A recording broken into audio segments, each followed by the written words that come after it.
Hello and welcome once again to Roll the Bones. My name is Rob and this is the second session of TPK, the Penny Kingdoms. As you can see, joined once again by Matt and Dom, playing Lump and Nite-Nite. And we're also, this evening, graced by the presence of our dearest friend, Craig. Say hello, Craig. Hello all, hi. And it's that level of enthusiasm that is going to get us through this awful session. But before we begin this session, let's talk about what happened last session. So previously on TPK, the Penny Kingdoms, three That's mercenaries. basically a sound. Yeah, basically Sound that. version. The only description needed. Three intrepid mercenaries, Lump the Half Orc, Nite-Nite the Goblin, and Caius the Warmage were dispatched by a shadowy patron by the name of Colton Grey to retrieve the power behind the Hanging Lantern. The Hanging Lantern is a tavern which houses this mysterious light from atop its structure, and that light is supposedly magical in subdescription and provides sort of a warmth and a comfort to all that stay within the tavern. And it is that power that the Curse Broker seeks. The Curse Broker is the person that has hired Colton Grey, who in turn has hired these individuals to recover the power behind the Hanging Lantern, whatever that may be. Lump, Nite-Nite, and Caius stole their way into the Hanging Lantern, the tavern, and they were set upon by rival adventuring parties and mercenaries in their attempt to find it. And where we last left them, rather tensely, rather frighteningly, they had engaged in a battle with 4 mercenaries in the upstairs quarters of the Hanging Lantern, and Lump and Caius were both brought to beneath zero. They were knocked unconscious and steadily bleeding out. Nite-Nite the Goblin was the only one standing, was able to stop Lump from being executed where he lay. Ran away and hid. He hid under a bed. He legged it. He did a brave Sir Robin. He did a brave Sir Nite-Nite and bid them night-night and left for a while. But miraculously, both Lump and Caius, when they needed it, rolled the 10% chance, which is what is required in 3.5 to stabilize, to stop yourself from dying. We took out some bad guys as well. I mean, Yeah, you beat them eventually. He was set on fire, he was stabbed multiple times, the last guy just kept going. Eventually brought him down, and some fate, it seems, deemed Lump and Caius fit to survive this night. And that's where we left it. We sort of left it on sort of a bit of a cliffhanger, with Nite-Nite having to be the protector of these two as they were left there. But that is not where we rejoin the story of the Hanging Lantern, as this mini campaign is going to be called. We actually return to the crossroads where the company of mercenaries met Colton Grey. And once again, as usual, I'll be jumping back and forth between the different screens, so bear with me if there's any delay in things appearing or that kind of thing. So, here we go.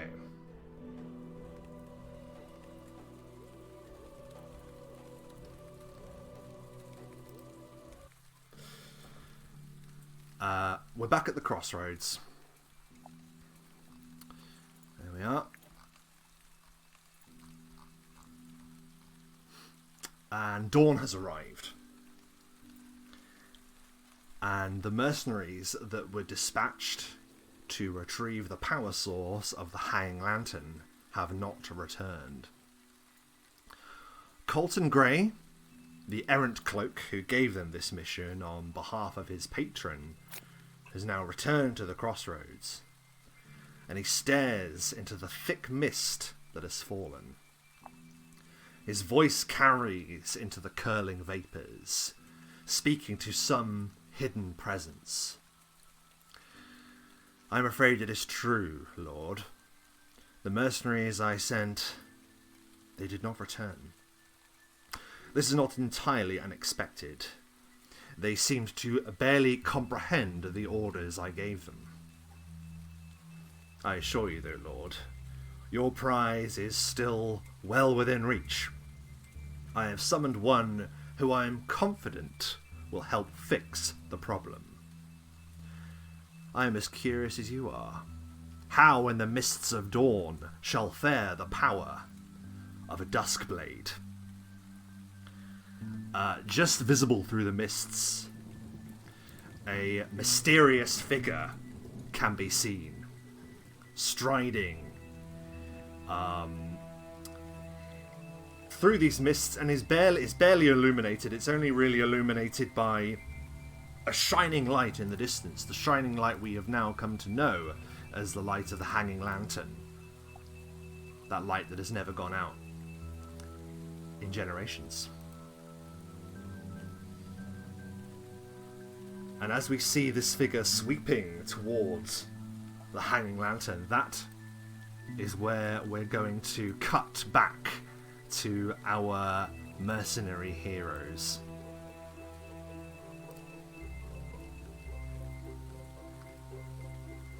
All the blood. I forgot. That's a lot of blood. As, Oh God, so much blood. as beautifully illustrated by Matthew, I think. Yes. This was Lump. This is all of Lump's blood. He had around a pint left. Oh my God. We return to the upstairs area of the hanging lantern, and as can be seen upon the map, there is a massive amount of blood that cakes the floorboards. There are drag marks that can be seen clear as day. Bloody footprints, 3 footprints to be precise, that have retreated back into the hall, the main hall of the hanging lantern, or rather the hallway, and then into a large door. A door with a picture of a chimera upon it. The chimera suite was handily purchased by Lump for the evening at an extortionate rate, and it is in here that you have spent the night desperately trying to recover from the brutal battle that occurred. Caius the Warmage, played by Mike, sadly not joining us this evening, is out for the count. He is lying in the large 4-poster bed that comes with the Chimera room, and he is quivering, he is sweating, he is ironically burning up. He has come down with a fever, and as he quivers and shakes in a cold sweat, let's quickly jump to Lump. How is Lump feeling in this room that you've barricaded? To how are you feeling now that you've had a bit of rest? Lump feel little bit sore, but alive, and Lump safe. Lump not scared. Lump God protect Lump. Nothing can hurt Lump. Protected by God.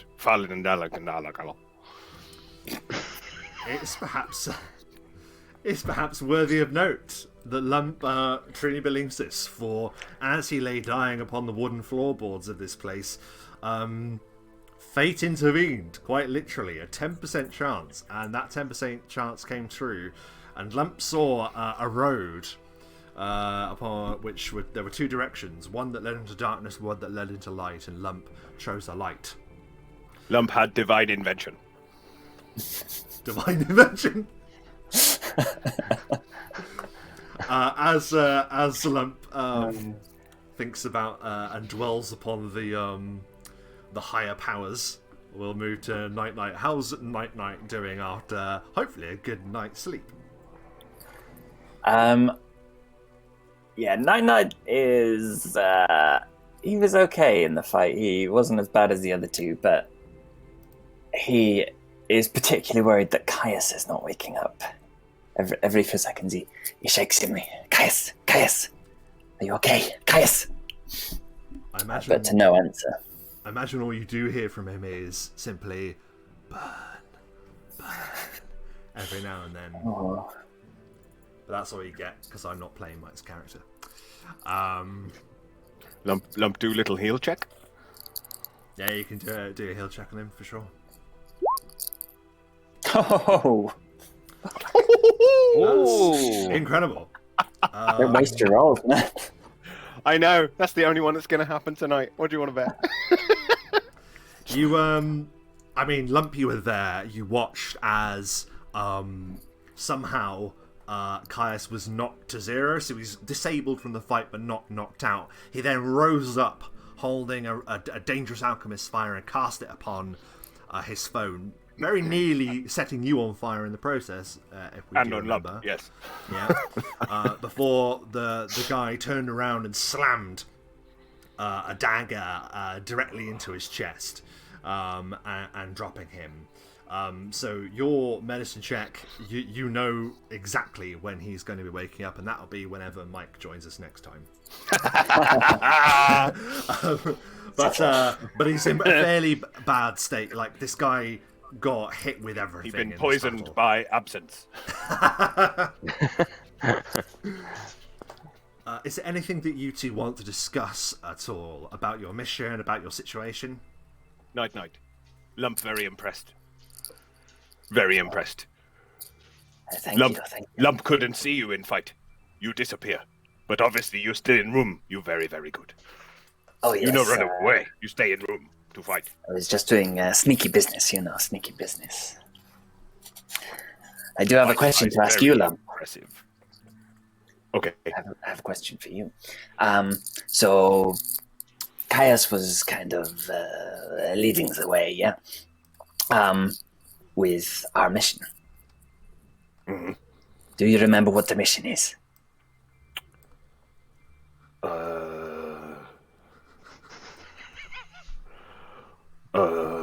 We go some light, follow light, get light. Right.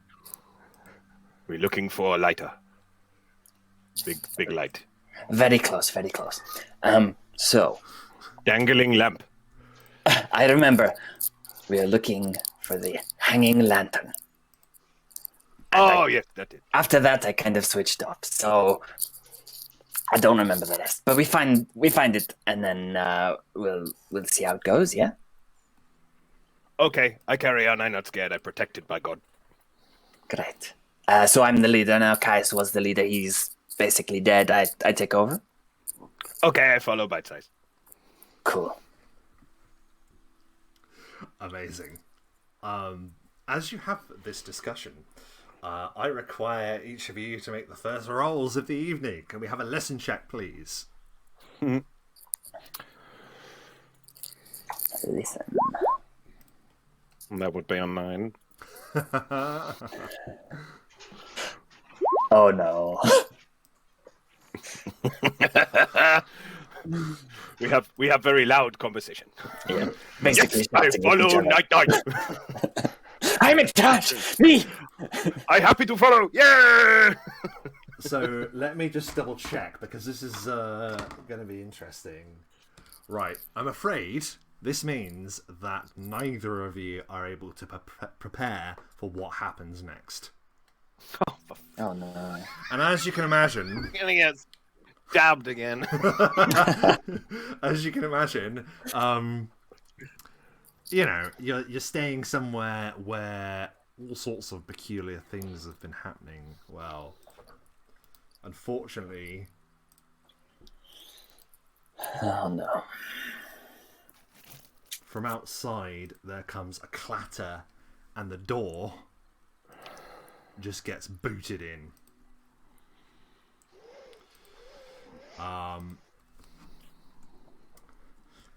you see 3 robed figures in dark black and blue robes. They hold vicious silver-looking daggers, and as they boot the door in, they just immediately charge into the room. Roll initiative. And Craig, you can do so also. Oh, really? Oh, already. Here come Lump. Impressive initiative. Oh, Nite-Nite. Oh!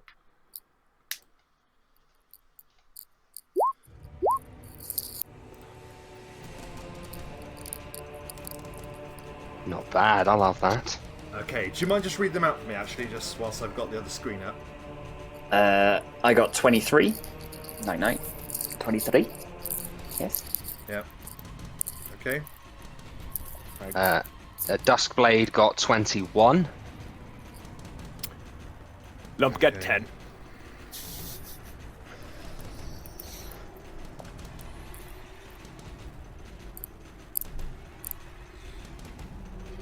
Lump got 10. Okay.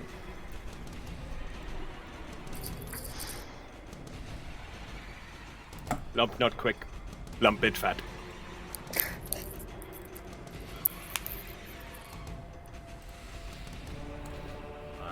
Just making sure I have everything there sorted, and I ask, Nite-Nite, as these 3 figures burst into the room, you Hello. act first. Nite-Nite, what do you do? So I guess I don't have my bow out, so I will have to use my move action to take my bow out. Yep. And then, can I take a free 5-foot step up onto the bed? You can, yes. I'll stand just over Caius's face, in that case. And I'll fire a single shot at this guy here. And the guy about to come through the door, yeah. So he's within 30 feet, so I get a +1. The 16 hit. 16 does hit. The arrow flies through at the threshold of the door and slams into him. Roll your damage. Sweet. Is he flat-footed or is he not flat-footed? Yes, he is. He is. This doesn't count as a surprise round, so yes, he is flat-footed. Amazing. So he gets sneak attack. Yeah. Noish. So he takes 11 points of damage. Oh my goodness. As Nite-Nite leaps onto the bed, takes his bow out, fires an arrow, and yells to Lump, "Get ready!" You see him stagger as the arrow slams into his shoulder, and a vast portion of blood begins pouring from him. Meanwhile, just around the corner, a presence emerges from the lower areas of the tavern to join us on the upstairs section. Do you see where you are, Craig? This cheeky fella here. That's right, you are there, and it's your turn. Oh, okay. Let's have a look. What do we do? Okay, so my character, I suppose, would 1, 2, 3, 4. Behind this fella, and then he will announce himself. Hello. And he'll say, "Ken Orbfall, Duskblade."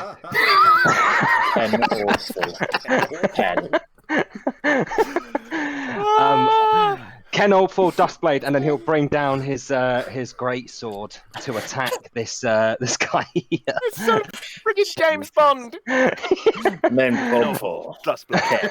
I am in love. I am in love. Ken Orbfall, Duskblade. So yeah, he will bring down the great sword on this guy to 22. 22 is an easy hit. Easy hit. So that is. Oh, the music. I need to put it on a loop. Bear with. I don't feel tense enough. Yeah. It's, Thanks for filling out. That would be 8 points of damage, slashing damage, I think. yeah, slashing damage. Oh my goodness me. What's your attack like as you whirl about the corner? So he's just kind of like he knows something's going up, so he kind of just creeping along, and then last second just turns around the corner, announces himself, Ken Awful, Duskblade, and it just brings down with almighty force and just kind of slices the guy down the. Well, I suppose he's facing away from me, so I think it'll be like the back around the shoulder. Just imagining that moment. Is it in Skyfall where like there's no music and James Bond's like Steve? Ooh.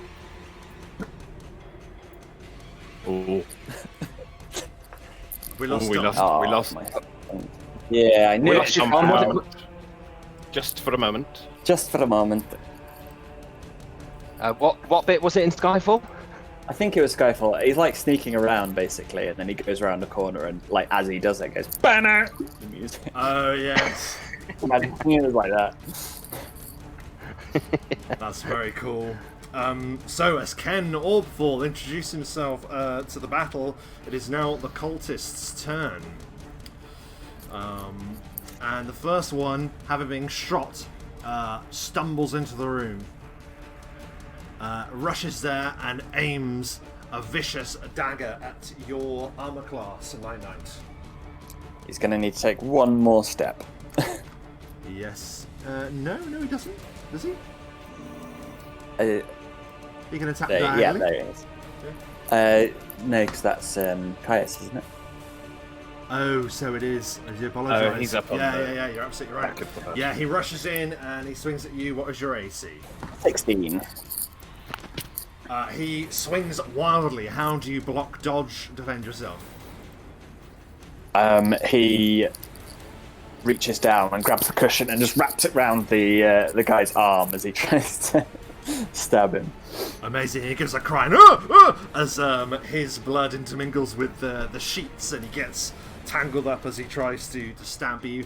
This one will turn around, beset by the Duskblade. Then this mysterious stranger, he whirls and he tries to plunge the blade into your chest, Ken Orbfall. What is your armor class? 15. How do you block, parry, defend yourself? So as he obviously just brings down the blade from the previous attack, as he turns to hit him, he just ching, just deflects it to the side with the sword. Amazing work. And lastly, it is this one. He is going to 5, 10, 15, 20, 25, 30. He can just make it. He rushes in. And he is going to strike at Lump's flat-footed armor class. 22. That's a 2 on the die. How does Lump defend himself? Big shield. Yeah, And smile. He rushes in and just the shield just sends him like a step back from the brunt of your defense. It is now Lump's turn.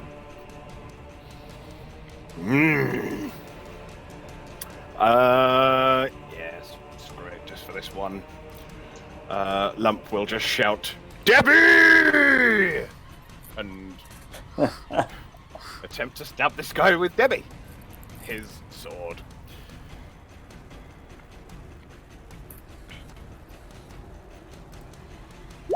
Probably not. 15.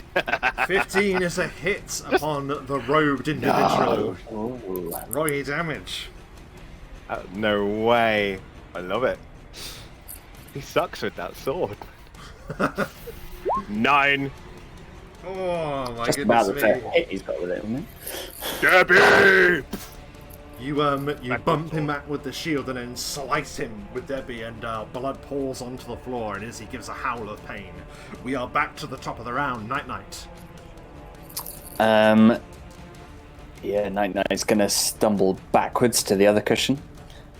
Just getting a bit of range so he can loose another shot at the fella in front of him. Go ahead. 15 to hit. 15 connects. Amazing. And he's not flat-footed, it's just D4. 1 point of damage. Oh, okay. Just sort of like We're cuts his straight cheek back slightly. into it. Yeah, 1 point of damage. It just skims him across his arm. He gives like a snarl as he swings wildly at your defenses. But it isn't his turn. It is the Duskblade, Ken Orbfall. Ken Orbfall. Okay, bear with me. Let's have a look. So I want to do a. Where are we? Okay. So yeah, he's going to, with his arcane channeling, he wants to use Shocking Grasp with his next melee attack. Oh my goodness. Yes, which is an extra 1d6. So, with that, do I need to just connect the melee attack for that to take effect? Yeah, you need to hit them with the melee attack. If successful, along with your normal melee damage, you will do spell damage as well. I will note, however, and you can choose to discount this, he doesn't look particularly great, and this is early in the morning, so take that information with what you will. Okay, in that case, thank you very much for that little wink, wink, nudge, nudge, DM. I will just do a straight up melee attack. Maybe like last second, he was about to like put the palm of the Shocking Grasp onto the thing, but then pulled out and said, "Actually, no. Looking at that cut across his back, he just needs another one of them." And he will strike with 20. 20 hits. 20 him. Okay. What is this competence? It's amazing. It's far too good. He hasn't missed once. 11 slashing damage. How do you absolutely annihilate the cultist? This time it's across the old throat. Just a straight up, and it's just a nice deep cut. Blood going everywhere, slightly spraying on Ken Orbfall Duskblade. Blood. Nite-Nite, Lump, you see some blood splatter through the doorway, and as some presence or other appears to be aiding in your conflict, at least for now. That was the Duskblade. It is now the cultist's turn. The guy who has just been took a glancing shot from Nite-Nite is going to take a 5-foot step onto. Oh, he jumped on Caius. And he stands on his neck. Get off, friend! And he is going to try and shank you, Nite-Nite. Apologies, I will remember your armor class eventually. 16. 16. Damn, a 3! Swings wildly with the knife. You can hear it scything through the air in front of you, but it does not connect. That was him. This one is going to try and slam his knife behind the shield of Lump. AC? 22. Bang! Knife just bounces from your defenses. Lump, it's your turn. Haha! Double Debbie! Double Debbie. I'm trying really hard to miss. Last time it wasn't quite low enough, so I've decided to go 1 point lower. You're not doing a very 14. good job of trying to miss because you connect. I still connect! Thank you for making these guys unmissable. Unmissable, I don't know about that, but yeah, alright. This one is just across the throat, like it's a baseball bat swing. Another 9. How do you kill him? Well, I mean, it probably was meant to be across the throat, so it looks like he's trying to hack his head off, but it doesn't quite go all the way through, so it just stops. and he can't get it back out again, and he has to stop and put his foot. And it's very clumsy. Oh my goodness me! Yeah, he staggers back like gasping, and then makes no other Get off, sound. Debbie! And with that horrendous death, we are back to the top of the round with Nite-Nite. Yeah, Nite-Nite's going to continue his gradual retreat, jump off the bed Yeah. onto the ground behind Lump, Kills him, and oh, actually, I can do two attacks. I can, I'll fire 2 shots at him. A critical miss. Oh, But is don't it- shoot Lump in bum. 11. That is a critical failure, so there is a chance shoot that Lump in you're ass. going to shoot Lump. So I wonder how we're going to do that, really. You're so little and he's so big, it would directly be in his arse cheek. Okay, not covered by armor. 1, 2, 3, 4. So roll a d4. If it's a 4, you hit Lump. Oh, I was almost sure. Yeah, I thought that was happening. It pinballs off Lump's pauldron of his armor and buries into the wall. That was 1 shot. You have 2, I believe you said. Yeah. Hopefully this one is not Nice a deflection, call. boss. 23 for the second. Yeah, that is a hit. And another one. This Oh my god. this Death by 1 1,000 needles. dies of a death by 1,000 cuts. How do you kill him? So I think like Nite-Nite is stumbling back because he's getting slashed at. So he's like stumbling back, falls off the bed, fires an arrow, pings off Lump, fires another one, and it just happens to get the guy in the throat. And he's like, oh.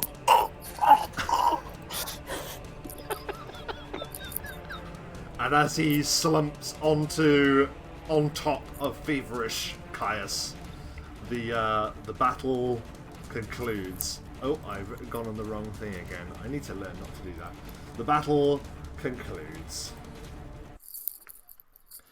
And there is a dead silence for a moment as the dust settles from the battle. Hello? Hello out there. Yeah, Ken will. He steps over the corpse of the fellow he just killed, and will enter the room. Hello. Ken Orpful, Duskblade, and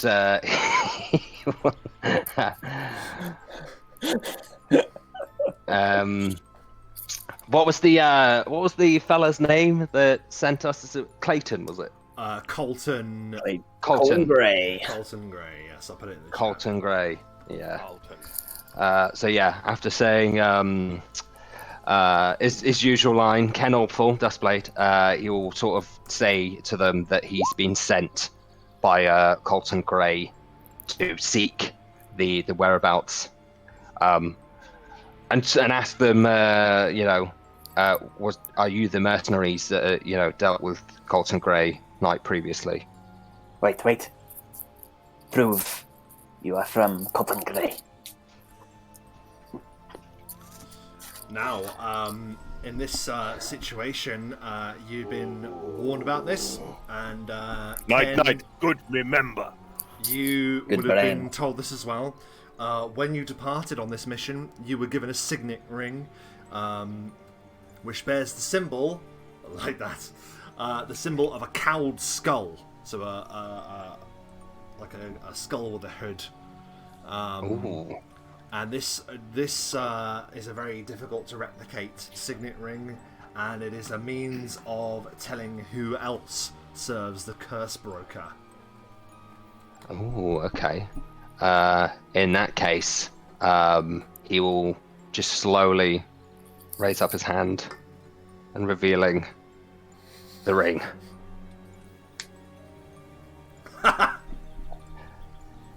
Lump Now, now show me yours. Nite-Nite is going to compare Lump's ring that he's just fist bumped with to Ken to make sure they're like the same. You can check if you want. You believe, boss? Yeah. What would you like me to do? A check? Yeah, well, if you want to, yeah, you can do an appraise check. Yeah, I'll do an appraise check. Always do an unnecessary skill check. That's what I say. 7. You categorically believe it to be the same. I just straight up believe him. It is the same.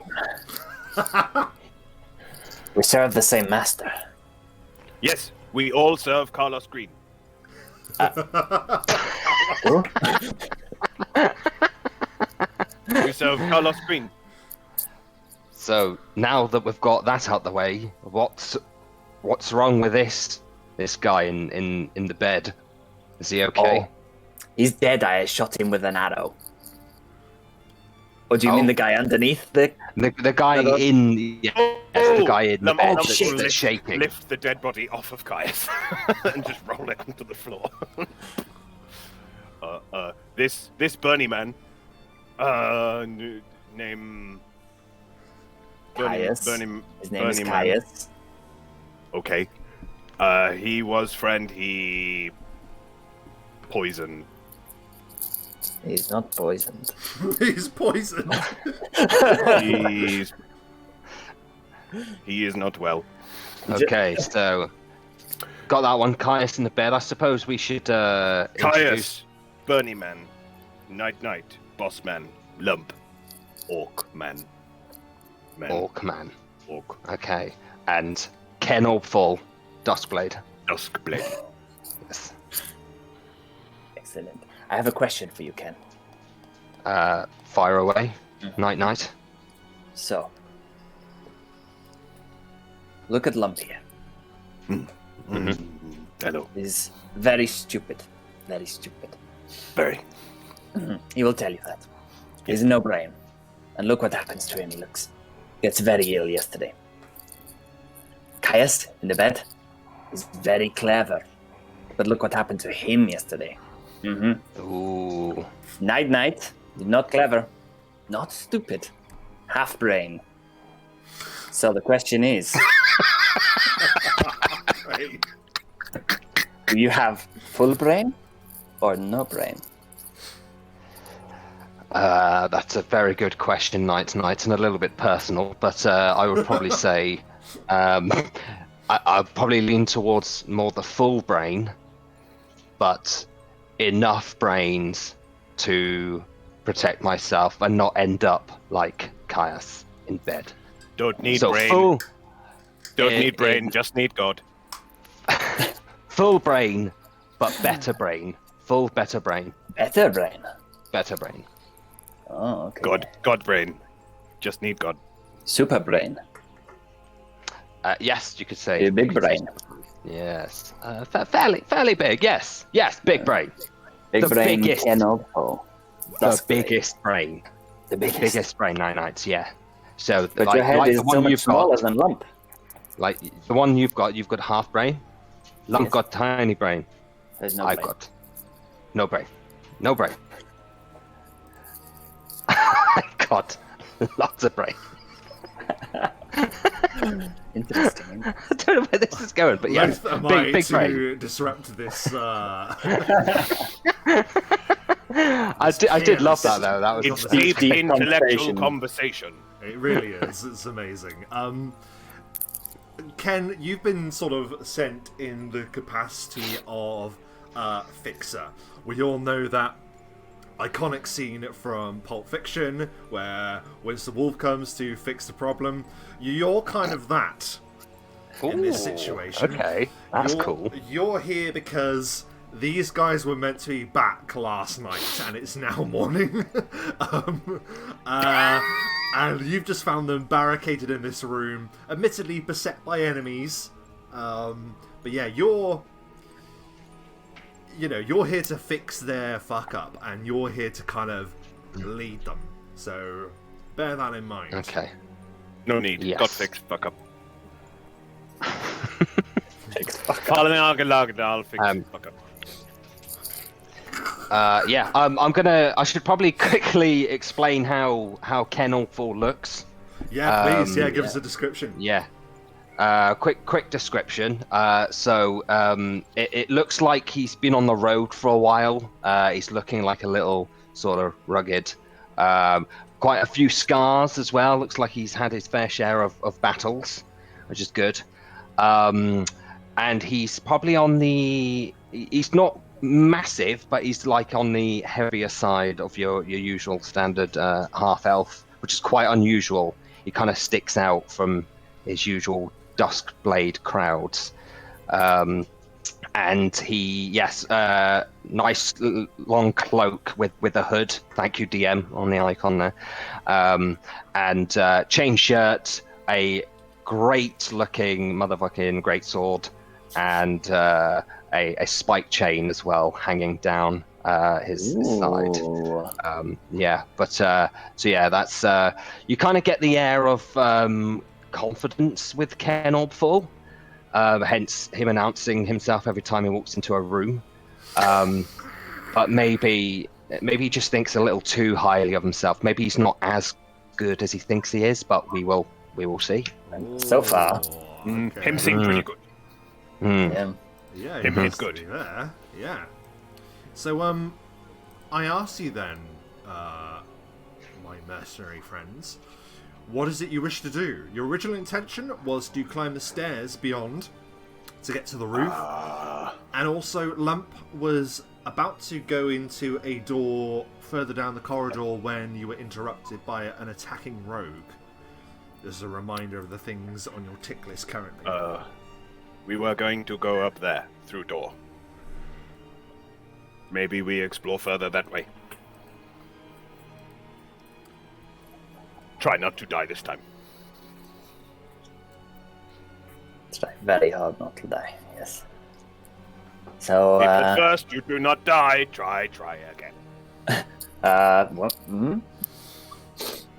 I don't know that one. Let's go. Go to door. Hey, Lump. I'm just I'm as the boss. you We went through this. this is probably when Ken sort of chimes in and says that he's been sent by Colton because, and sort of says that I thought you were supposed to meet Colton last night. He sent me. He wants to know what's going on. I know. Remember time limit. There were so many people. Look at all this blood. We Had get many fights. we get Lamp in on time. Lantern. Lampen. Lantern. That's why I'm in charge. Yes. Okay.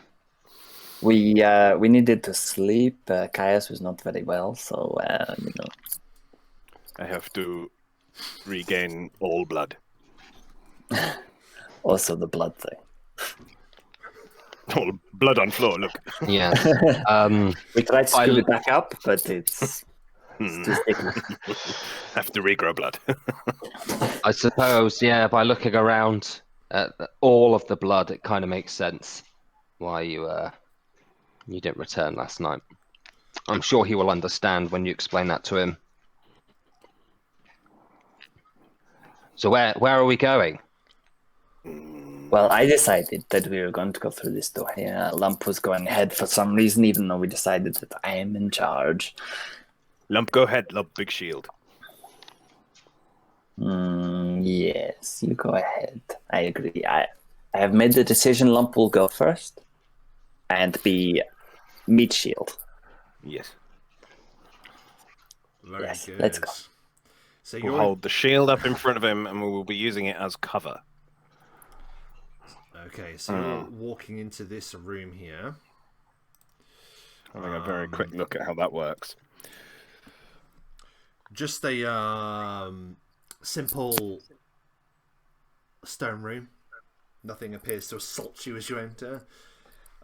Rough hewn stone stairs lead up to what looks like a hatch. You imagine that leads to the roof. Okay. As we're going, can Nite-Nite hide behind Lump? Yeah, you sure can. If you'd like to make a hide check, and I will make a note of the DC just in case.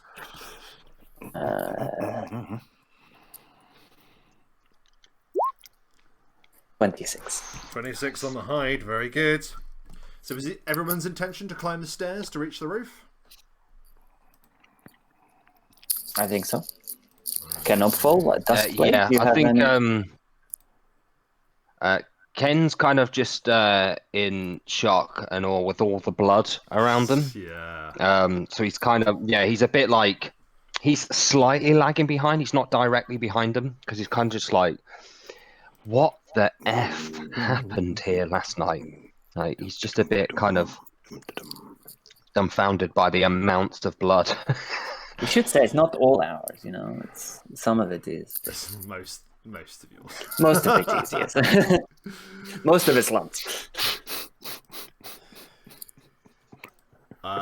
You climb as the resolution of the map loads. You note that you are now standing atop the hanging lantern. You're sort of on like a flat stone roof. On either side of you are sort of like a triangular raised roofs over the two different parts of the tavern.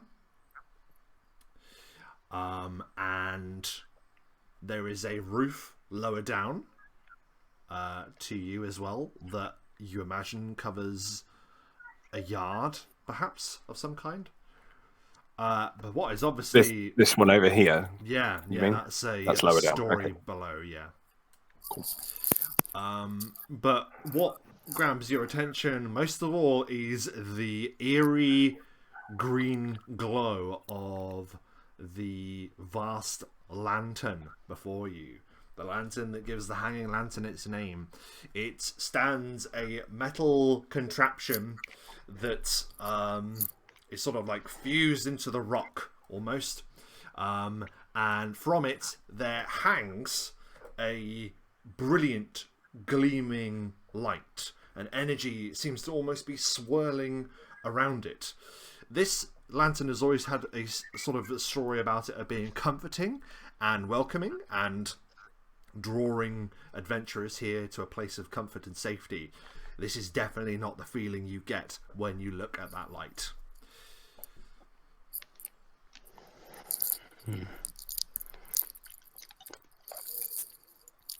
Can we take a closer look at it? Can we? Yeah, of course you can. Let's approach. Can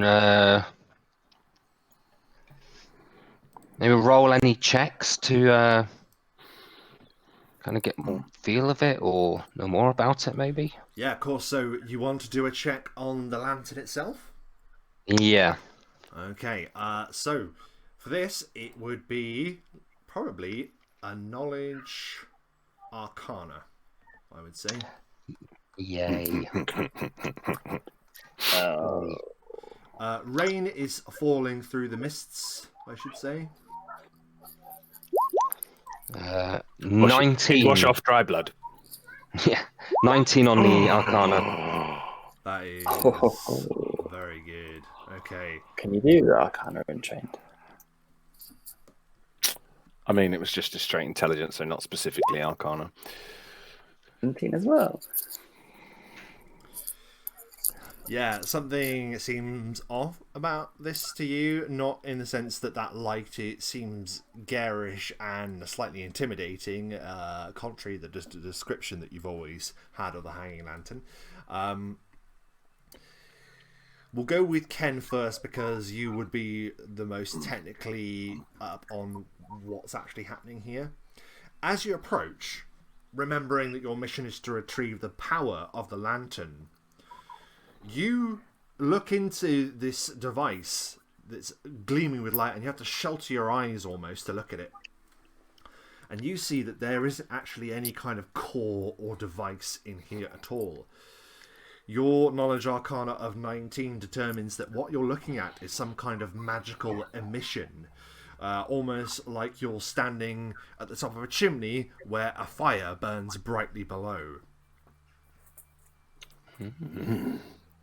But we went that way. There was nothing below. We no see anything below. Interesting.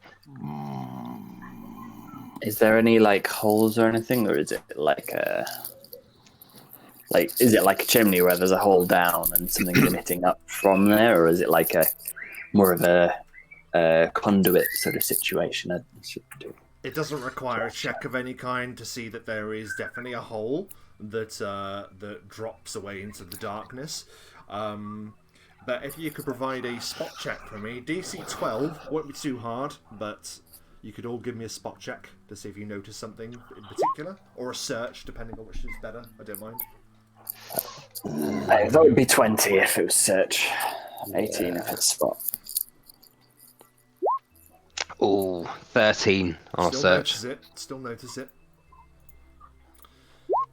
15 spot.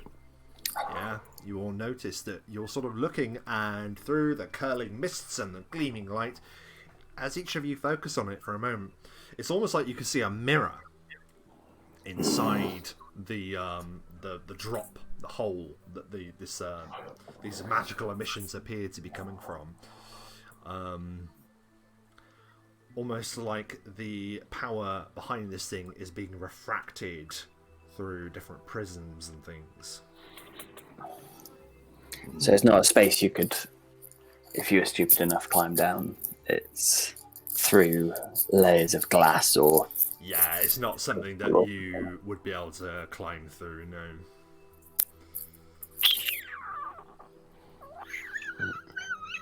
So we have to go down.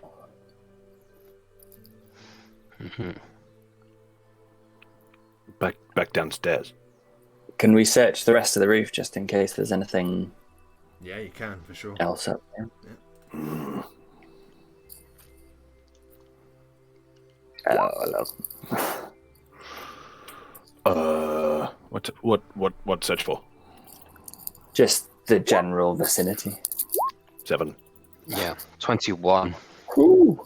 You all do a good search of the area, but there doesn't appear to be anything of note up here. This roof seems a bit grotty, like it's seen better days. Lots of wind, leaves in the gutters and stuff. But Ken Orbfall, your keen senses pick up on something that it's only for a second. You note that there is a movement. A small movement of something passing from this direction into this yard here that is covered by a wooden roof. Just a fleeting glimpse of something go through. Oh, was that up here, was it? Yeah, so there you see this wooden roof here that's sort of on the edge. Yeah. Oh, yeah. That's one story down. That's on the ground floor. That's sort of like a rain roof that covers a yard below. Ah, right. Okay. It's a pissing yard. It commonly would be a pissing yard. Yeah.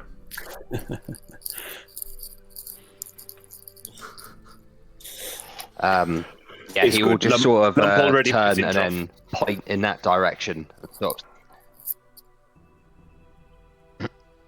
Was it a squirrel? Yeah, he will point in that direction, and he will sort of just say to the others that he's just spotted something down that way. We should probably go and have a little look-see. Can we look from the top of the roof? Look sort of down diagonally. Yeah, of course you can. Like go to here to get a good angle. You can see that there is a sort of like a grated metal down there that you can see through, and you can see that there does appear to be some kind of yard, and you note there's a movement as if there's quite a few people moving around in there, but you're not at an angle where like you can properly see them. It's like you're looking through like, you know, bars and mist.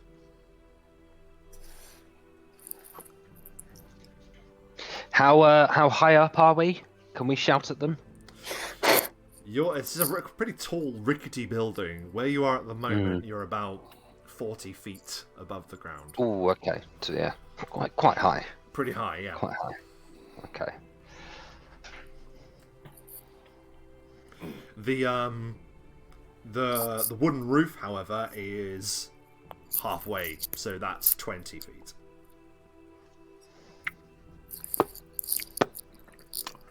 I could probably get down. I won't be able to get back up. Anybody got rope? That's a good question. Oh no! You know what? I don't think it does. I actually don't. Oh no. Okay. Yes. Damn it.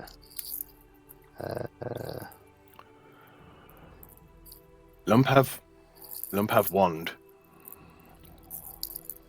Is it a long wand or? Yeah. Not very impressive wand. Lump not see for a while, lump big belly. Lump have wand of enlarge. Wand of enlarge person.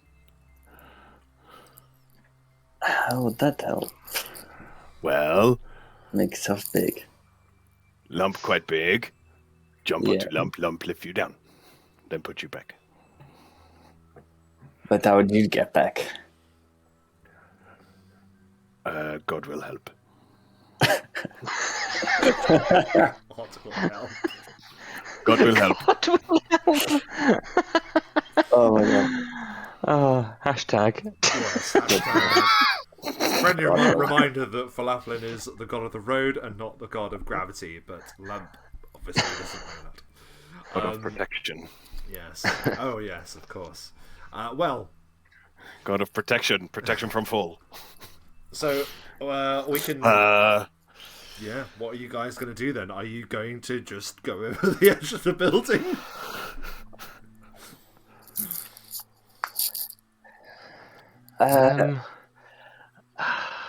Night, or like, No. can I like parkour my way down to this down here where I've just moved myself? Just for illustration, not necessarily. Okay. How long? So if we had because I bought a wand, obviously. I completely forgotten I'd bought it, and I just looked at what I had on me. Signet ring, wand of enlarged person. Who knew? Oh, well, Yeah. Apparently I bought that when I made the character. Wands are just the base level for the spell, right? yeah, we've just been doing it how we've done it anyways, basic level. So they're 1 minute per level. So for 1 minute, 1 minute you'll be a large person, yeah. Lump's just gonna and just poke himself in the head with it. He doesn't quite know how it works, but it's divine, so it'll work. Yep, so you cast enlarge person upon yourself. Where are you? You're there. I hear. So you're now... Lump get big. A big lump. Big lump. Oh, hang on a second. I'm just going to turn you around because you're on diagonally there. There we go. It's because of that. Yeah. There we go. Baby. Whoosh. Skadoosh. Suddenly... And then lump 1, 2, 3, and poof, just jump. Oh my god. Night, can you please roll a jump check first as you went first? Yes. Jump. A jump check, please. Yep, this is... Or a tumble, actually. Whichever you prefer. Fair tumble, give him a choice. Yeah, do a tumble then to see if you can negate any damage that you may take from jumping 20 feet. 17. So usually it's you take a d6 per 10 feet and you ignore the first 5, I think it is. But with that, I'm just going to say, yeah, that's a good enough check for you to avoid taking damage, I will say, as you land and roll onto the wooden roof. Oh no, it's a wooden roof, isn't it? Yeah. I've just realised it doubles your size, and I've It's put a Lump down as wooden roof. already weighing 25 stone because he's quite a fat boy. So I he think weighs it- about 50 stone right now. No, it's more than that. If you go up a size, does it not? You get twice as big. That's quadruple weight, isn't it? Doubling its height, multiplying its weight by 8. 8. Whoa, dude. Okay. I think so Lump's going to fall the entire 40 feet. we're going to say. Can I do a jump check to negate some of it? Yeah, you can do a jump check, but then I'm going to ask you to roll 2d6 for me. God protect. Do your jump check first, though. 16. It's fine. You negate any damage from the 20 feet.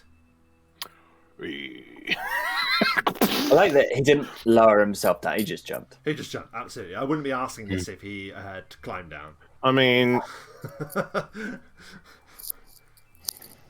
he's just stepping off. Like, it's all good. No fear. 2d6. 5. 5. Okay.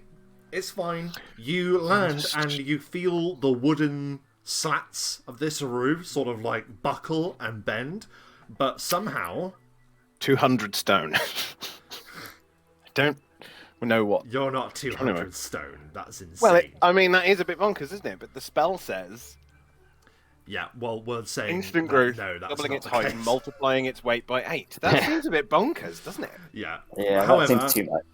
you Yeah. don't smash through. You don't break through the roof. But everyone beneath shit. everyone beneath, It's lucky it's a pissing yard. there appears to sort of be like a halt, almost. Okay. I will. So doubling the height, and his height is, I put it as about 7 foot 6. So if he reaches up, with his arms out. Ken. Why did you get big before you jumped down? Well, Lump's not going to think about that, is he? He's just going to... I'm going to do the thing and then Yeah, no brain. Jump. No do the brain. jump. Jump is less Oh my God. if lump is big. Oh my god. Less lump. Yes, I'm Lump, thinking, get ready. have you ever seen the film Dirty Dancing? No, Ken. Catch me. And Ken will fall. Duskblade is just gonna Oh no! just fall. He doesn't. He's just gonna fall, hoping that Lump. He barely knows the man, but he's confident that the big Lump will catch him.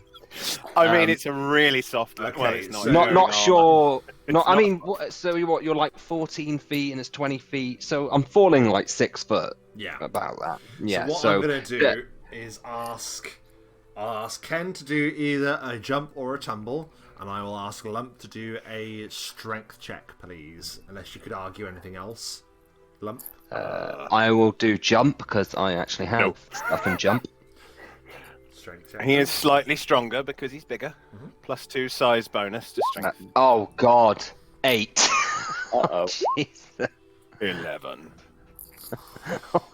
Ken, you entirely miss Lump slamming into the wooden pallets. I want you to roll me a d6, please, Ken. I'm just there. Ken. How? Look at the size of him. How did he miss? DC 12. He literally just misses you. 4.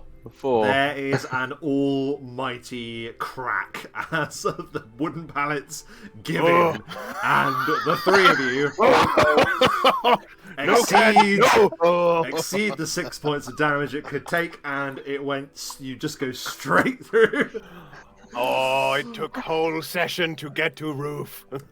So this is complicated Are we things back on somewhat, fucking so ground bear, floor? bear with me. I can't believe that. Oh god. Right, hang on a second. I need to go onto the lower floor. Oh my god, you're not going to believe where you're going to land as well. Stupidest fucking thing I've ever seen. Oh god. Oh shit. Yeah, you God can damn say it. that again. There was a thwack as he landed, and then like a, and we all went. Oh no. The thing is, like, my plan, which I never said, was that Nite-Nite would go and look. And just look Like, look underneath, over the like on his belly. Yeah. But, He never said you know, that. if you tell Lump come along. Right, so, yeah, there is an almighty crack, and you all plunge through the wooden pallets, and as you said, Lump. Oh shit.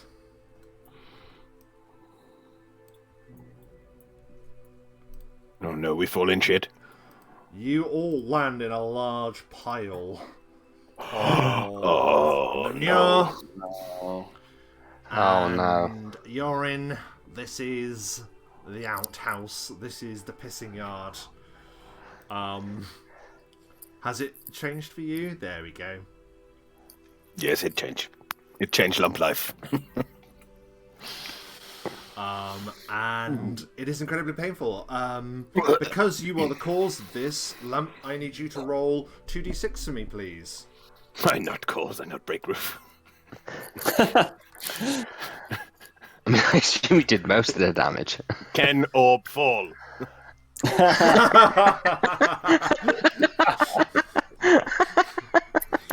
Oh. Sorry, how many d6? 2d6, please, and you will all take this damage. No. Oh, I roll. Oh my god! Oh. I roll Why- well now.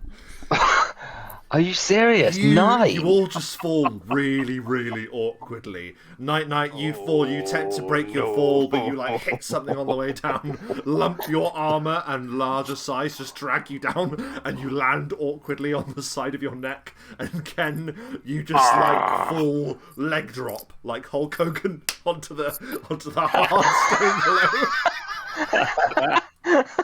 Right. Oh, God. It's pretty devastating, but it could have been worse because you did land in some poo. Okay. Oh, Oh, lovely. The shit softened the blow.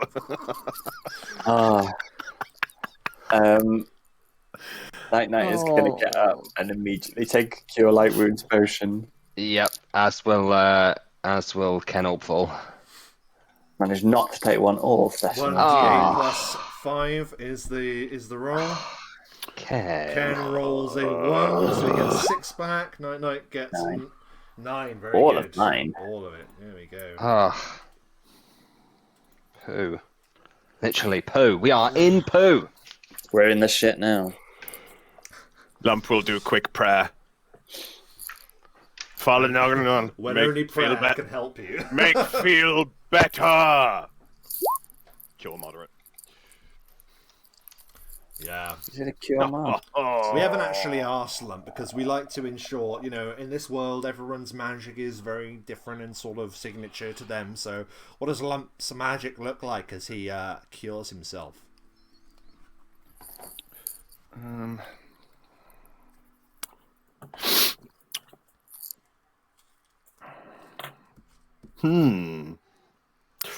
I think where most clerics will have this kind of brilliant light as they cast in the name of their deity. Lumps is more sort of a candle, really. It doesn't ever get particularly bright. It's like the gods are sort of taking pity. He's having a go. And it takes a second. There's a short delay where normally it's like and they cast. He's like, heal me. There we go. You are number 4 yeah. in the queue. Yeah. Yeah. Well, that's really cool and very humble. I really like that. As you land, there is a noise. Again, doesn't really require a relation check. Squelch. And, from around the corner, Oh, there comes a familiar figure. it in armor. It is not armor. It is the barkeep. No, Pooh. Pooh is in armor. Oh. The barkeep stands from around the corner and he says, "What have you done to the roof? The owner of the establishment won't be particularly happy with you." It was like this when we got here. Roll a bluff check, Nite-Nite. Yes, very much like this. Just imagine the negatives, given that we've clearly broken through. We're on the floor, covered in bits of roof. Bear in mind, that is an incredibly good roll. I just have to seal the box that my dice are in. Hang on. There we go. Was it really? He says, entirely believing you, Nite-Nite. Yes, it was. It's so clearly not all there. Must have been this terrible weather we're having, eh? I think. You look upon him and he still has that familiar glazed look about him. The glazed look that everyone in this tavern had been wearing. That hadn't reacted at all with your battle with the regulars. As if they're sort of automatons almost, going through the motions.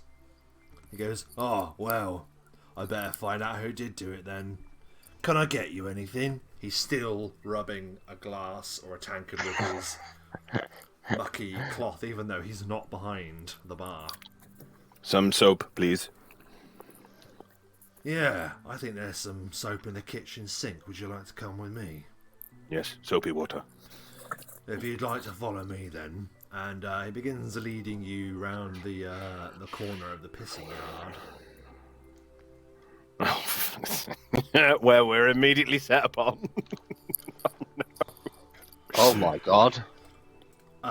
You walk round, and true to what Nite-Nite had seen, there are lots of people milling around. Everyone needs this. Same time. Just standing there as if they were robots that have been switched off almost, just standing there sort of motionless, vacant but slightly pleasant expressions on their faces. Ken will think nothing of it and he will just walk through the crowd, introducing himself. Ken Obful, Duskblade. Ken Obful, Duskblade. Ken Obful, Duskblade. Does he get any response from any of them? Or are they just all a bit... Yeah, actually, one or two of them are like, "Oh, it is a pleasure to meet you." And one of them says, with like a completely non-ironic tones, "Welcome to the Hanging Lantern." And then just stops with like a smile That's on his not face. creepy. Do any of them look rich or wealthy? Yeah, one of them too. In fact, actually, these three here, if you can see at the bottom, look relatively wealthy. These three with these feathers in their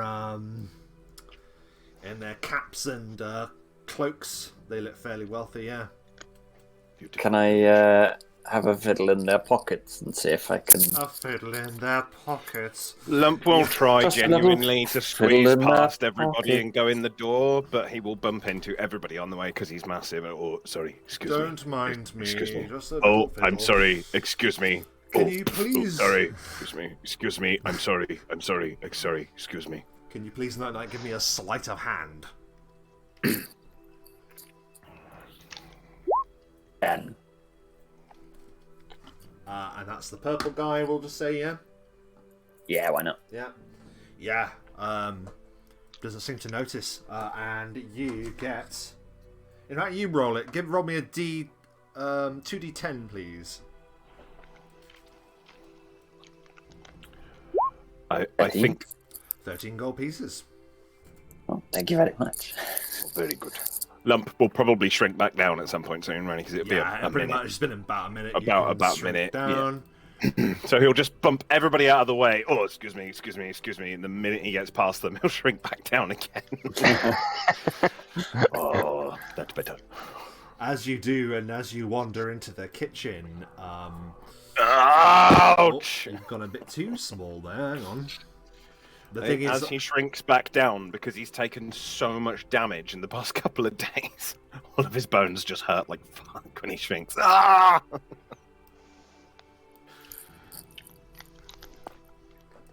there you go. Not good. It hurt. So that was one. Are you doing anything else whilst you're here? I'm still set to 4 squares rather than 1. He's smaller, but he's still taking up the space. Yes. I remember I did enlarge your figure somewhat There we because you look. There we go. I'm back on. Yeah, I know, but you look kind of small, mate. Yeah. Oh well, we'll just leave it like that for now. That's okay. Yeah, so So you are within a rather humble-looking kitchen. You see there are vast kegs of ale in here. You can see that they can be carted in and out of this area here. There's like a stone pillared iron-wrought gate there, so they can just be dragged through this large open door here and stored here. There are casks of wine. There's a bed of straw. There are stoves, and there are a number of pies that have been cooked. You remember the innkeeper offered you pies last night?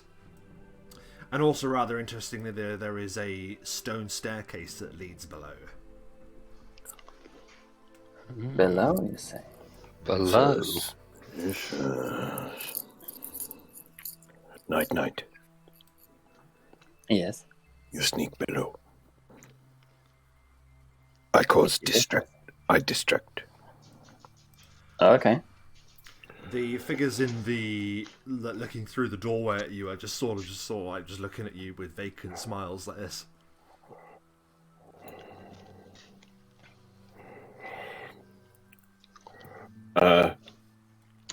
Lump will pretend to slip in some dripped ale on the floor Right.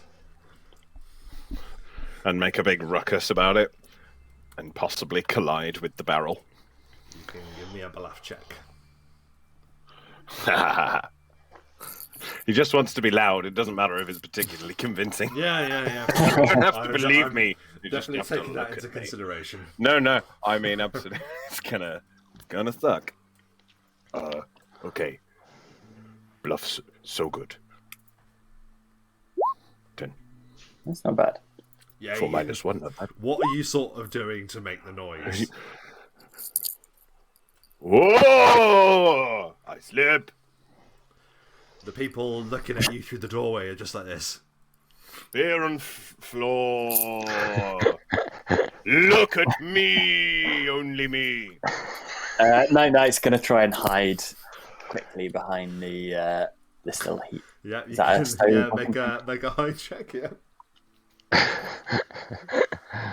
Everyone looking only at me. 20 on the hide. Yeah, like you slip into the shadows watching, and they're all just sort of just fine. Just, yes, as you were, yes. Ken Orbfall, what are you doing? Well, Ken was about to, because we can see there's some like bits on this table. Yes. He was going to grab some of the veg and just like launch it on the floor and see if they would get any reactions from them. Yeah, by all but means. just as it was about to, that's when Lump did the big slip through.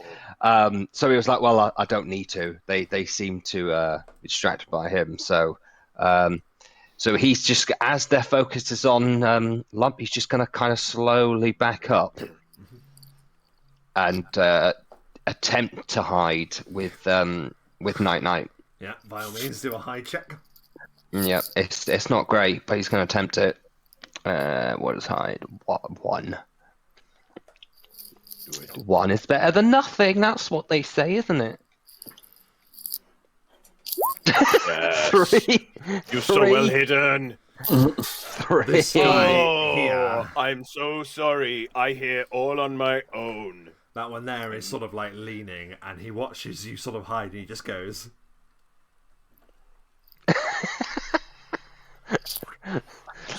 I Just wish sort I of had points at you and friends here with smiling. Just me. points. Yeah, Yeah, just smiling. Ken will try and cover the fact that he's just tried to hide, and he'll kind of like, he'll point back and give like a thumbs up. He'll be like he's saying, "All right, pal, yeah, all right." And he was still hide as he's doing it. So he's saying, "All right," Yes, but he's just gonna, I'm just going this way. I'll see you later. See you later. It's just. Oh, okay. Yeah, so he's sort of He's like...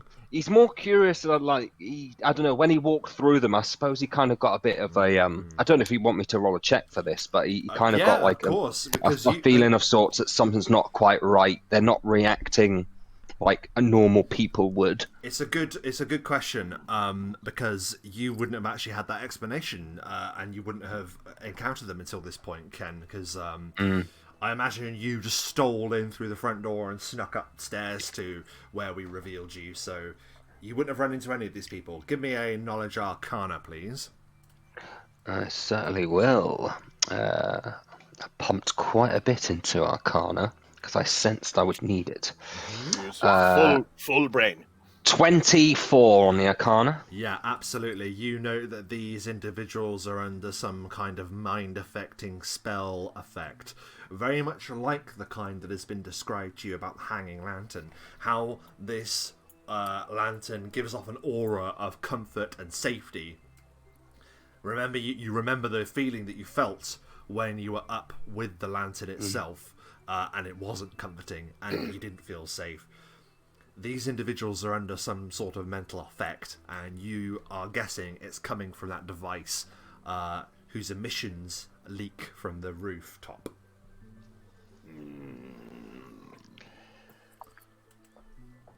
I suppose, yeah. I suppose he'll kind of then turn to Nite-Nite and sort of ask him and sort of reconfirm at the same time, like, these people, something isn't right.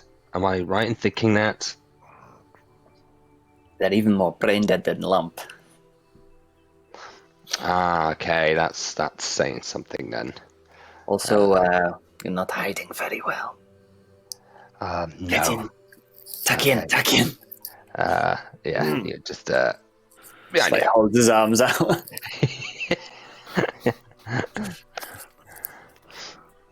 Where barkeep? Barkeep Barkeep. is up Barkeep here. follow. He will come down. Barkeep. He is here. Yeah, what is it? Barkeep friend. What can I do for you, stranger? I have question. Speak then, traveller. I want to touch him. Is that your question, or...? No, actually, Lump wants to touch the barkeep. Yeah, where did you touch him? Where did you touch? Point on the Show doll him, where you show us on the touched doll. him. Just want to pat him on the shoulder. He looks at you and then looks at you and just sort of goes, and then pats you on the shoulder back. And as I do, I would like to cast Protection from Evil. Oh, okay. Very interesting. Lump's casting all the spells today. Okay. Lump Protect. Very good. Can I ask what the DC of your protection from evil is, please? Yes. It is. I haven't written my DC in there. It's a bloody level 1 spell, and it's 10 plus the level 1 plus my wisdom, so it would be a DC 13, Will. Because my stats suck. Balls. As you do this, there is sort of like the barkeep's eyes sort of flicker, close and then open, close and then open. He starts shaking. Then it's like the power of Palathin, the god of the road, protects him. and he looks at you with renewed awareness. For 3 minutes. Stranger, you have set my mind free. Falaganagal, protect. Now you tell Lump. You don't understand. What is going on? We have to get out of here. They may come back at any moment. Who come back? Don't you Tell Lump the truth. The people that work for the new owner of this place. Korak. His new owner? Yeah. Toe rag. He's a toe rag. He's a dirty toe rag. Korak. His name is Korak. Korak Hollowfire. Korak. He dealt with Stout Ted and took over the Hanging Lantern. Okay. This was once a place of warmth, of welcome, but now we're all just here hypnotised, waiting for them to come up from the darkness and take us below. Lump want to protect. Lump no understand. Can Orpful Duskblade. An awful Can Orpful Duskblade friend. Big brain. Yes, Lump. This man I am Ken Orpful Duskblade. Man, tell the truth now. Hello Tell there, my barkeep. friend. Clever, he understand. Hello? What was your name again, sorry? Ken Orpful Duskblade. Duskblade. I've heard of your folk from legend. How can I help? How can I help? Lump just called me over. Lump, what's going on here? We need to leave. Oh. That's how you This help man- me. Let me leave. this Please let me man- leave. This man not right in head. Lump protect make right in head. Now he tell truth. What? Ask questions, find out what happened. New owner.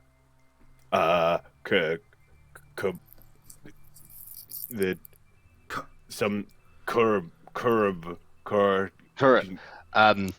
Lump no remember. Barkeep, Tell what's Lump talking about? New owner. He's What talking new owner about of this bar? He's talking about Korak Hollowfire. That's He came and he took over this place. And ever since he did, the power of the lantern, well, instead of it being a place of welcome now, it is a place where your mind slowly gets overwritten, where you just stay here inert, waiting like cattle to be slaughtered. That's what we're all here for. We're being kept alive until the right time. I heard them talking. Right. Until the right time, and then what happens then? They take you away, or Take them below. I don't know what happens below. below? That staircase just down there. Yeah, there was always a strange statue below, but none of us could ever pass it. It's just been there for ages. Just one ancient relic from a time long ago. And Korak seemed particularly interested in it. Okay. And this Korak fella, he's Talk fast, 2 minutes left. where is he now? Do you know? Does he often Like turn up what? at Or are you the just holding tavern? your or- armor? He's just holding his arm up. Sometimes I see him. Sometimes he has quarters upstairs and an office. And yeah, sometimes I'll see him. He'll walk behind the bar and go down that very staircase there. And what does this Korak Hollowfire look like? Well, that's the interesting thing. He's always eyeing his face. Don't know why. He's got this weird kind of mask on. Okay. Maybe he have big nose. I think he has some kind of condition. He reached out to touch one of us once. Old Sid, before he got dragged down into the depths. He touched old Sid, and old Sid, well, he had a look of fear upon him. As if he'd seen something unnatural on Why does this Hollowfire's feel hand. really mighty boosh right now? He had a look of horror. I'm telling you a dead serious story, mister. I didn't catch your name. Oh, Lump. Mr. Lump, well, Mr. Lump, this is a terrible story, and I've told my part in it, and I'm gonna get out now. I don't get paid enough for this. I need to leave. I need to leave before they kill me. Please, Leave let me now. pass. Leave now. 30 seconds left. And he at full speed just runs out of this gate. Oh, no, he not. random man leave. He pushed him out of the way. You stay, Lump to save you. And he runs petrified into the night. He just runs off into the darkness. Wow. Wouldn't Okay. you? Maybe we should go below, huh? Yeah, he turns to Lump and just points at the stairs. Stairs, Lump? And then looks over and sees Nite-Nite's already going down the stairs. He goes, I take that as a yes. Oh, okay. Let go. Lump, go first. Okay. Okay, Lump, go first. Boom, boom, boom. Creak, crank, creak, crank. Downstairs. Okay, let us go below. 1 second, I am just loading up a new instance. Once again, as Lump is very noisily and creakily going down the stairs, he is saying the word sneaky, sneaky, sneaky. Very good. Okay, so you descend into the darkness. And you can't help but notice there is a change in tone.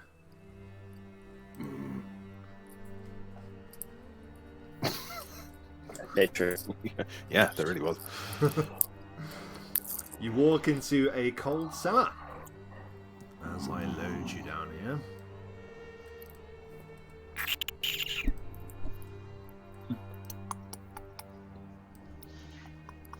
Can you see the room you are currently in? Yes. Yes, although it's blurry. Yeah, for some reason it was taking a little while to sort itself out last time. Yeah, there we go. Is that better? Yeah. Quite clear on mine. Yeah, so you've gone down into a cellar. There's some old barrels. You note there is some wrecked furniture. There is a door here. A door here. The blood. Take a spot. More blood on floor. There is a blood marks that are sort of like a drag mark, and they lead beneath that door. Oh. Can I search the room? Sorry, carry on. Ken. No, I was just going to turn around and say to the other two that point out the blood if they hadn't already noticed. Yeah, it doesn't require a spot check. It's plain as day, really, that there's this horrible, thick layer of blood that is being dragged, like a drag mark beneath the door. You can do a search check by all means, Nite-Nite. Then. Doesn't really turn anything Find up. anything, boss? You look inside one of the barrels. You do note, with a DC 10, fairly easy to spot, there is a simple iron dagger and some rotten fruit and vegetables. Yeah, I'll take the dagger. Ken or Paul, I think kind of you can see the blood marks going behind the door. I'm guessing the door is closed. He wants to maybe listen, put his ear up to the door, see if he can hear anything coming through. Maybe. Which door? Any Sorry, noise or commotion? Ken, is it the? Yeah, the door with the blood. Yeah, by all means, give it a listen. 4.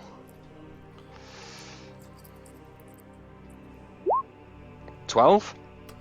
More than enough to hear that there's some kind of muttering going on, an echoing voice, as if in a stone chamber of some type of muttering. Every now and then you hear, prepare them, or must make them ready.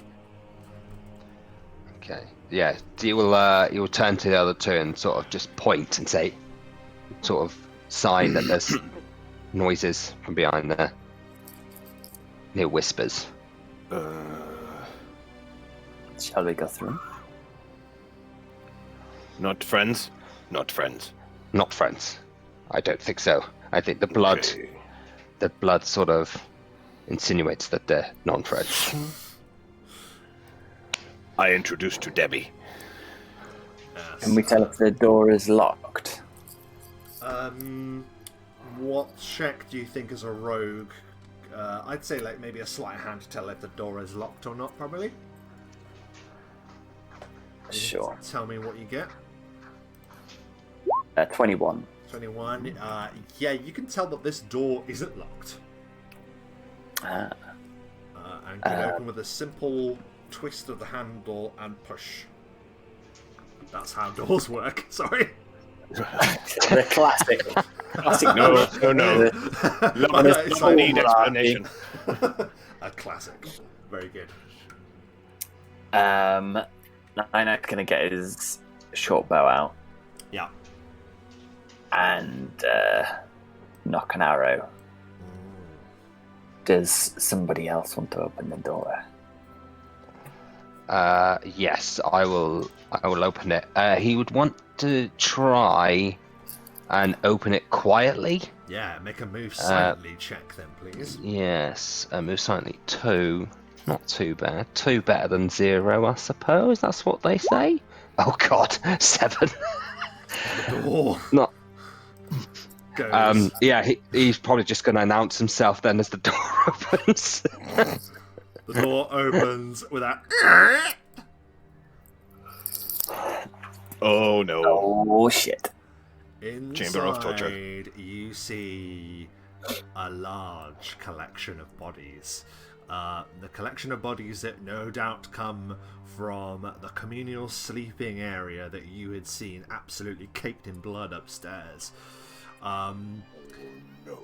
They're all just. It looks like almost like these corpses are being drained of blood. A number of almost storm drains have been makeshift installed into the floor. And at the very far end of the room, you see an individual in similar robes to the guys that you fought before. And in his mutterings, he's saying things along the lines of, must prepare them, must collect the organs too, they mustn't go to waste. And as he does, I'm going to roll a listen check to see if he beats 7. He does not.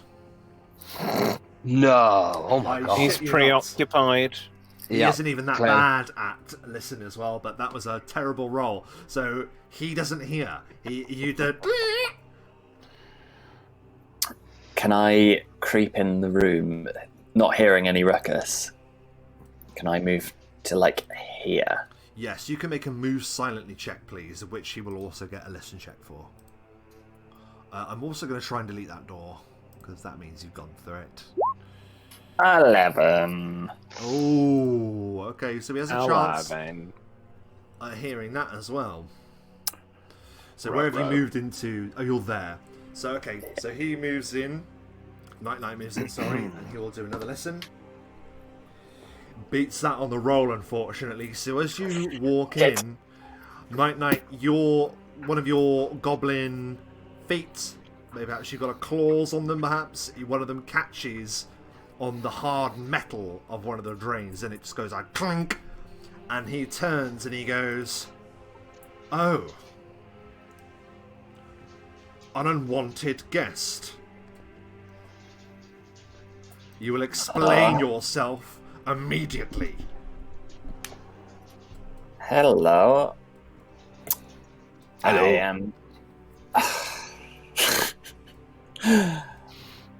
I am here to help with the disemboweling.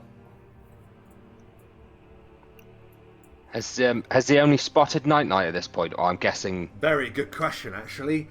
Just these two dudes stood in the doorway. 'Cause, yeah, there was no effort made for you to hide, so I'm going to say he probably just sees giant I mean, Lump in will be armor, saying hello. Yeah. Hello.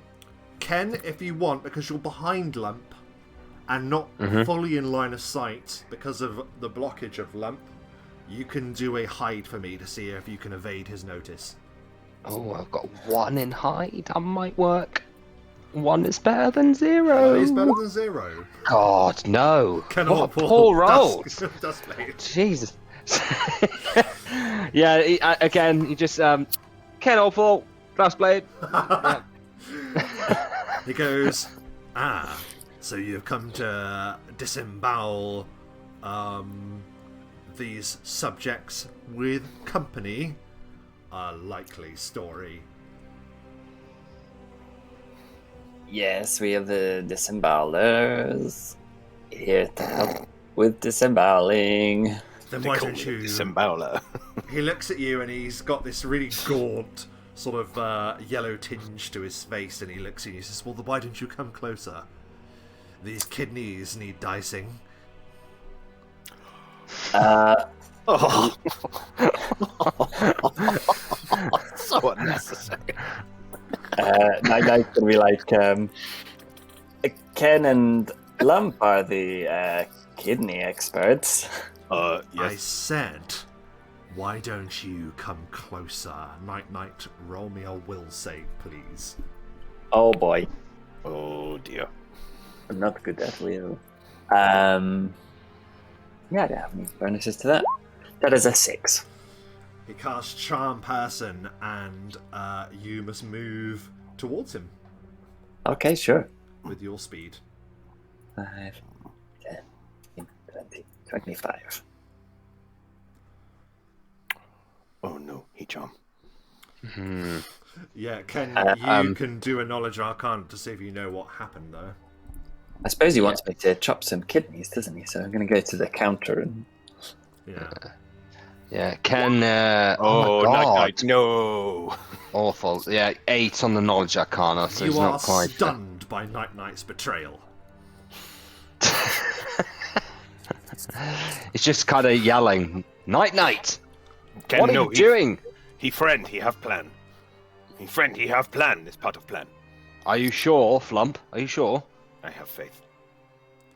You have faith, do you, large one? I have faith in friend. And let us see, he says, how your faith will stand against the cult of the Light Eater. Destroy them! He gives a snarl. From the corner of the room, Oh no. there comes a terrible groan. Oh no. No. Oh, it's okay. As 3 individuals just stand from the pile of bodies, their stomachs and chest cavities are completely open, and they march towards you. Roll initiative. Okay. Ooh. Magical initiative. 2. 21. Lump roll fucking 2. God damn it. Oh my God, Ken Awful, an 8. Jeez, man, what is going on? Oh no. Really needed you guys to go before him. Oh no. Where are they? I have them somewhere.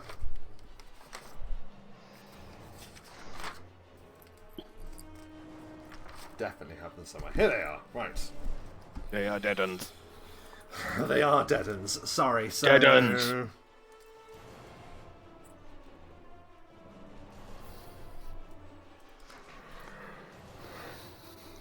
What was Nite-Nite? Sorry. 21. Ken Awful. 8. And Lump. 2. Right, no. Lump unfortunately has to sneeze. And it delays him. massively. Nite-Nite, it is your turn first, and there's some fight or flight reaction in your brain that tells you that there is danger, but can you beat the will save? You don't get any bonus just yet because no one's attacked you, so give us a go. 16. Off the bat, what is it that Nite-Nite draws upon that helps him prevail over this cultist spellcasting? I think it's all the organs on the table. He's like just about to cut them normally, like, and he's like, "Hold on, why would I do this?" Yeah, it's a fair question. Why would you do this? So you snap out of it. What do you do?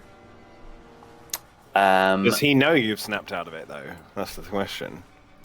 Up to you. If you want to hide that, then I'll ask you, for you to perform some kind of... It depends on what you do, really. I think he's just gonna.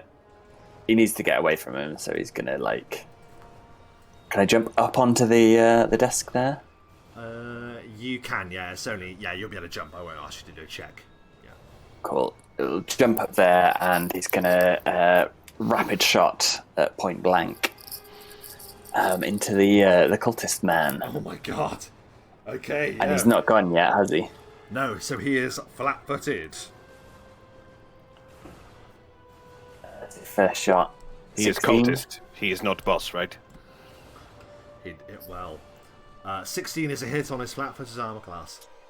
And 16 again. Is a hit on his flat-footed armor class. So that's 2 sneaks.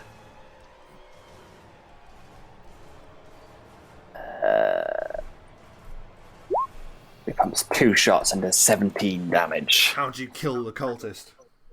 Oh! Straight away. I think he goes to the kidneys. He's just like, you want some kidney disemboweling? Okay.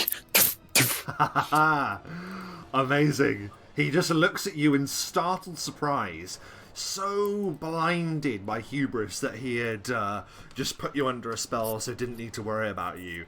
You just drop out of the influence of the spell and kill him with 2 shots. He collapses to the ground. That was his turn, but he died, so that isn't his turn, meaning it is now Ken Orpfall, Duskblade. Ooh, okay. Let's have a look. So we've got this geezer here. Yeah. I'm going to take a free 5-foot step across here. And I will do... What will Ken Orpfall do? Right. Yeah, let's give this a go. So as he's holding up his sword, he is going to cast Blade of Blood and bring that down, which will add 1d6 damage to whatever I do, if I connect that is. Okay, would you want to do a quick Knowledge Arcana for me before then? Yes, I can. I just had 7 ready. Let's do that. 21. Let me just double check something. I do apologise for the... Don't apologise, it's all good. I just want to make sure, because you might know something about this spell.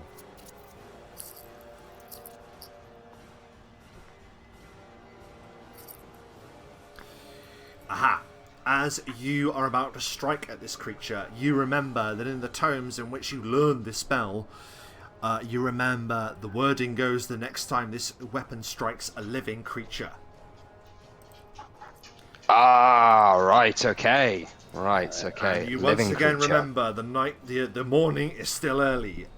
So I'm saying is try and hold back I will on the hold big off spells. then. Let's hold off. So yeah, same as before when he kind of had the spell ready, like vibrating in his hand, grabbing the.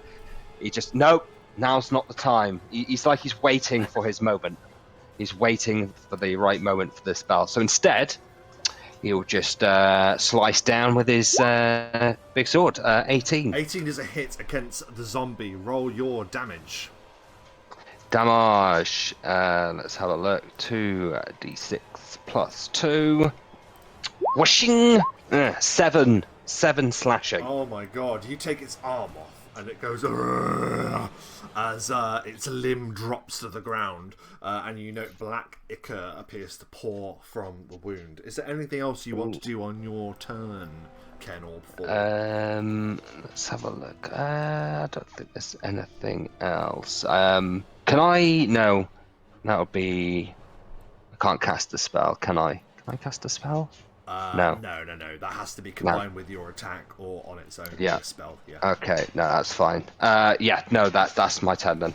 So as Ken sweeps into the room and strikes at one of the zombies, it is now the zombie's turn to go. The first one that you've struck, you took his arm off.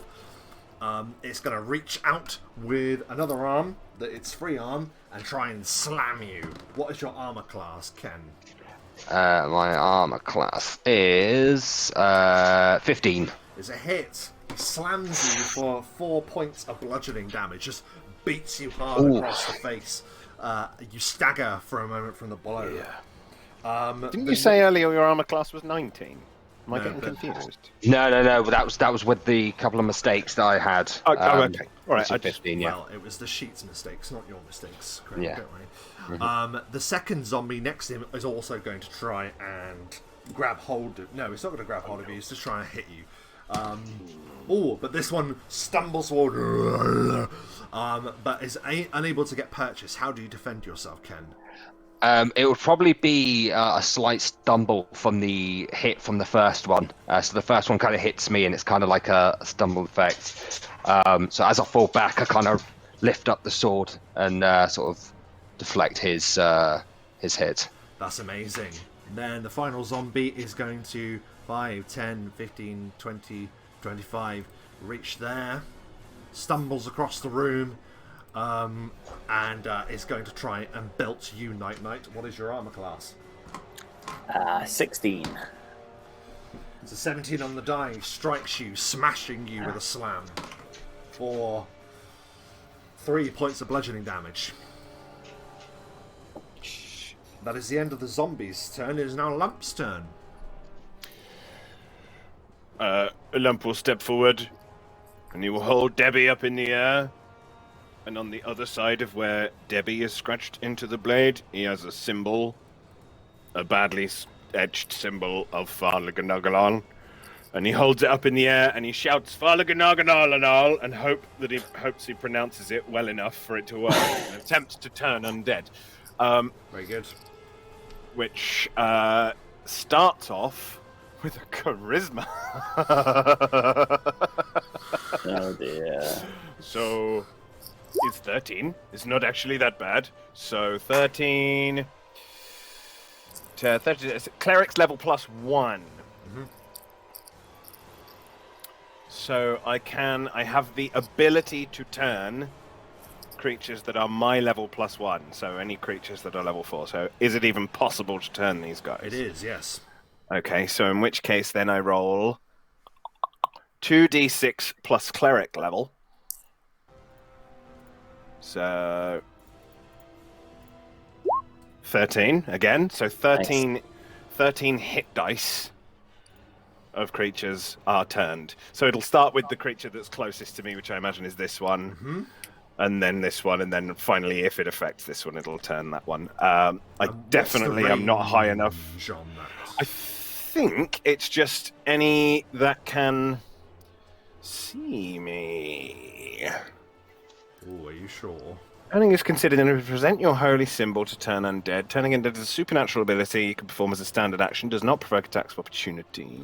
You can't turn undead that are more than 60 feet More away than from 60 you. feet away. Or have cover. Okay. Is he 60 feet away from Which you? I don't means think he is. no, he's 40 feet away. So they're all within range of it. But I definitely don't have a high enough level to like destroy them or anything, but enough to make. Oh, He's gone. enough to make him what? Lump. Oh, Lab! lab. Enough to make them what? Enough to make them what? Uh, I press that little button on the mouse that brings me out of the meeting. oh. As you were. Yeah. So they will cower and attempt to flee from me. Ooh, is that all? They just have to flee from you. Can they still attack? Effect and duration. Turned undead flee from you by the best and fastest means available to them. They flee for 10 rounds, 1 minute. They cannot flee, they cower, giving any attack rolls against them a +2 bonus. If you approach within 10 feet of them, however, they overcome being turned and act normally, you can stand within 10 feet without breaking the turning effect. You just can't approach them, so that doesn't affect the guy. Right. So yeah, they do nothing but cower at the moment, unless they get hit, and then it breaks it. Okay, wow, that's amazing. So He does it. What's He it actually like? pronounces it. Fallenalaganon!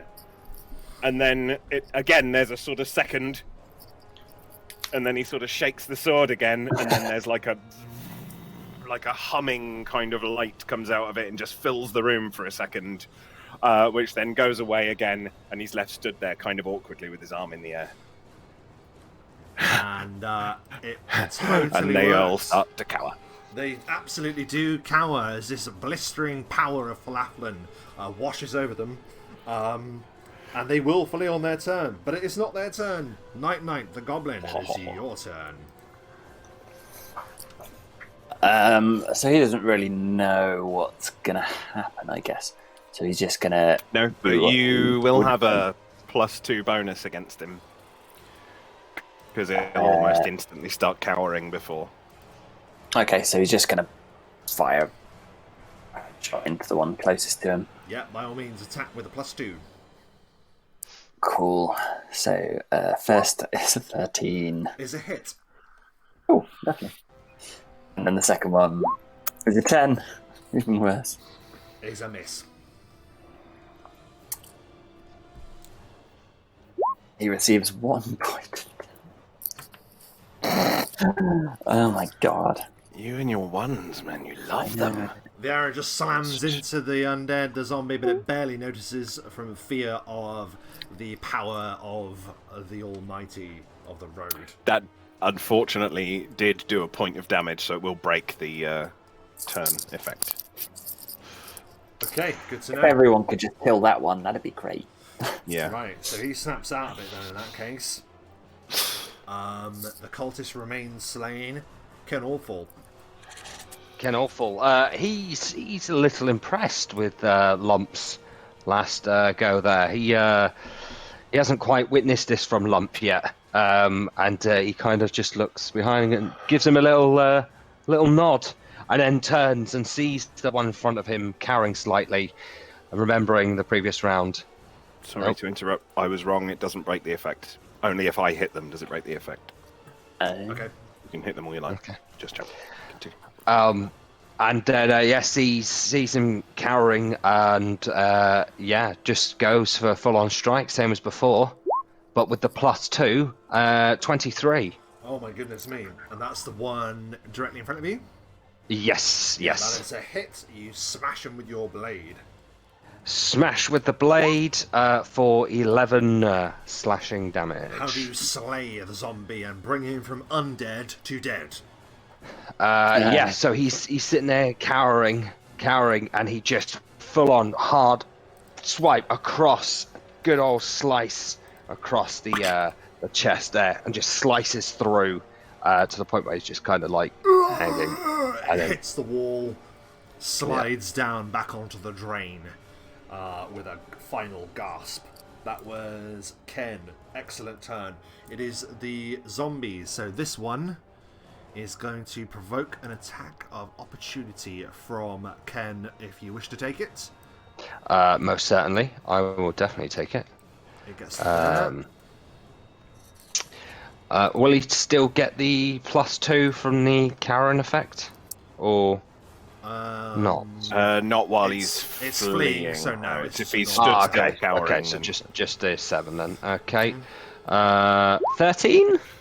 13 is a hit. You slice at the zombie as it charges past you. Okay, sliceroo. Here we go. 6. 6 points of damage. Yeah, you lop off like a big chunk of his shoulder, and it lands on the table like a hock of meat. But it stumbles away, desperate to escape you. For some reason, this dead individual knows what it means to be afraid once again. This zombie is still under the effects of it, so he's not going to try and attack Nite-Nite then, but is instead going to continue to flee. 5, 10, 15, 20, 25, 30. Vanishes out of this door, which it pushes open with ease.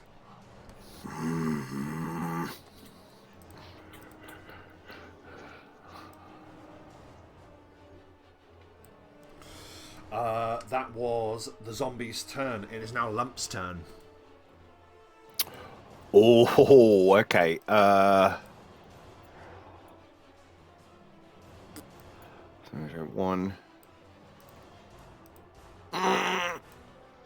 That's not within 10 feet of him, is it? I'm going to plot this out, and if it doesn't work, so that's... No, it's not going to work. I need to go 1, 2, 3, 4. Yeah, that's going to be it, because I can't move any further without approaching within 10 feet of him. Does that count as within 10 feet of him? Yes. Yeah, it does, doesn't it? Bugger. Okay, so I can't do that. Because 1, 2, 3. No, just move to there. Basically, I don't want him running out of that door, but I can't do anything else. So that's me. Excellent. Because if I attack him, it'll break it, and approach him, it'll break it. So I'm going to leave it to you guys because you're better off with them cowering and stuff. So that was a Lump's turn. We're back to the top of the round, and Nite-Nite, you behold some, maybe some light in this zombie's eye, something that betrays that it feels fear as it runs into the hallway. What do you do? If I move to there, can I see it? If you can draw a straight line to it, then yes. There? Yes. Yeah, I'm going to say yes. Cool. I'll fire another couple of arrows at it then, hopefully. Yeah, by all means. Fire! +2 once it's going, right? Or is it now not carrying? No, it's fleeing, so it's not carrying. Cool. A critical miss. Is it though? 22. Just a miss. The arrow bounces from the door frame. And a miss. Yeah, you loose 2 arrows, but they bounce harmlessly away from the zombie that flees. Anything else on your turn, Nite-Nite? A pursuit or stand where you are? No, I've used full action to fire the arrows. Of course. Right, in that case, we move on from Nite-Nite to Ken. What are you doing? Ken, after the last spell he was planning on using, also realizes that these guys are clearly undead. He is going to lift up his hand and cast Disrupt Undead spell. Oh. Yes, level 0 spell. It's not great, but it's something. But I don't know how to roll a touch attack, guys. Oh yeah, so it's just a standard attack with, so it's your strength plus your base attack bonus. So whatever that is. Oh, okay. Is it not dexterity because it's ranged? It's a touch, or is it ranged touch? It is. Wait, where are we? It is. It's a ray. Ranged touch. Yeah, so dex. Yeah, so Would it's it be dex? it'll be your ranged attack then. So dex and your dexterity modifier and your base attack bonus. Okay, 4. Okay, awesome. Okay, so that is 12. You get him on his touch armor class. Oh. So the ray hits him, and just signal for me which one you're going for. The one that tried to run. That one. This one here. This one here. Yeah. Yeah. Okay. So it's just lit 1d6. 3. 3. So yeah, he fires. I think it's a positive, a ray of positive energy. So you just see like a nice bright light come from his hand. Ha! Rain. As it catches it, what does it look like when the positive energy slays the zombie? Oh, it was enough. No way. Nice bright white light coming from his hand. Oh, and it just kind of, I don't know, it kind of shakes him up a bit, and then he kind of looks over at Ken Orbfall with like a nice sort of light smile, like just for a brief second before he hits the deck. There's like a bit of life in his eyes again, like almost saying thank you, and then he just hits the deck. I don't know why that was horrible. It made it so much worse than normal. Oh my goodness. Right, amazing. Jesus. Yeah, so it slams to the ground with a look of finality on its face, a look of release, and it in peace troubles you no longer. Good job, Ken. It is the last remaining zombie who will vanish from sight. Oh no. That's its We've turn. lost him. Nite-Nite, where he go? And it's just going to point to the door where he last saw him. Around the corner. Lump case. It is Lump's turn. Yeah. Okay.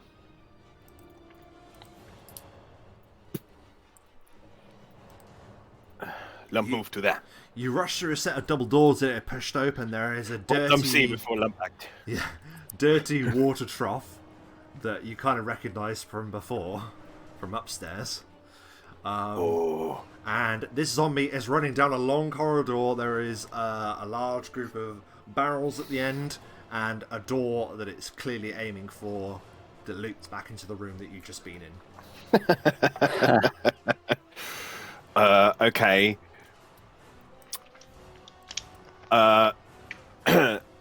Ken!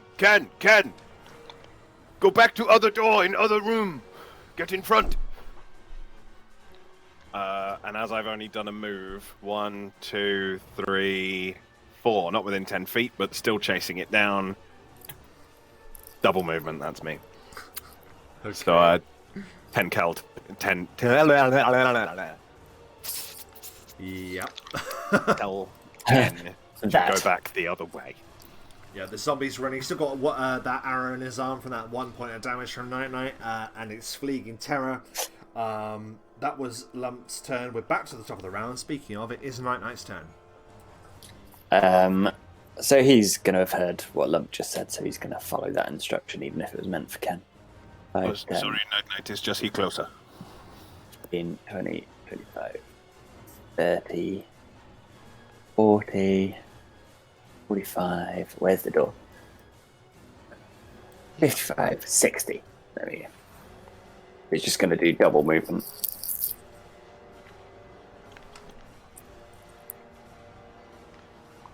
And that's it. Okay. That was Nite-Nite's turn, and is now Ken. Yes, he'll turn around and he will follow. 10, 15. Oh, gone crazy. 15, 20, 25, 30. Yeah. Yeah, and that'll be me, I suppose. Yeah, you rush through, and you stand on the other side of the doorway waiting. It then bursts open, as the zombie hurls its way through. 5, 10. As it opens, you just hear Lump tell you so. And it still isn't able to attack at all. It just wants to flee. No, it's only had like 3 rounds. It just wants to run away from me. So, sorry, 5, 10, 15, 20, 25. It provokes an attack of opportunity. Yeah. Ooh, Slay it. Slay him. If it connects, he will. Oh Slay no! Possibly Play it a clean. fumble. Confirm it. Oh my god. It is a Double fumble. I need you Full on. to roll a reflex save, please, Ken.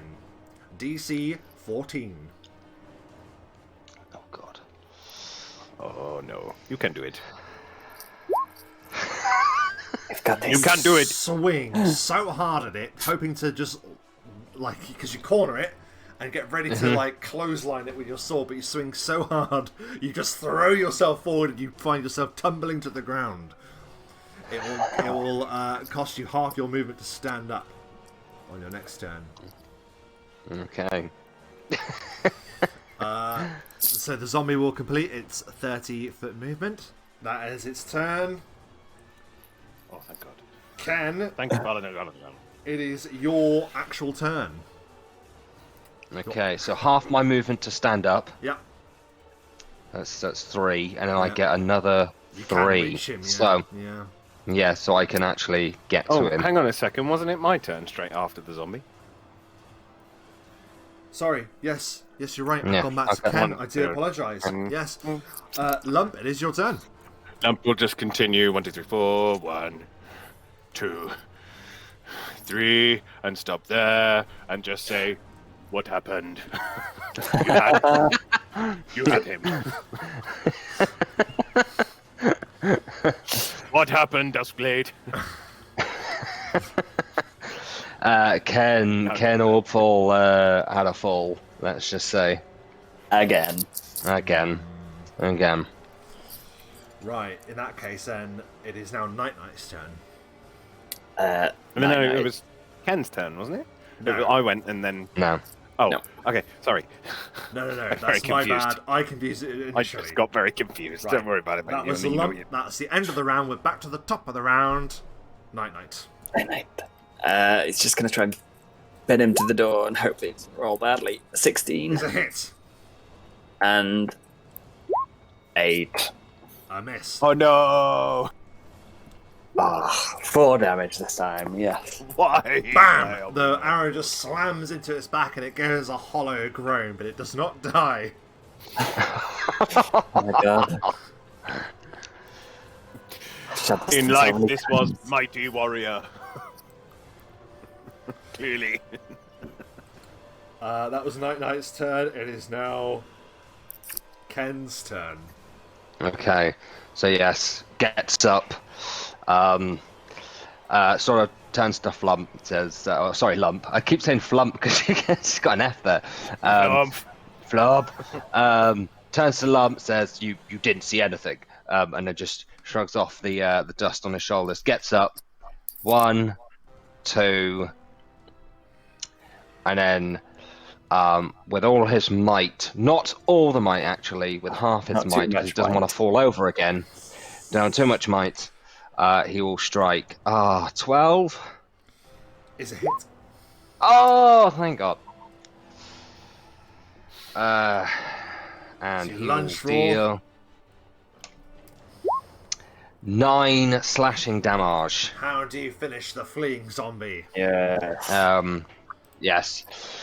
He will sort of announce as he's bringing his blade down, this is what's supposed to happen when you burst through that door.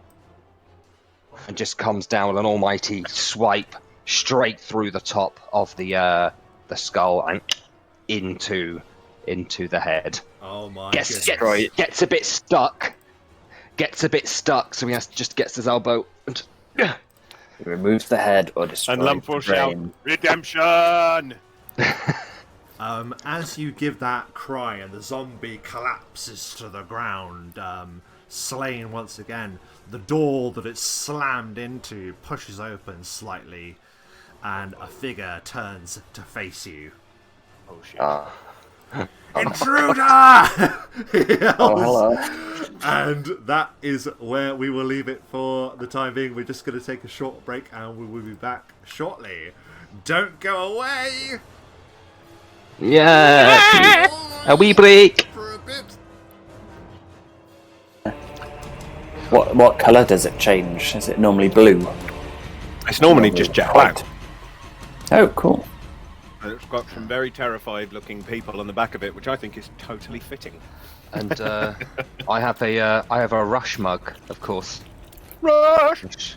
Rush Very 2012. fitting, because Rush have a song called... Roll the bones! That's exactly what we're here to do as we're back from the break. And when last we left our company of mercenaries, the zombie fell dead through the door, but a cultist let out a cry. We're keeping the initiative order, but we're going back to the top of the round. Nite-Nite, you hear a shout of intruders. What do you do? Nite-Nite is gonna... I can't fire, move, and then hide, can I? I've got to choose. Choose Two of between those the three, movement. really. Yeah, basically, yeah. I'll kind of duck behind here and hide in that case. Very well. So as you hear the cry, Just in Nite-Nite, the corner. automatically you duck into cover as your instincts kick in. Anything else, Nite-Nite, or is that it? That is it. I'll just drop a hide check in case you need it, but feel free to ignore. A spot check. Oh, a bad spot check. So he is going to...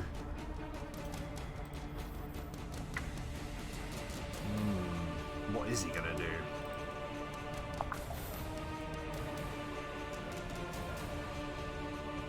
Going to die. He is going to... He's going to rush to here.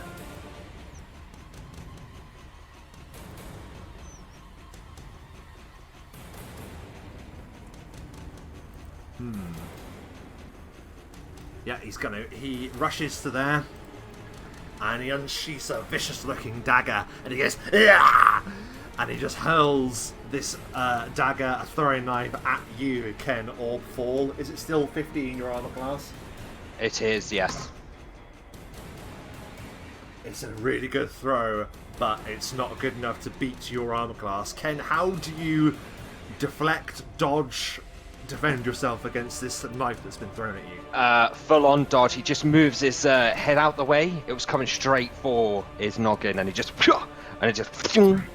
literally just whizzes past his ear. He hears it whistle as it flies past. I think it's just that simple move that just completely conveys the confidence. The confidence. The confidence! Oh, I love it! I love The it! confidence of Ken Orphaw. As he just doesn't even do a proper full dodge. He just moves his head, whoom, like that. Really cool. I love that. So that's what that cultist did.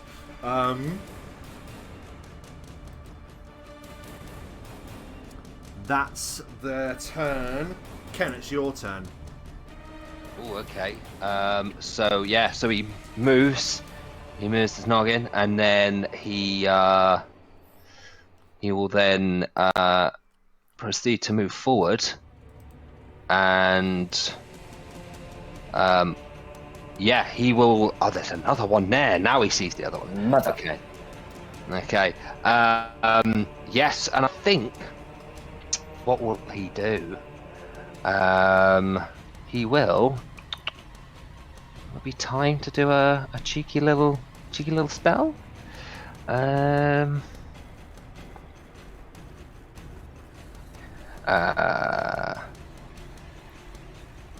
He will. No, not yet. He is just going to do a standard attack with his sword. Okay. Yep.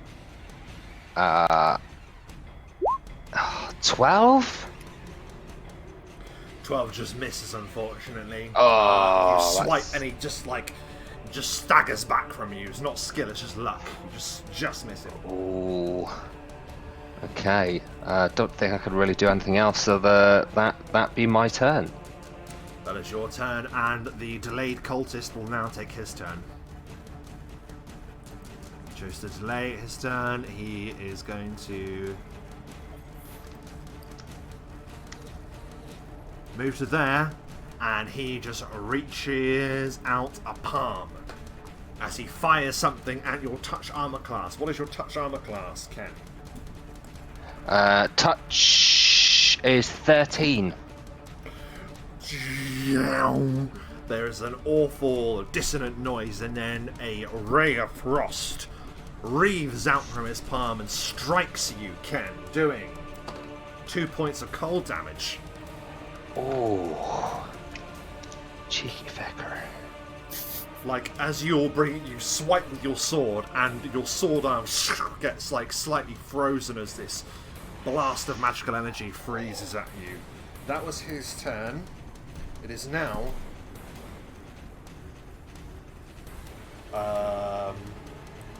Lump's turn.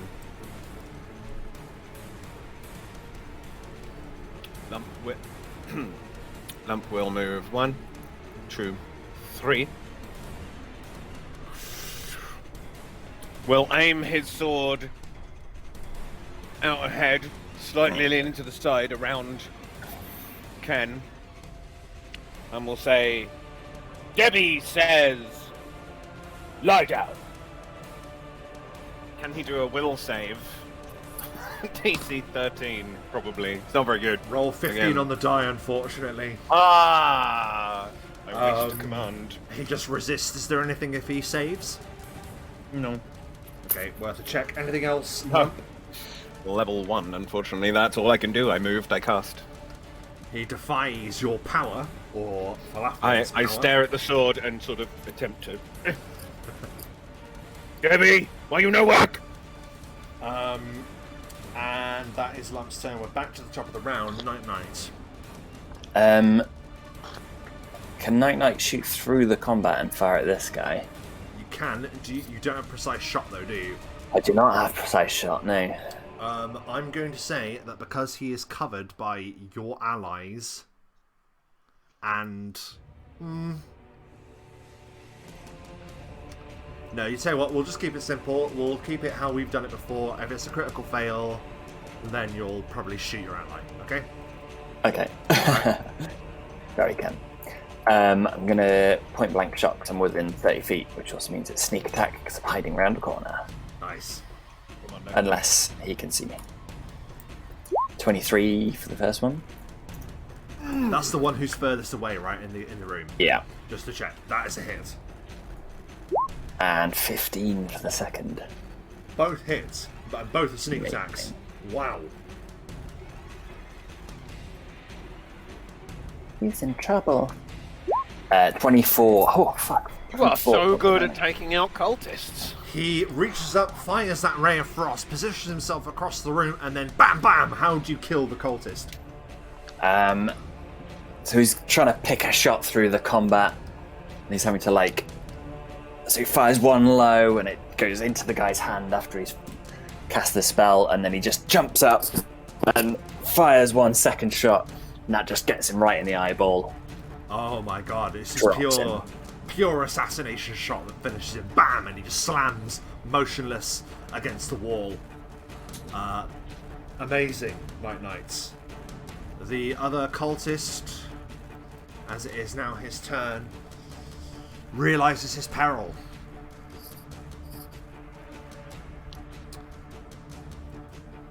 He's gonna run for it. Beg for life. Where's he running? He's Where are gonna you move, running, but boy? because he's going to move and cast a spell, he will provoke an attack of opportunity from the Duskblade. Okay, Ken Allford will take it, and he will strike 20, It's a hit. and he will deal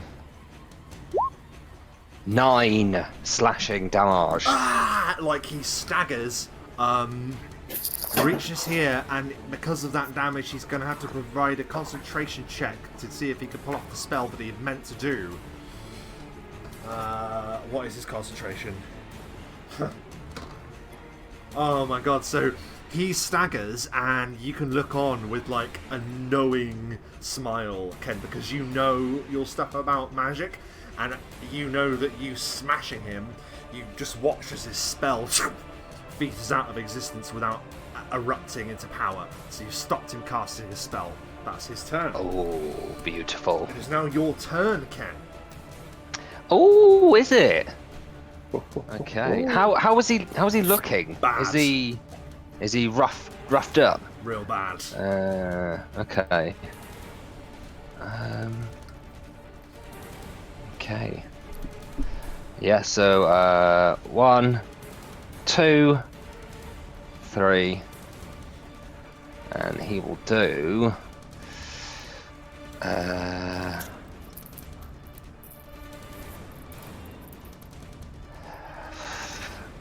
I mean, no, it's a bit of a really bad, like really bad.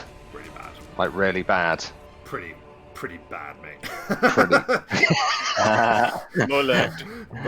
Okay. Unhealthy. Yeah, go on. I'm gonna risk it. He's going to look at him and attempt to cast a level 0 spell and say as he's trying, "It's a little cold, isn't it?" And will cast Ray of Frost. Are you just casting that at him? Right Yes. back at you. Okay, that will provoke an attack of opportunity because you're standing right next to him to fire at him point blank. So he will take the attack of opportunity, desperately fighting for his life. What is your armor class? 15. Oh, he just misses you. He gets 14. So you rush forward with a ray of frost. He strikes out with the dagger, but you basically parry it aside and then cast the spell. So you can make a touch attack, please. So your dexterity attack, please, against him. Yep. So that was 3 plus 1. That's 4. On his touch. Oh my god. Oh, 5. no! This Oh. desperate struggle, like he swings for you, you parry, you fire a spell, but he just falls out of the way. The door just gets behind him, gets covered with frost. As your ray of frost slams into what was just behind him. Unfortunate indeed. Yeah, that's a heartbreaker, that He one. is Ooh. desperately clinging to life. Lump, it's your turn. I was just looking to see what the rules are for making a charge attack. You have to But run in a straight line. I don't have a straight line, do I? No, No.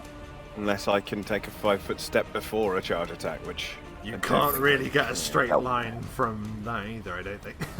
Well, I could. If I got from there, then a straight line is certainly possible. Apologies. Ah, yes, yeah. you can do Ah. it from there. But I don't know if you're allowed a 5-foot step before you, and No, I'm 'cause that's just movement, isn't it? looking. I think. Spirit before your attack. Yeah, because after, charge is usually. your movement. Charge is your movement, so I'll say Clear no. up afterwards. You can't take a 5-foot step the same round as a charge. It says it right there anyway, so it doesn't matter. 1. You don't even have to feel bad about it, Rob. 3. Not that you would have. It wouldn't anyway. Quite right. Didn't give a shit. I mean, it was a bit of a stretch. I was fairly sure you couldn't, but 1, 2, 3, 4, and then as we're doing a bit of extra movement, we'll just move to there and try and split the aggro a bit at least. So yeah, I move. So it's double movement, so I can't do anything but move. But so he moves forward, and literally just goes "Ah!" in the face of the guy. But he's not very intimidating because he's really out of breath and sweaty because he's quite fat. Oh my goodness. That is Lump's turn. We're back to the top of the round. Nite-Nite, it's your turn. Nite-Nite is gonna push his luck again. He's gonna step through the door and fire into combat once more. Finish him, Nite-Nite. Mate, Finish him. You know the odds of rolling a 1 in this game seem to be higher than in any game we've ever played. Yeah, definitely. A 10 for the first shot, Going to shoot me in ass. 23 for the second shot. 10 misses, so it slams into like the table next to Lump, narrowly missing him. The second one is a perfect hit. 3 points of damage. That was very close, friend. Exactly what was required to finish him. How do you do so? I think it's a nasty one. It like just goes like right into his stomach, like into his liver, and it just pierces the liver, and just the pain of that knocks him down and out. Oh my goodness. And as he tumbles backwards, he goes through the door to reveal a cultist who yells, "Intruders!" Just kidding. Can you imagine if it just kept happening? Just room after room of an intruder. Intruders! Just has to find a way to get his characters to the next door.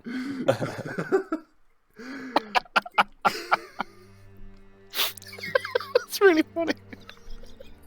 I kind of wish it had happened now, to be honest. Amazing. So the dust settles, the battle is over.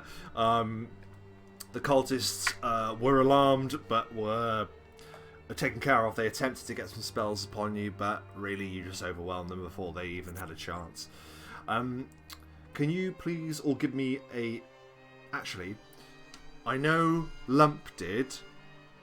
Did anyone else look through the corridor you chased the zombie down? No one else went into this corridor, no. Lump, give me a spot check, please, just to see if you would have noticed something whilst you were down there. Nite-Nite would like to retrieve his arrows, and there was a zombie down there that died that he had shot. Spot check for Nite-Nite as well, then. Yeah. Lump get 10. Lump see nothing. Lump chase zombie. 9. Nah, no notice anything. If you want to recover your arrows, Nite-Nite, DC 15 to recover them all. Any less, then it's half. It's survival, isn't it? It's actually -1. You get half the arrows you fired back. It's very generous for a 1. Everyone okay? There are desks in here. Little bruised. I'm gonna quaff a potion, I think.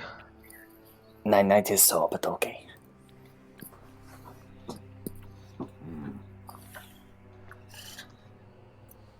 Be good. Be good. I'll take 10. That's not bad. Well, I'll take 9. Oh, yeah. You take a health potion, some vitality returns to you. Mm-hmm. Can we have a look around this room? Is that the map? Yeah, do a this a search classroom? check just to see if you spot anything in particular, but yeah, go ahead. I think it's that. Yes. Oh my god.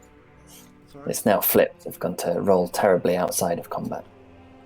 I shall also do a search. Can all fall? A 19 on search. That is much better. Very good. Lump Okay. might as well. Yeah, might as well. -1. As, Lump is busy poking dead body. as Lump slips effortlessly into a coma, the Are rest of you dead? have a look around. Nite-Nite, you, as you rightly say, yeah, big map on the table, and you note that it is similar to one of the maps that you'd seen upstairs that had a number of locations circled. This one is far more detailed. More and more locations have been circled and then crossed off, leaving just the one.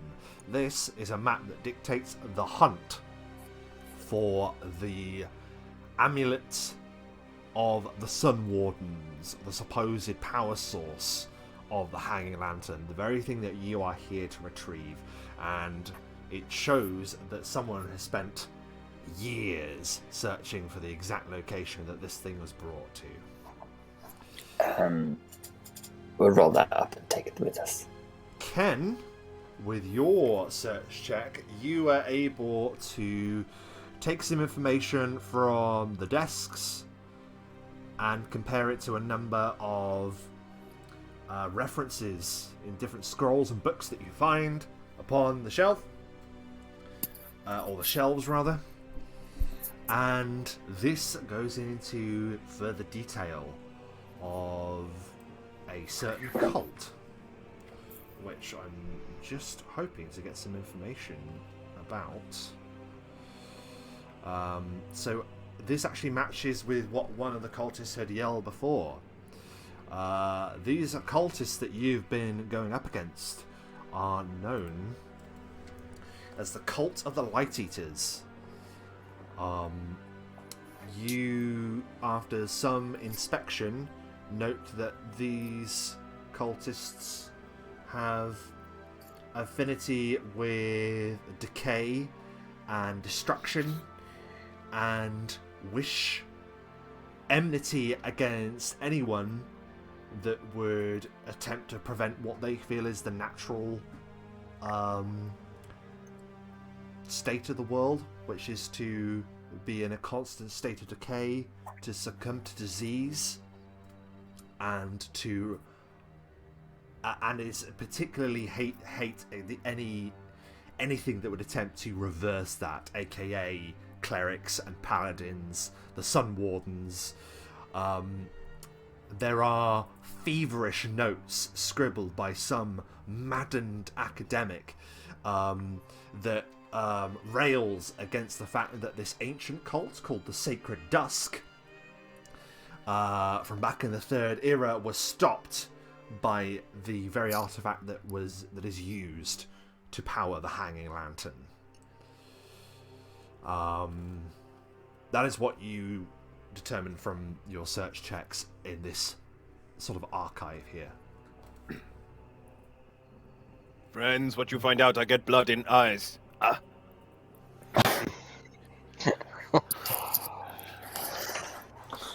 There's a map here. Very committed to wash up. Interesting. Ooh, Lots of locations. Places. Yes. Pretty places. Maybe.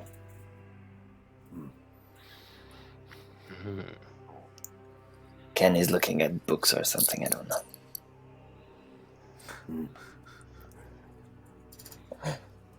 Shall Holy we book? carry on? Holy books? Are there holy books? Books on gods. Books on God. Interesting. Knowledge religion check.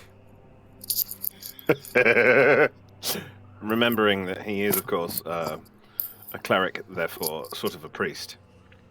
Knowledge religion.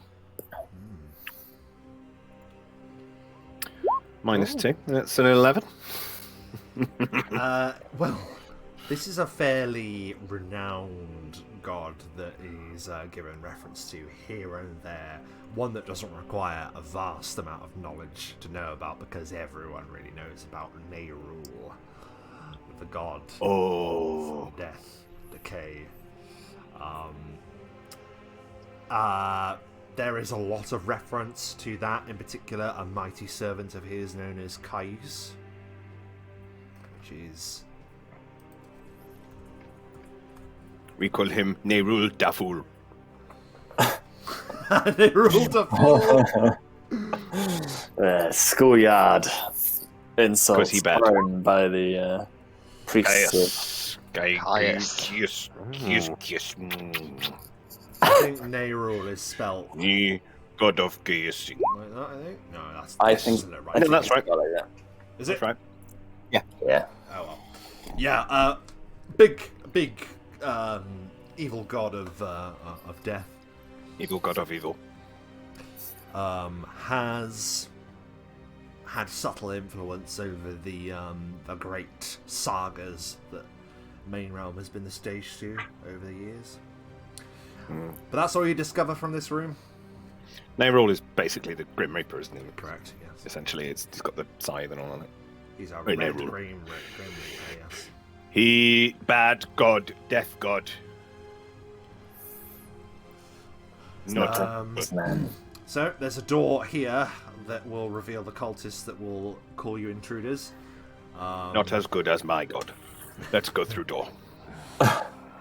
You go through the door. Kick. Can I? He's kicked it. You kick the door. Kicked it. And it was frozen by my ray of frost, so it explodes. Yeah, it just shatters into a million pieces.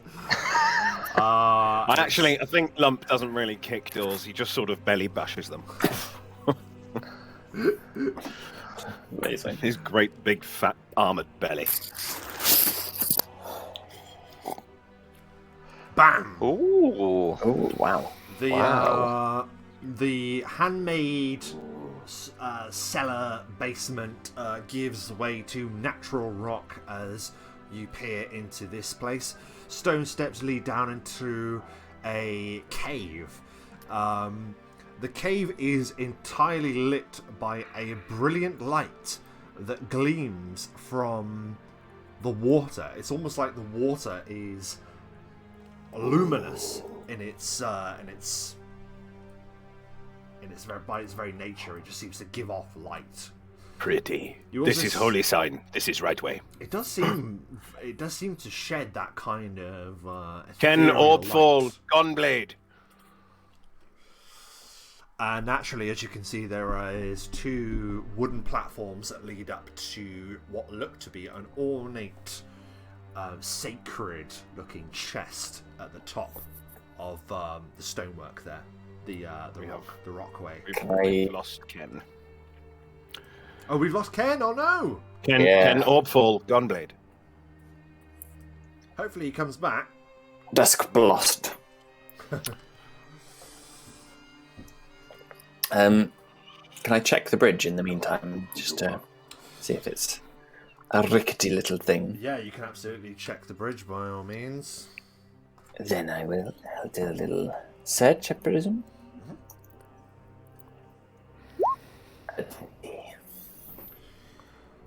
Yeah, so...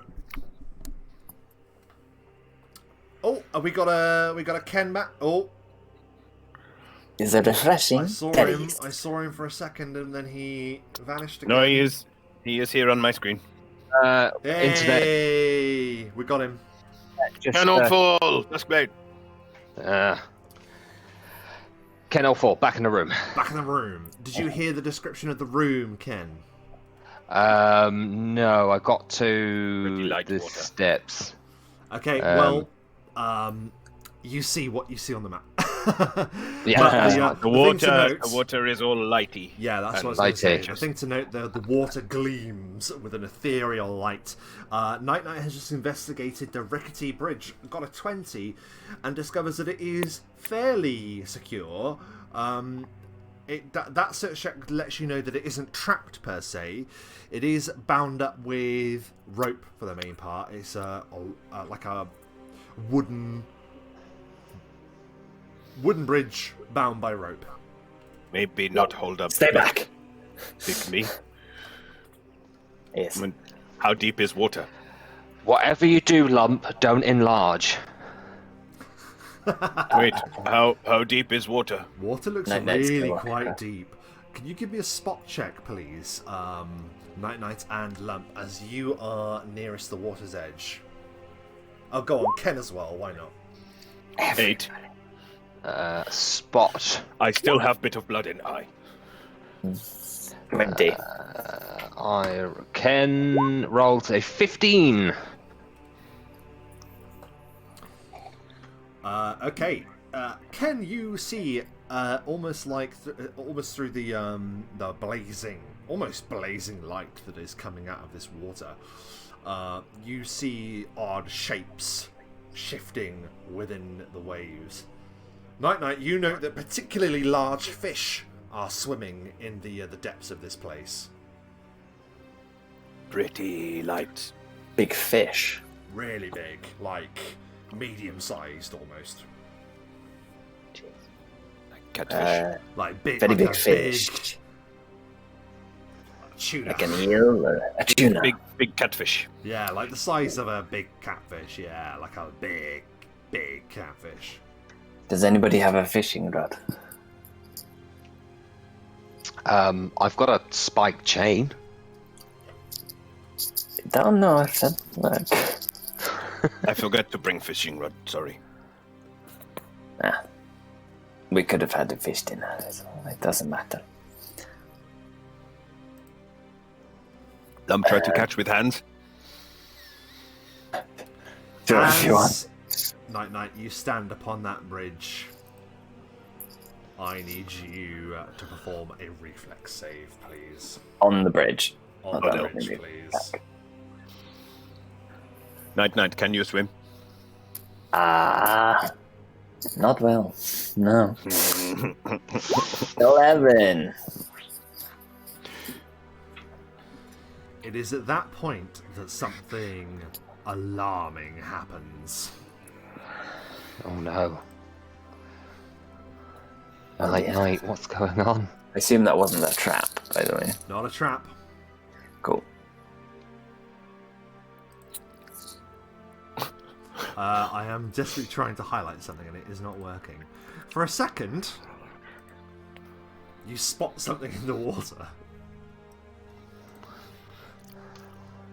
Dun-dun, Fish. dun-dun. A big fish-like head rises out of the water Oh, shit. and it blinks its eyes out of sync with the other. And it is at that point that the creature appears to grab the rope, or part of the rope on the bridge, and just wrenches. Oh, no. And the bridge Oh, shit. collapses into the water. And Nite-Nite, I'm afraid to say, you plunge into the depths. Oh, shit. It is at this point that I'm desperately trying to select them all. That head is replaced by this. What is that? Oh my god. Appearing out of the water is a Oh, no. fish-like humanoid. It is the mermaid reversed. It has the top half of a fish It's the anti-mermaid. and the anti-mermaid. It's the worst type. It's the way round you wouldn't want it. Exactly. Unless you have macabre tastes, it is the way around you wouldn't want it. You can each give me a nature check, please, very quickly. I do have nature. Not in nature, straight intelligence. I get 4. Oh my god. 9. Disgusting fish creature! 4.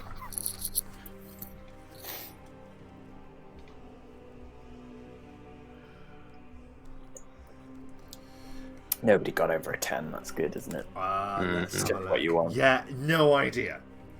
No idea whatsoever. Nite-Nite, you plunge into the water as the thing that rose up out of the water gives a terrible cry. It is joined by 3 of its kin. And Oh no. it is then that I'm going to have to ask you all to roll initiative. Initiative! Here is my supreme initiative! 4. It is two better than last time. Well, oh no. 15. Don't be round. Please don't drown me.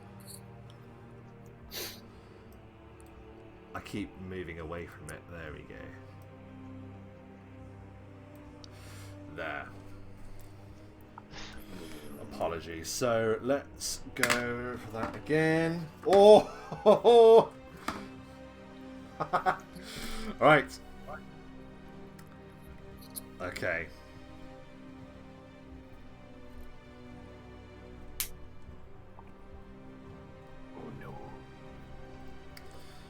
Then, Ken, you got a 15, correct? Yes.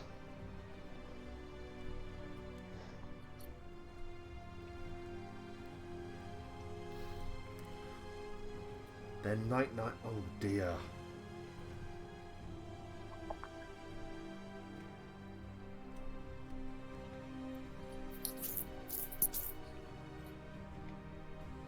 And then Lump get 4.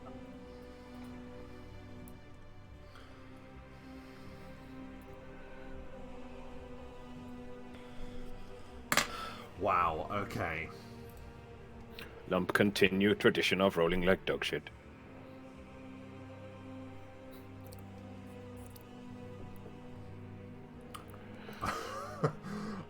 Right.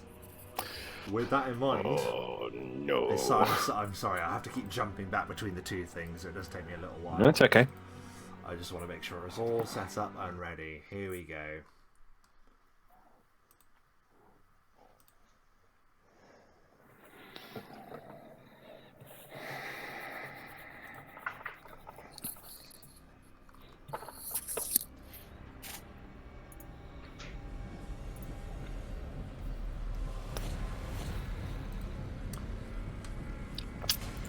The terrible fish-like folk that you don't know to be called Kuatoa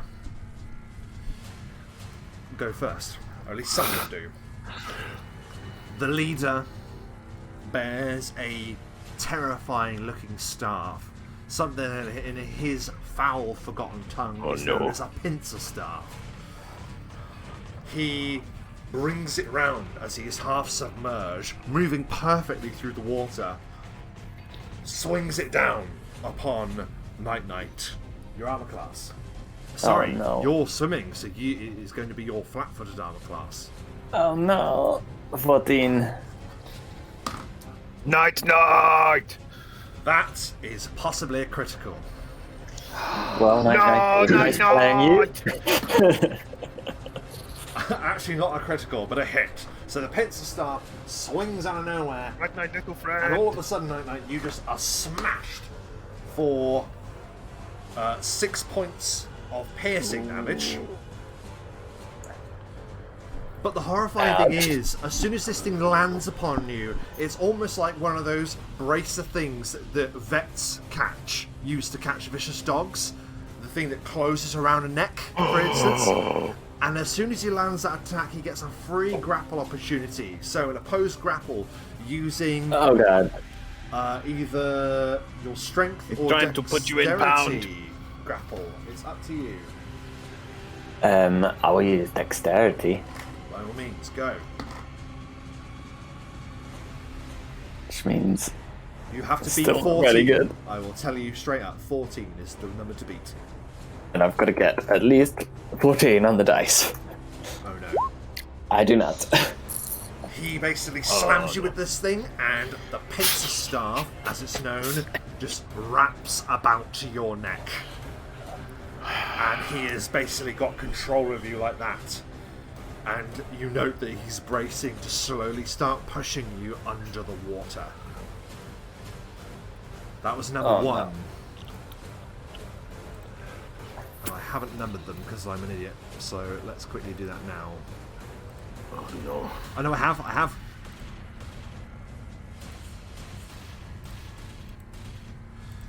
This one piercingly leaps with a 5-foot step from the surface of the water to stand next to the Duskblade, and with a vicious looking short spear strikes out against you at your 15 armor class.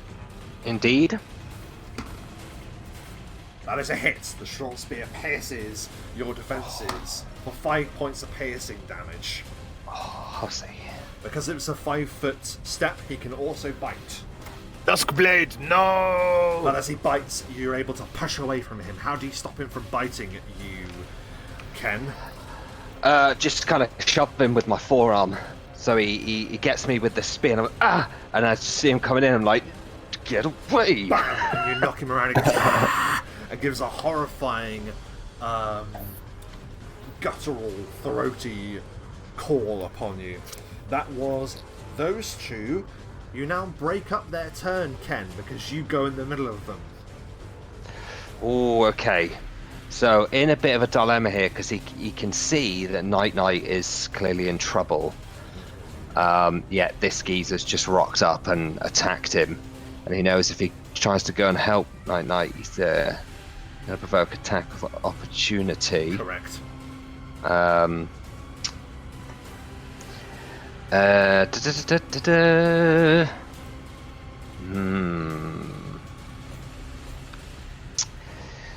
Let's have a look. How far under is Nite-Nite in the water? Not under the water just yet. Just struggling. On the surface, struggling at this time.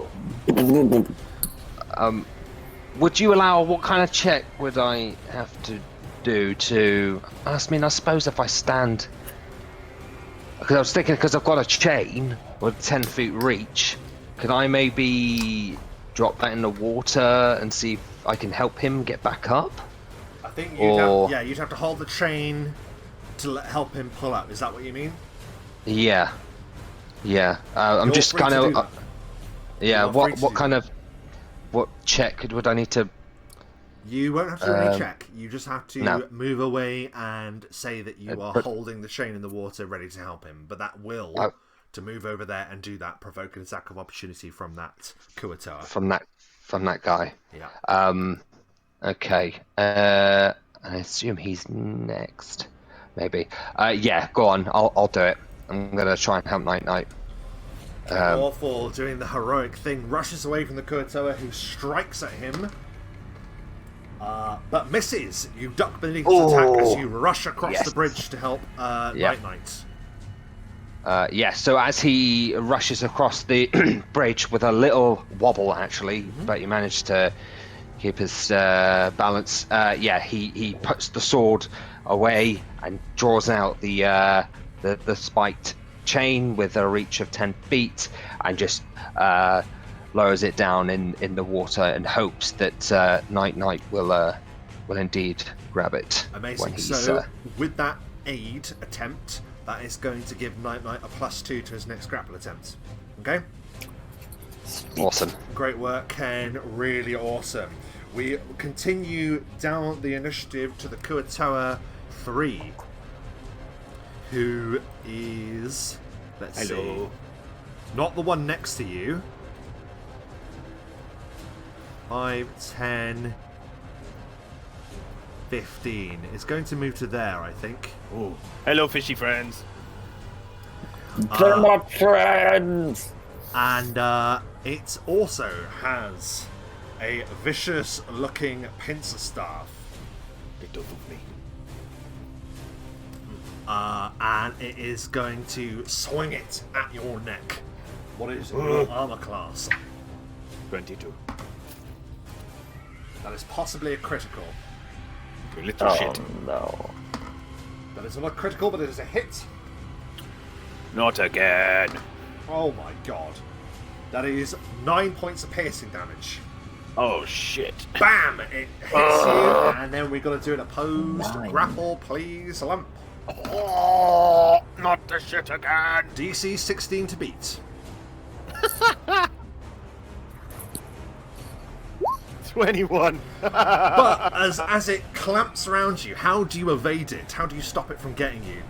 He just grabs one side of it and just sort of forces it back and shoves him away slightly, and then puts the shield back up ready for the next guy that's going to attack him. Oh my goodness, that was incredible.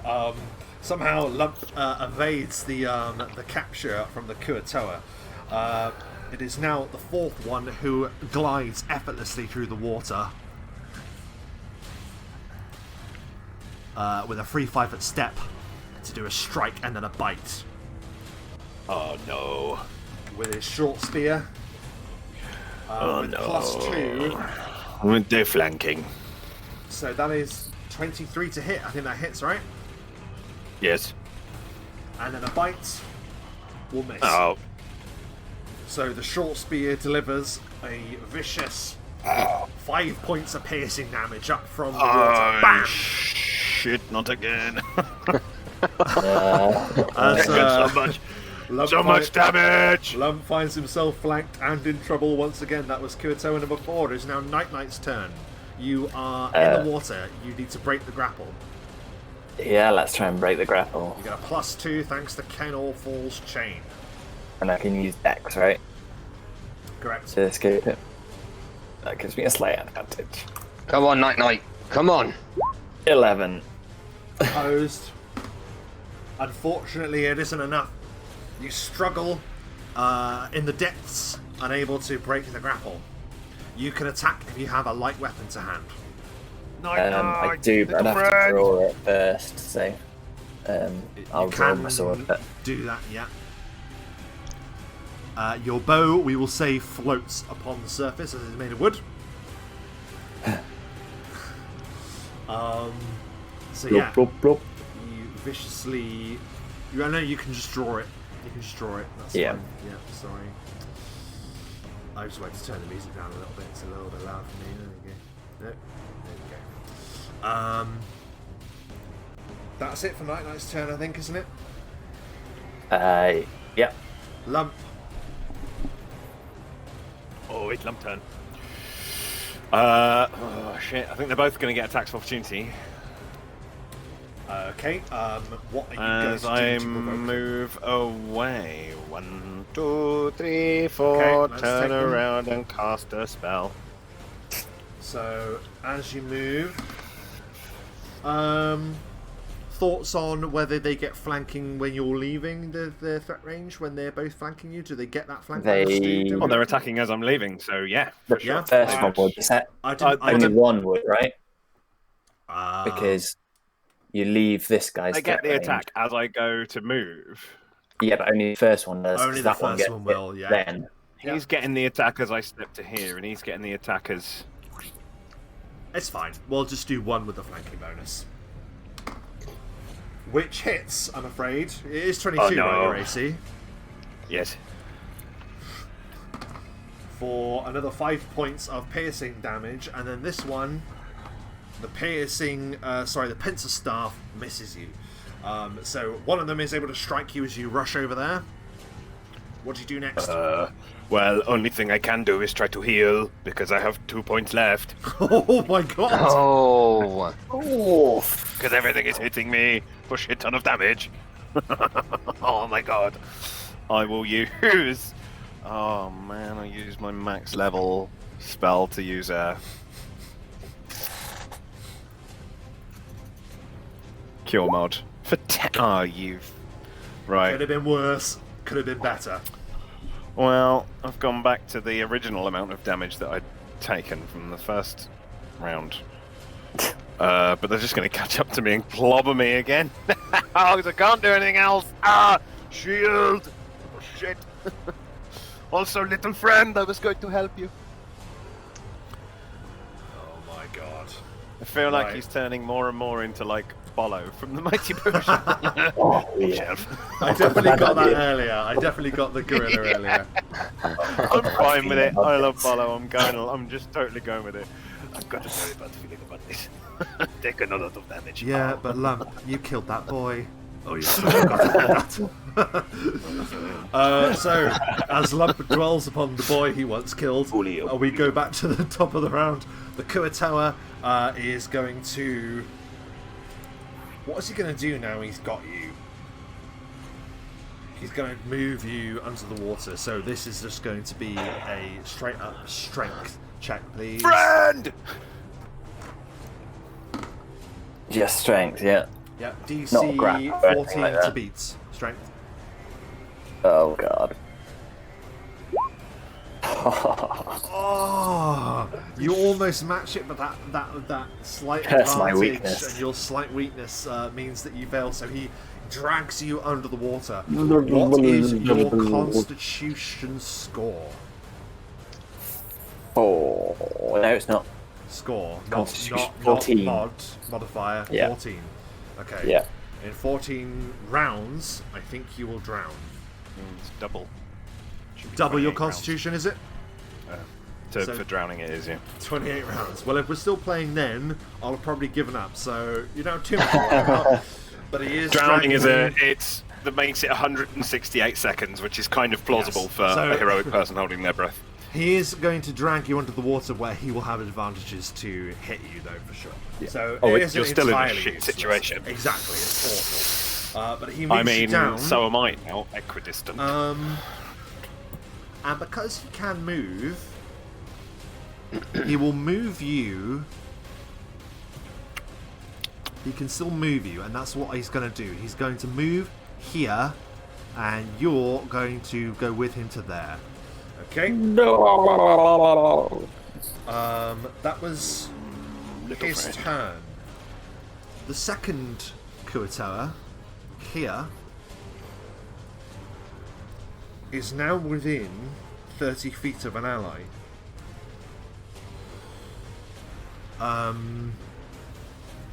Ken, I need you to perform a reflex saving throw, please. Oh, you dirty. 30. Dirty bitch. My not good one. Oh, that's at 19. Amazing. You only take half then, as... Hang on.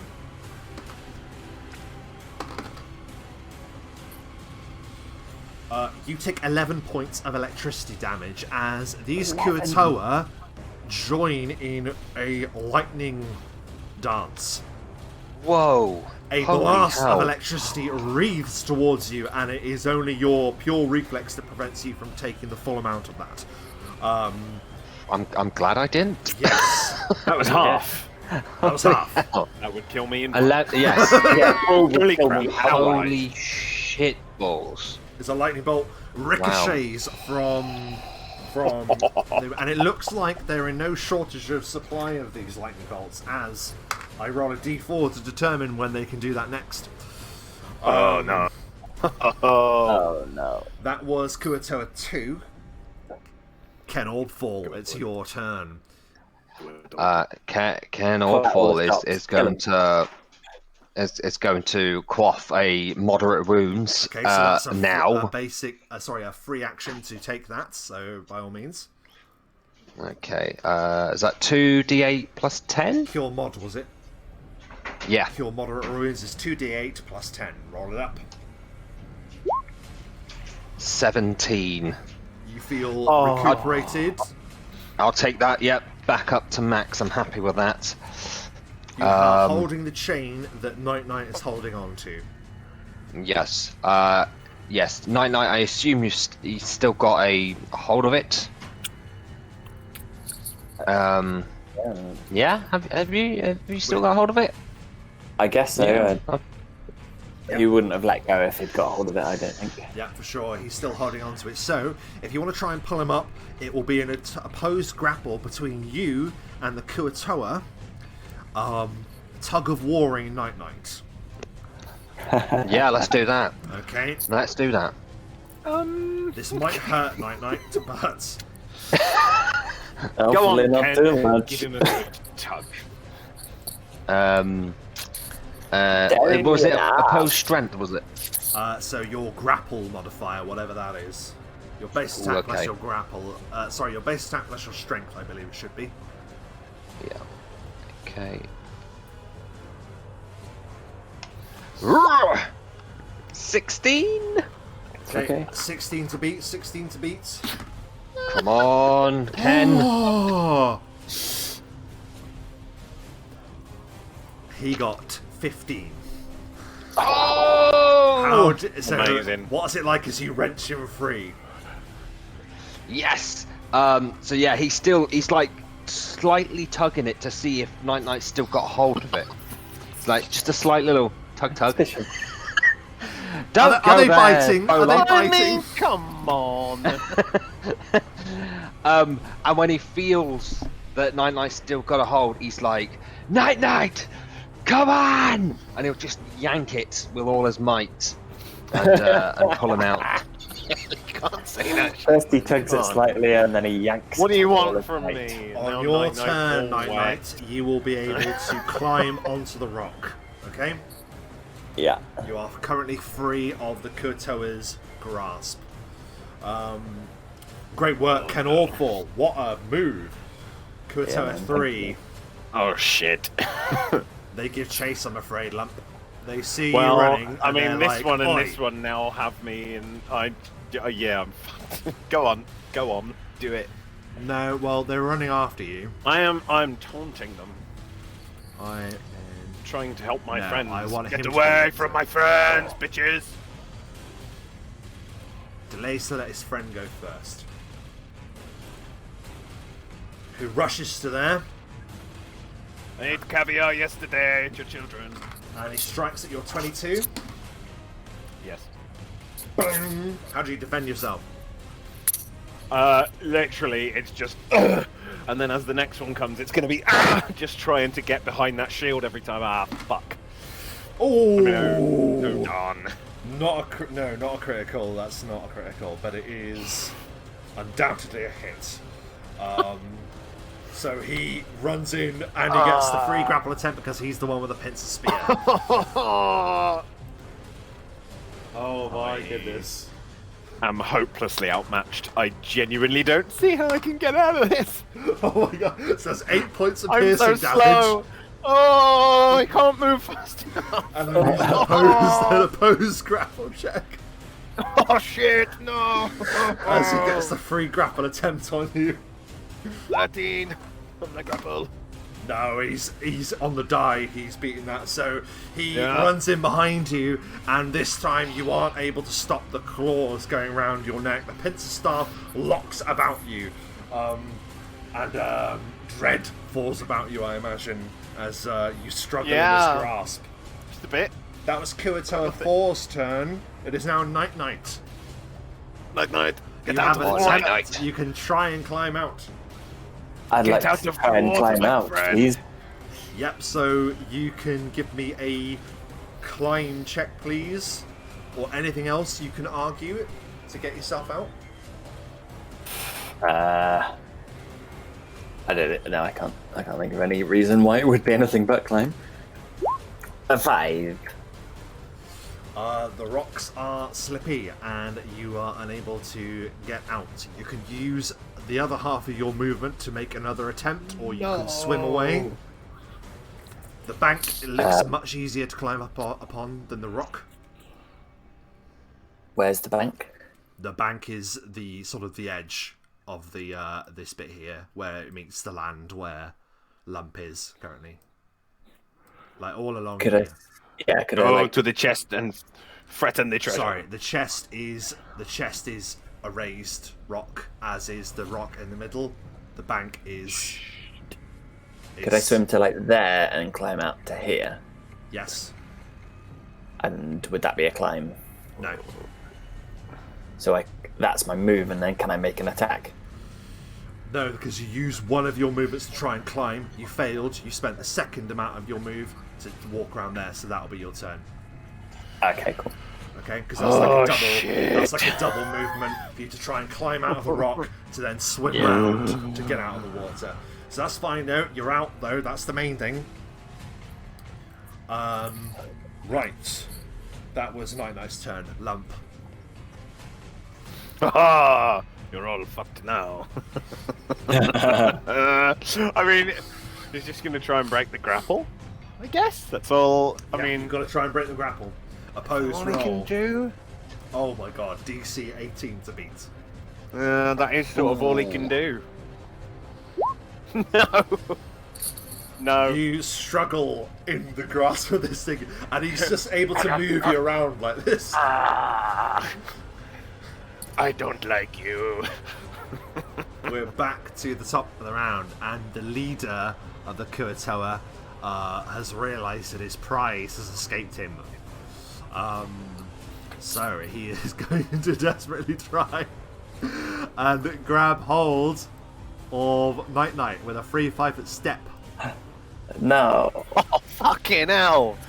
He is going to attack, and if he lands this attack with his pincer staff, then he gets the free attack, the free grapple attempt. AC is 16 still. Correct. Possibly a fumble. It's just a miss. So he snaps at you with the pincer staff. He then tries to bite you because it's a free 5-foot step, and then a second attack.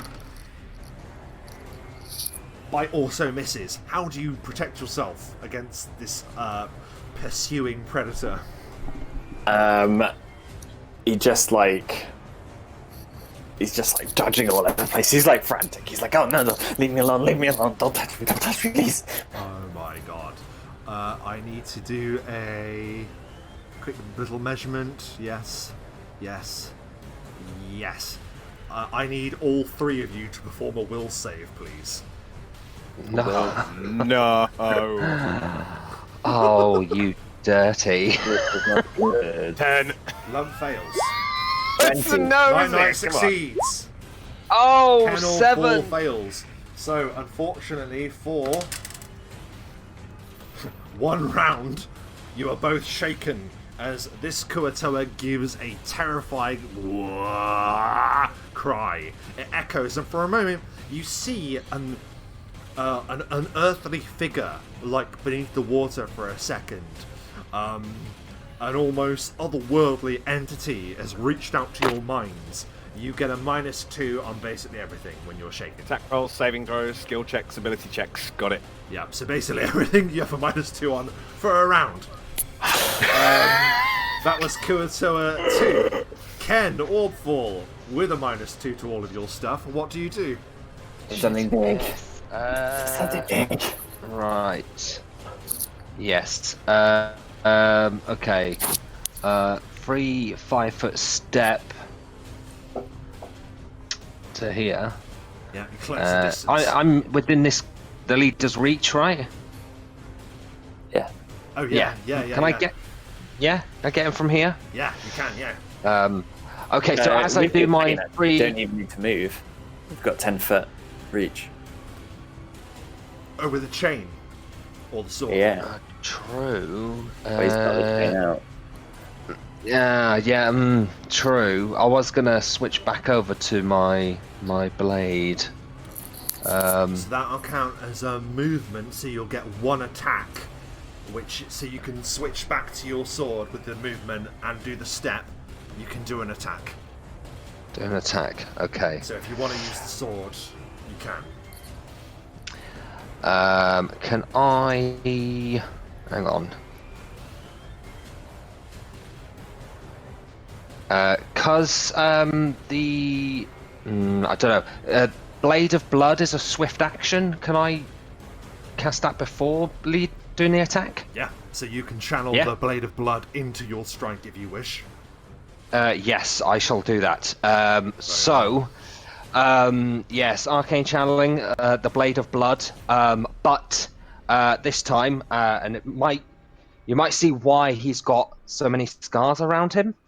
He's going to just pull the sword on his arm, slice it, take off 5 HP from himself to deal more damage if it connects. Oh, that's so rad! And that will be... Come on. Come on, connect to the leader. 23. It's a hit! It connects!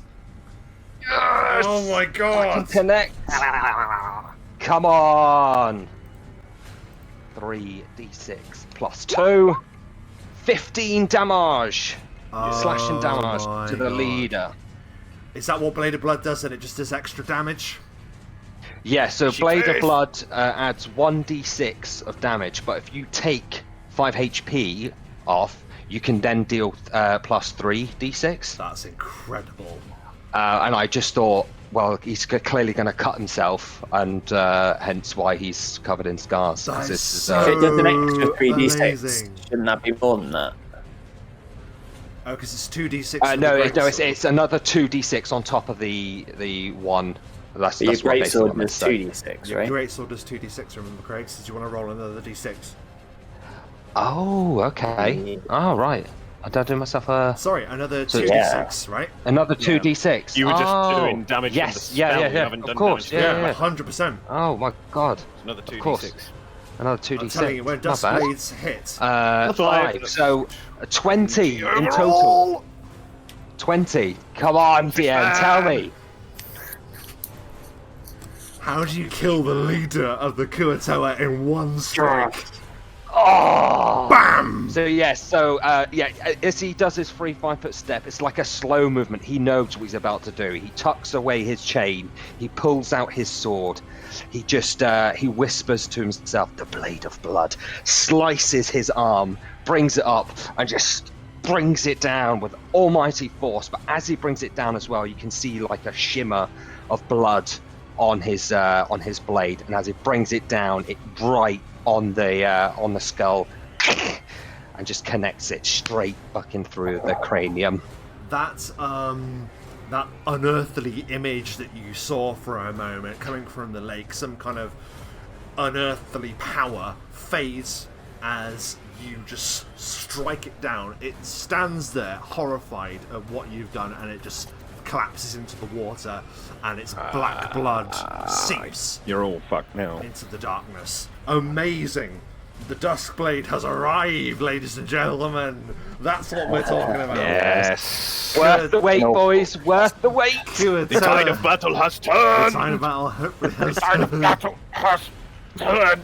Kuatoa number 3, who has the pincer, is going to strike at Lump again.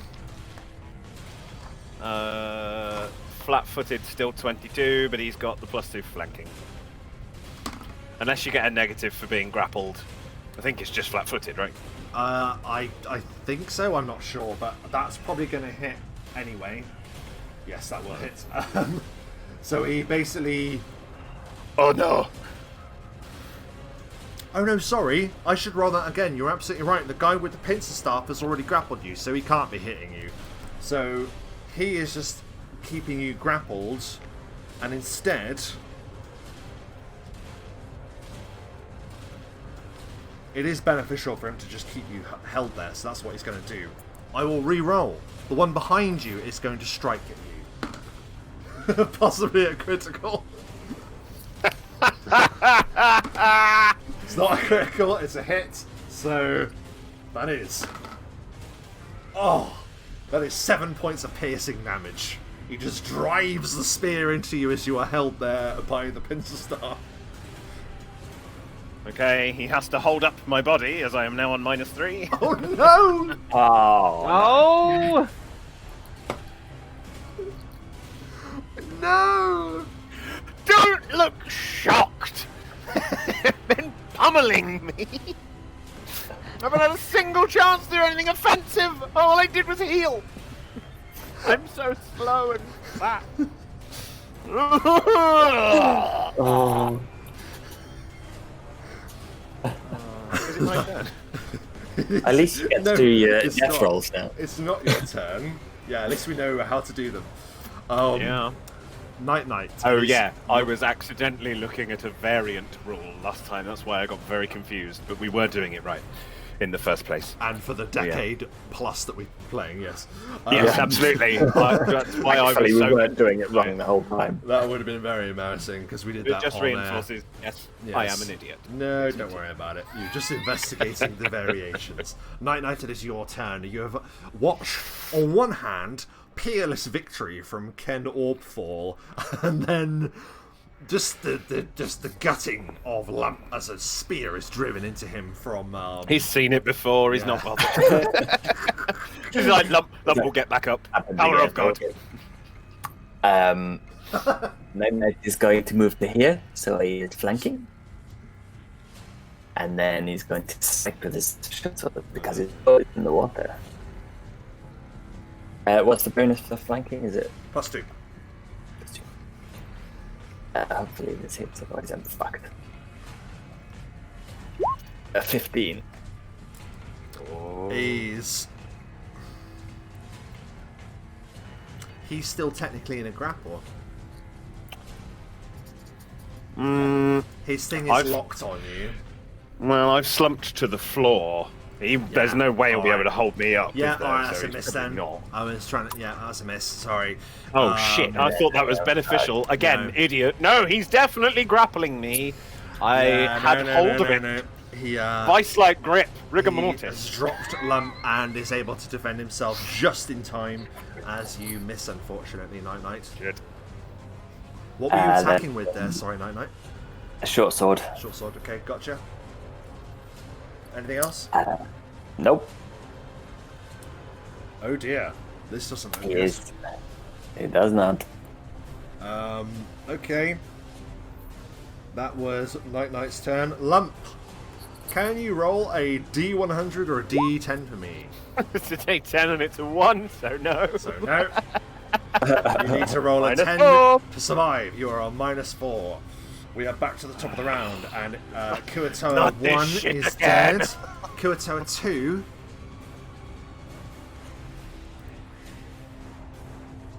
is going to simply rush forth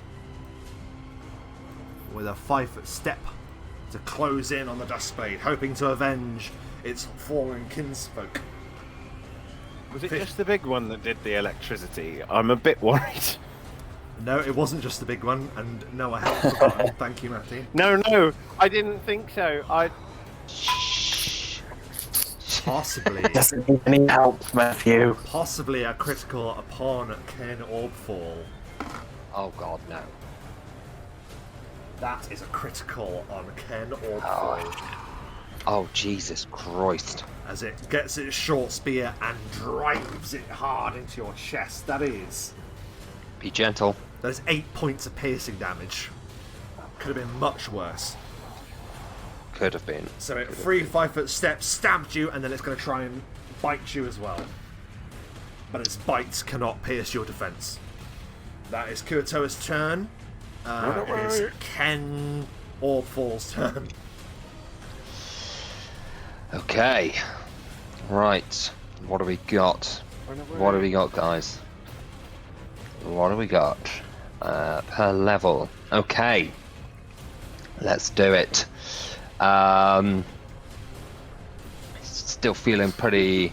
Even though he's just had a good chunk of health taken off him, he's still feeling pretty good from the last strike. I'm feeling good about this. Come on. So yeah, he's gonna pick up his sword,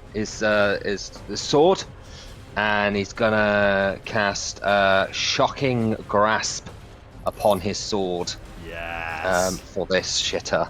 Hopefully it will connect. Hopefully. That would be nice. Fingers crossed. And he'll strike down with 21. And that's the one next to you on the bridge, yes? Yes, the one that just attacked Yeah, me. that is a direct hit. Booyah! So, what is your caster level? Is that the same as your level? It's the same or? as whatever levels you have in a spellcasting class. As you are a Duskblade level 3, I assume. Yes. Your caster level is +3. So touch delivers 1d6 per level. So 3d6 so it's an of extra lightning 3d6. damage on top of your on top of your 2d6. I love this dude. strike. This dude, man. Mate, I tell you, So man, the damage from the strike is 9, Yeah. and then the electricity damage from that strike is 10. So 19 in total. How'd you kill the second Kuatoa? Yeah, so the critical strike from him did some damage, and it was kind of like a sort of an angry response. He was like, "Oh, you fuck," and he just picks up his blade. His hand electrifies, grabs it, and then the blade just sparks up, and he just brings it down. Yells, "Shocking grasp!" As it comes down deep into the shoulder, and just cuts through as the jolts of electricity jolt through him as he hits the deck. It just explodes and a torrent of black fish guts just falls out onto the deck, and then crackles with electricity. Let's see, how many rounds? Oh, not long now. You can see that the Kuatoa themselves have a bit of electricity building up around them, but it is not yet time for their display of power, at least magically. The third Kuatoa 3 is going to round on Nite-Nite, I think. And this one is the one with the staff. So it is going to attack your armor class. Oh no. No, he's not. He's going to be sensible because he wants to kill you. So he's going to do that. Huh. Yeah. To cause the flank. Because that's how we roll in the TPK. Oh my god, that is almost definitely a hit with an 18 on the die. So he slams Run the fuck away! onto you, dealing 7 points of piercing damage as the staff clamps onto you. But I need you to do an opposed grapple to see if he can ensnare you. You can use your dex. I will use my dex. I think it's escape artist, isn't it? But if it's untrained, then it's dex. That's what I mean by that, by the way. Okay. Yeah, well, it is, yeah.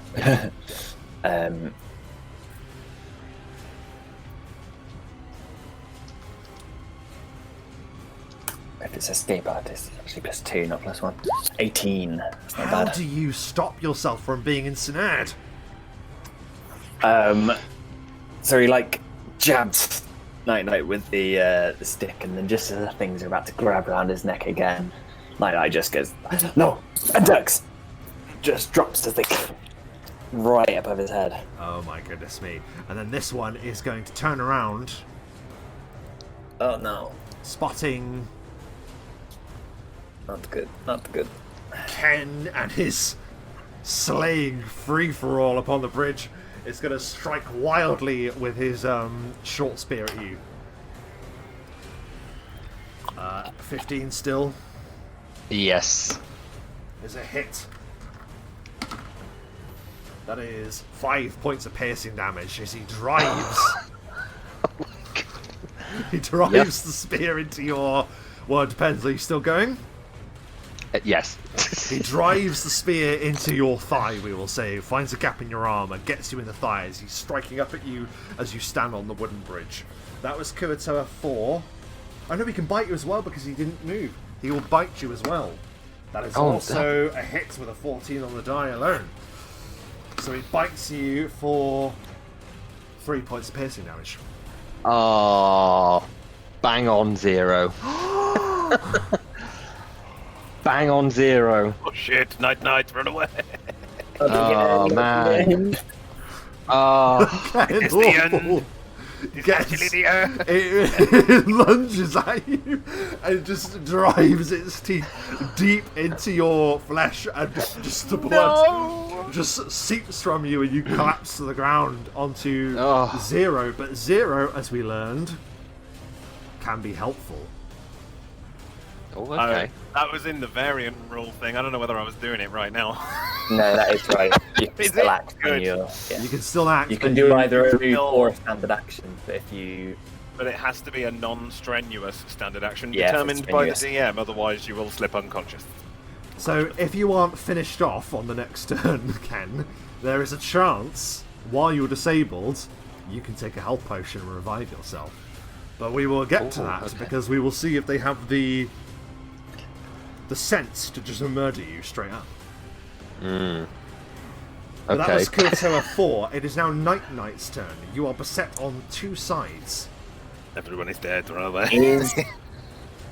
Is Ken still threatening this guy? No, he is disabled. He is not threatening him. Then Nite-Nite Quite. is gonna...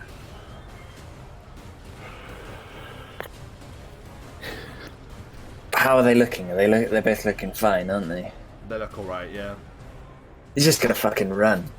He's get out there. Okay. Save yourself.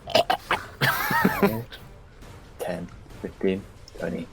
And I'm gonna withdraw 25, 30, 40, 45, 50, 60. Actually, there's nowhere to hide in there, is there? No, not really. And there's still nowhere to hide in that one either. Okay, yeah, that'll do for now. I'm just running as fast as I can, being like, Nite-Nite runs away. So, that was Nite-Nite's turn. Lump, roll a d10, please. Nope. Falafel doesn't smile. What are you on, minus? Falafel is not with me at the moment, but he will be. For Lump is immortal. I am on -5. All is well. We are back to the top of the round, and Kuatoa 1 and 2 have been slain, which makes it Ken Orbfall's turn. Now, say again what he can do. So he can do simple standard. So he can quaff a potion.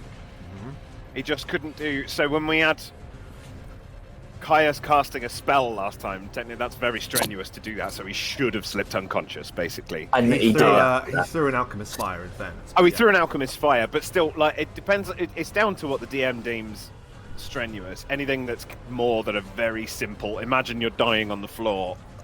I think it's a last-ditch thing. Let's see. Otherwise, then. you'll fall unconscious. Let's So, see. but a potion is. A potion will be fairly easy to do, but I wonder. He has done his attack of opportunity. No, it's a new round, so he's got a new attack of opportunity. What I'll say is, Sleight of hand. what? Yeah, it's either going to be a hide or a move silently or a sleight of hand for you to be able to do it without him getting an attack of opportunity on you. Otherwise, Oh my god! Okay, well, move silently is my best one. I can't what? yeah, do it. Okay. Do it. I'll allow a move God. silently for it. Yeah, and I'll do a Come spot on. check to oppose. It's not. It's all right. It's achievable. Ken or full Duskblade, move silently. 16. DC 14. You succeed. Oh! So you are able to boom, roll whatever. It's a moderate one, I'm yeah. quaffing a fucking moderate, mate. A moderate. My last one, it's going down. 2d8 plus 10. Ken Awful Give me is all going that. down fighting. 18. It could be worse. 18, It could be better. But who knows? Could so have done with not a 1 there. I know. It would have been nice, but to be honest, I'm only 3 off my max, so I'm cool with that. I'm cool with that. Okay. You can drink the potion, which now means you can stand. That was your potion. We've always said is bonus, so you can do a movement and an attack action if you wish. Oh, okay. So springs to his feet. That is a move action and will provoke an attack of opportunity. I should have just said. Oh, okay. Attack from the yeah. ground. Attack from the You're gonna ground. need I to did it stand last up. time, and it was. Well, awesome. Can I attack from the ground? You I can didn't know attack that from was the a thing. ground, but you get a -4 for doing so. So, Oh, is it okay. worth taking the chance to get up? It's up to you. You can And they also get a bonus stab when him they in the hit frickin' you. balls.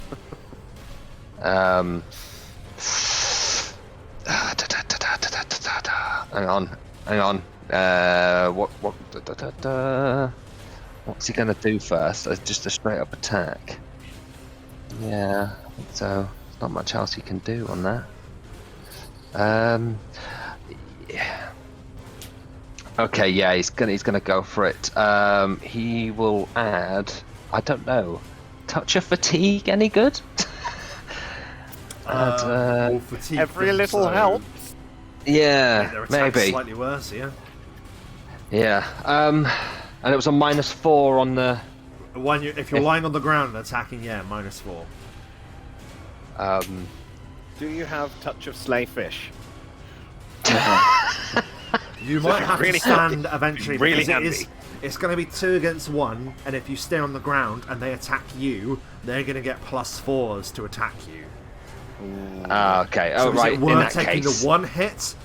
Or Yeah, I think he will. In that case, he will stand. you stand, he and- swings violently at your head with the pincer staff. Oh, it's Don't possibly fucking- a fucking critical, isn't it? Possibly a fumble. Oh! It's actually a fucking fumble. So he swings at you as you stand, and he totally misses. In fact, how do you evade him, which makes him fall to the ground, and he tumbles to prone rather than you? So obviously he was not. He's kind of close to death. He was kind of, he was on the verge. Let's say on the fence. Moves on across the potion. He then gets up on his feet, and announces himself again. Back in a room. Ken Obful, Duskblade, moves out the way as he goes to swing for him.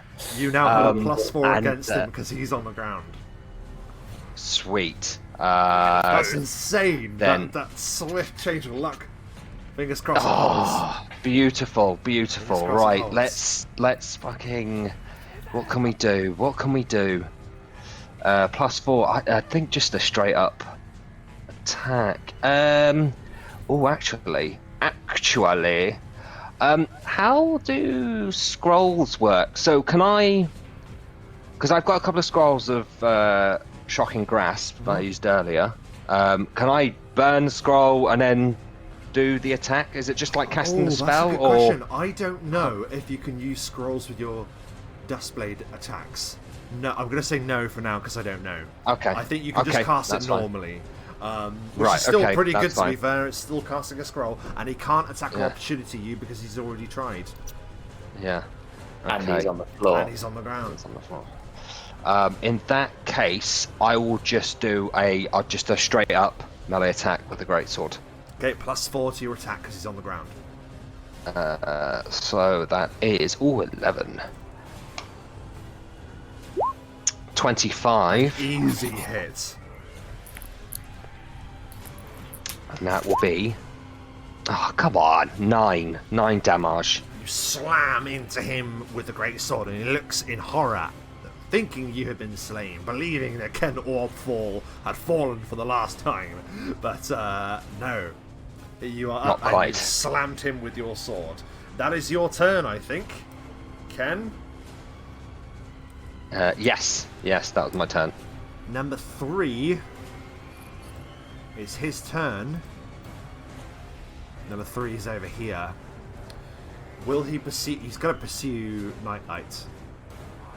10, 15, 20, 25, 30, 35, 40, 45,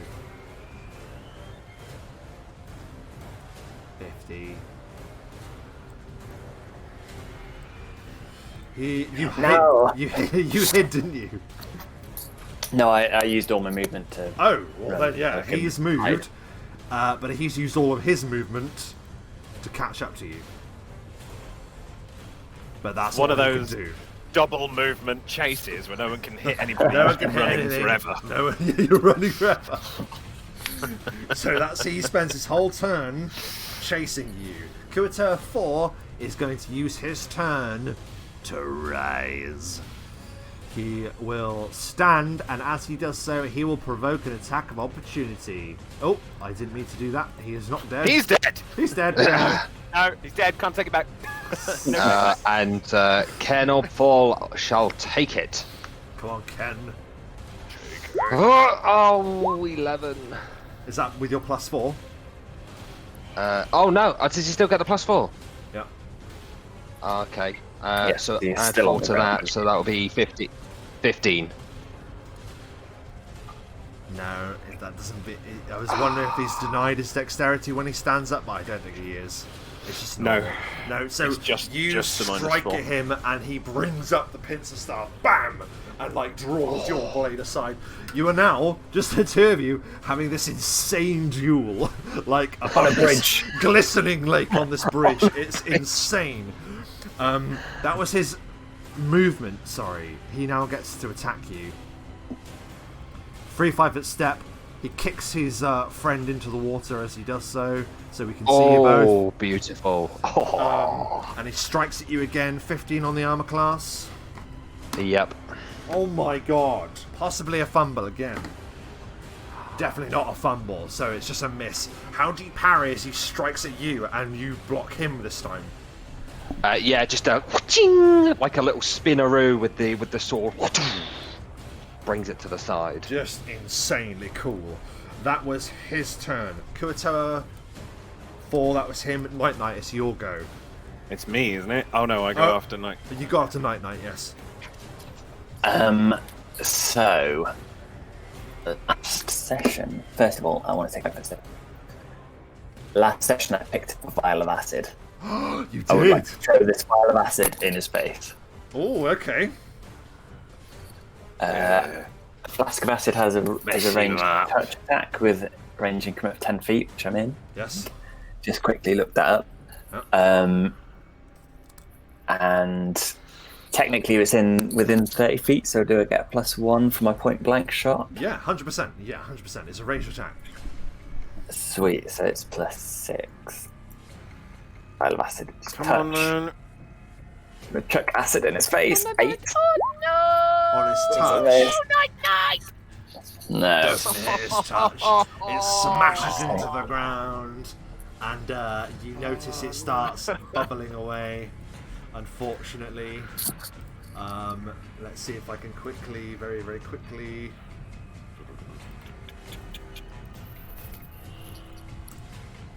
Is there anything you wish to do with the rest of your turn? That was a step. Can I take a potion? Yeah, it's a bonus. Yeah, I'll take that then. Oh, I can't believe I wasted that then. That's annoying. Light is just D8 plus 5, isn't it? Is it 5? Or is it less than that? D8 plus 5, yes. 6. Oh, Not doing well. someone has hacked roll 20. We have been hacked. We've been hacked. You It's an throw inordinate the vial of amount acid, and he kind of like ducks and it smashes against the wall there. I wish I had a better token for acid, but unfortunately I'll have to do. That was your turn, I think, Nite-Nite. It Lump, was, I'm afraid. lying upon the ground. Falaflin denies you his grace. What are you on, minus? 6. -6. There. Well, while there's life, there's hope. I hope you're enjoying. Oh, there's life. Playing Hope. Dungeons and Dragons this I evening, was Matthew. on -9 last Oh, time, and I still survived. What you got, DM? But that was Lump's turn. We're back to the top of the round. Ken, the epic duel upon the bridge continues. The epic Get duel. out. You sort of circle each other like that. Come on, who's going to go next? So yeah, he is going to what he was planning to do before, and he's going to burn the scroll of shocking grasp. So as he deflects with the sword, he's going to just raise a hand for shocking grasp, which is it was dexterity? Shocking wasn't it? Grass is touch spell, so it doesn't provoke attack of opportunity. You just got to touch him first of all. That was 3. Just touch attacks Yep. plus strength. That's 5. 20. You fucking lay your hands right onto him, and he is unable to pull away from you as you deliver Yes. Shocking Grasp. Shocking grasp. That is. Oh come on. 4. Turning on us. 4 It's turning shocking on us damage. Again, roll 20, more like roll 1, you prick. Somehow he thinks it's the end, and some fate or other prevents the Kuatoa from being slain in this moment. Basically, just tased him. Yeah, it's like Yeah. it's a horrible snarl, and then it's going to return the attack with, unfortunately, it's going to go ahead with the pincer staff. It no longer has its brethren to do the lightning dance, so pincer staff it is. Lightning. That is a hit. For 5 points of piercing damage. Not a very good roll for him. And that will be a grapple attempt again, unfortunately, Ken. So Ooh, he okay. is going to try and grapple you. Oh, okay. So just a grapple check. Okay, it is. 5. 24.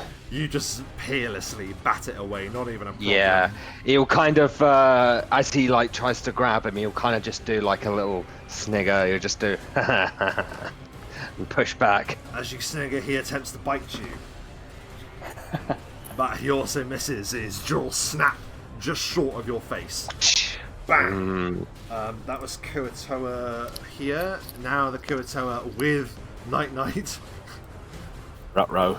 Right, indeed. Is going to... Oh, God. Oh, God. 3 5-foot step. Yeah. It's just going to try and drive the short spear into you. Night-Night. Just close your eyes. Close your eyes. It's gonna be okay. Don't AC? watch. just don't want. 16. Is a hit. Oh And the god. bite is a miss. So Okay. short spear, Wait, little Come on, friend. 5 points of piercing damage. Oh shit. 5. Yeah. Cool. He's still up. Oh my god! Hey, He drives how's a it spear going? into you. Hey, Night-Nite, seriously, stop trying. Run the fuck away now. he tried. That was his turn. It is now Nite-Nite's turn. Yeah, Nite-Nite is going to take that advice, and From he's beyond. gonna... Little friend. Run the Can I fuck try and away. hide in these barrels? You can Can I- definitely try and hide in those. Would I need to tumble to get away from him if I'm going to hide? Yeah, to evade the attack of opportunity, yeah. I mean, he can see there's nowhere to go, but yeah, sure, he can see. Dude, we you don't know what's there. in the barrels. It's probably all body parts. 25 to tumble. That easily exceeds the 15 DC of the tumble to evade the attack of opportunity, so you tumble out of the way. And I'm going to dive into these Okay. barrels here. Do you want to, yeah, do that Break first, line then of give me sight. a hide.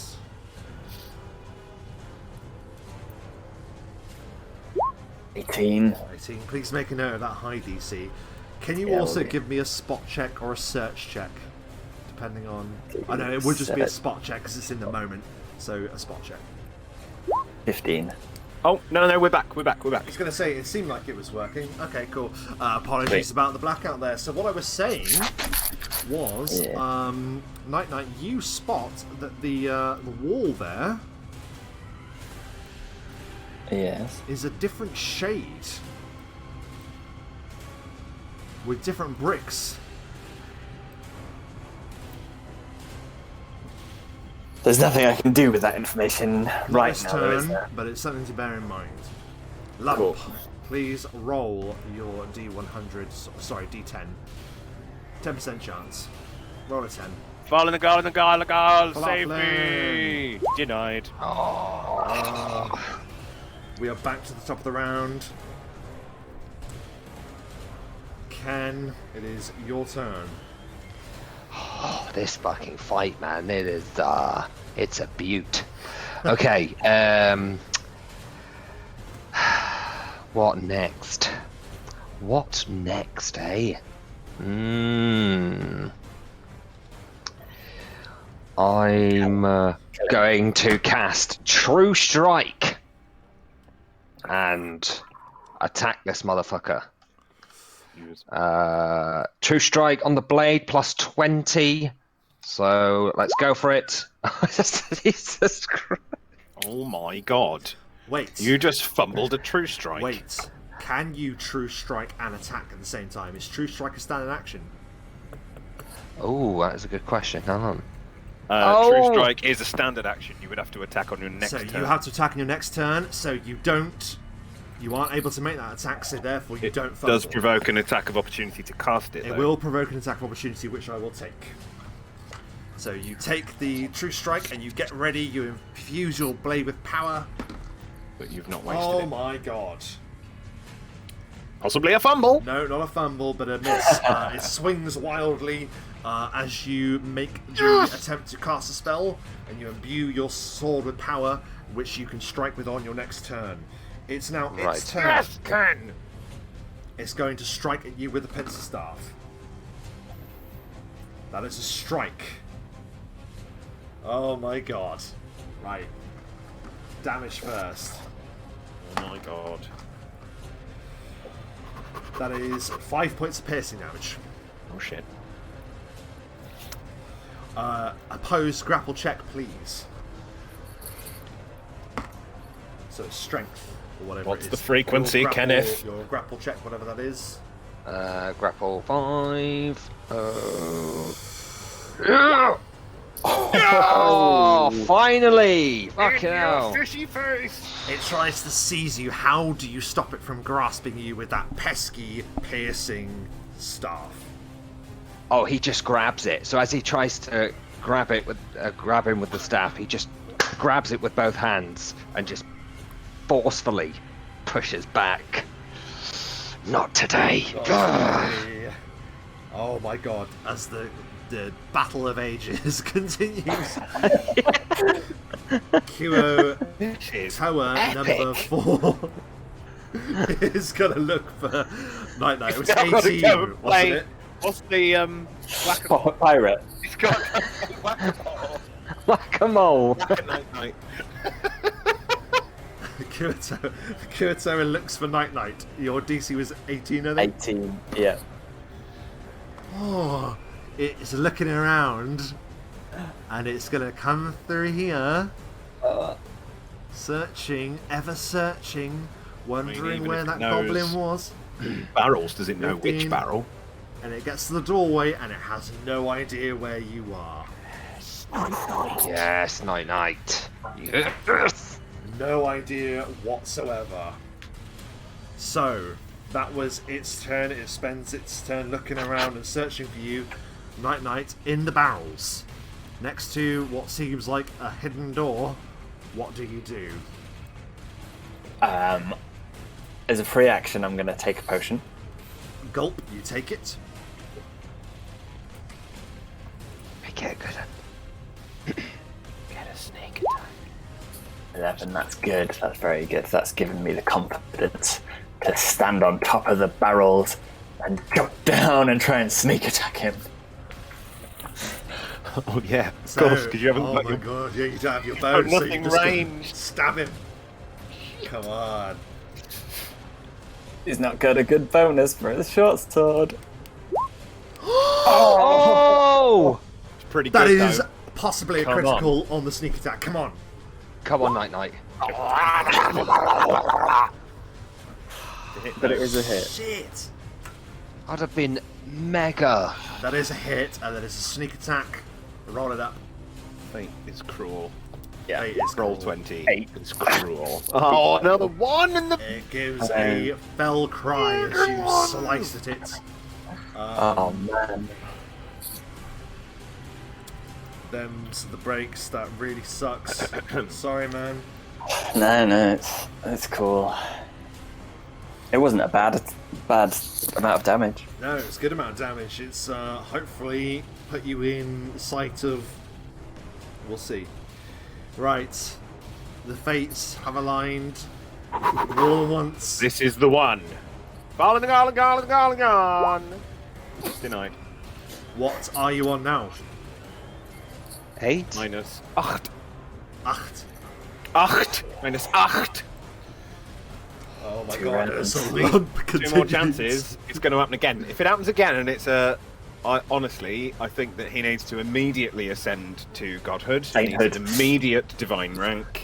Yeah, I think so. I actually will. Uh. I will give you if you pull it out on the last attempt, you will get some saintly bonus that I will look into. Yes, I agree. I actually agree.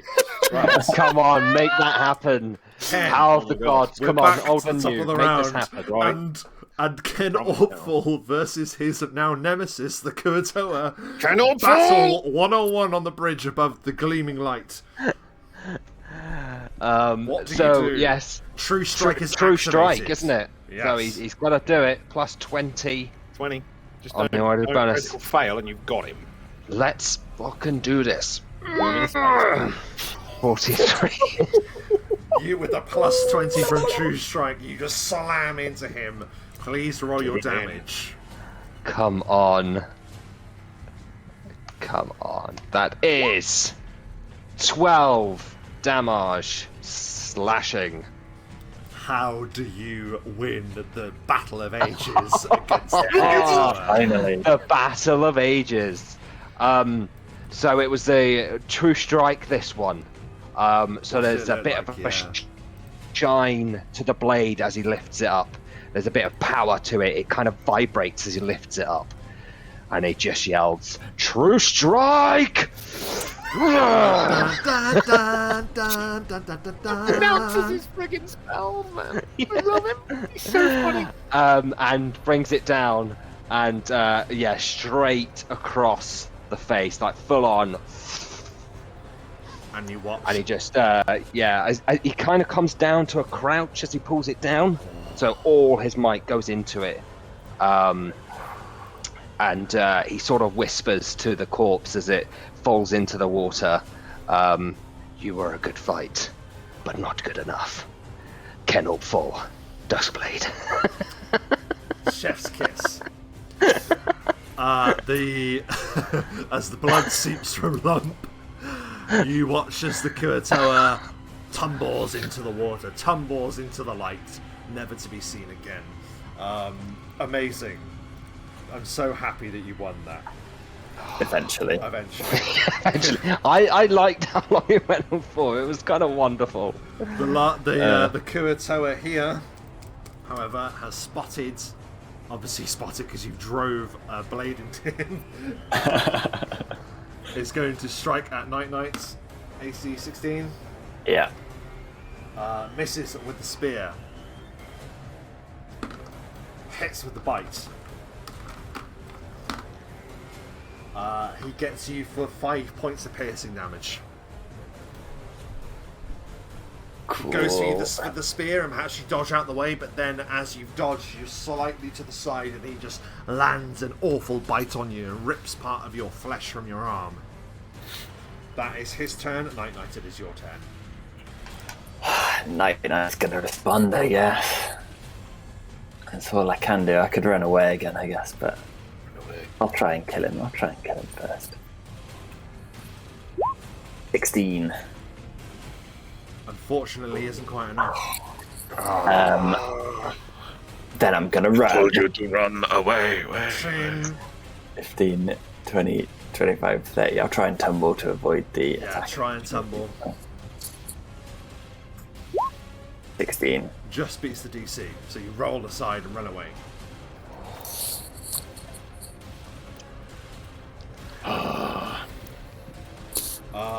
That was Nite-Nite's turn. We are back to Lump. The annoying thing is, now I don't want to pass it because it's not the last one, and if I get it this time, I don't get any gifts. You have the gift of life, my friend. Well, Yeah. I suppose that's one thing.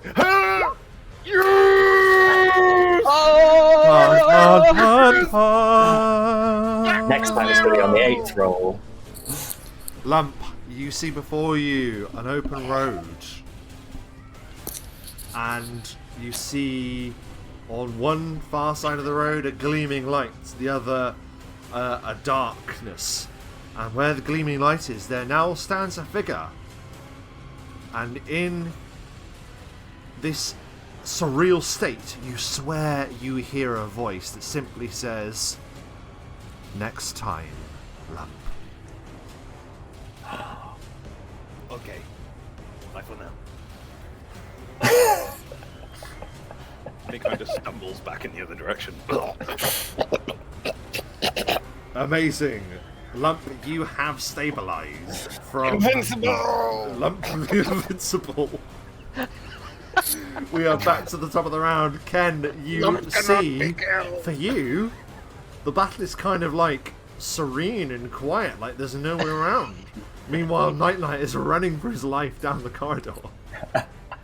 Yeah, he has no idea where Nite-Nite has gone. He's just been like all in this fight, 100%. Like you said, fight of the ages. He's sort of, I suppose, he kind of looks over at. He'll go over to Lump. He'll go over to Lump and see how he's doing. Hello.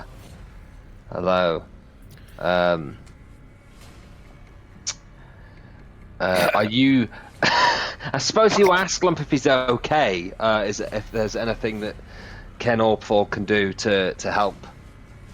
And he'll just comment on the amount of blood. It's like, this is. Lump's got virtually again none left. -8, man. -9 last time. This is insane. There's just so much blood. I think Lump's just going throughout this place, leaving his entire body of blood. In that case, I think he just kind of steps in it, and he's like, "Oh God, this is just so bad." Don't fall and hurt yourself. we're going to do the one-on-one then. Kuatoa versus Nite-Nite the Goblin. It is the Kuatoa who will pursue Nite-Nite. So thankfully he won't get a full attack round on you.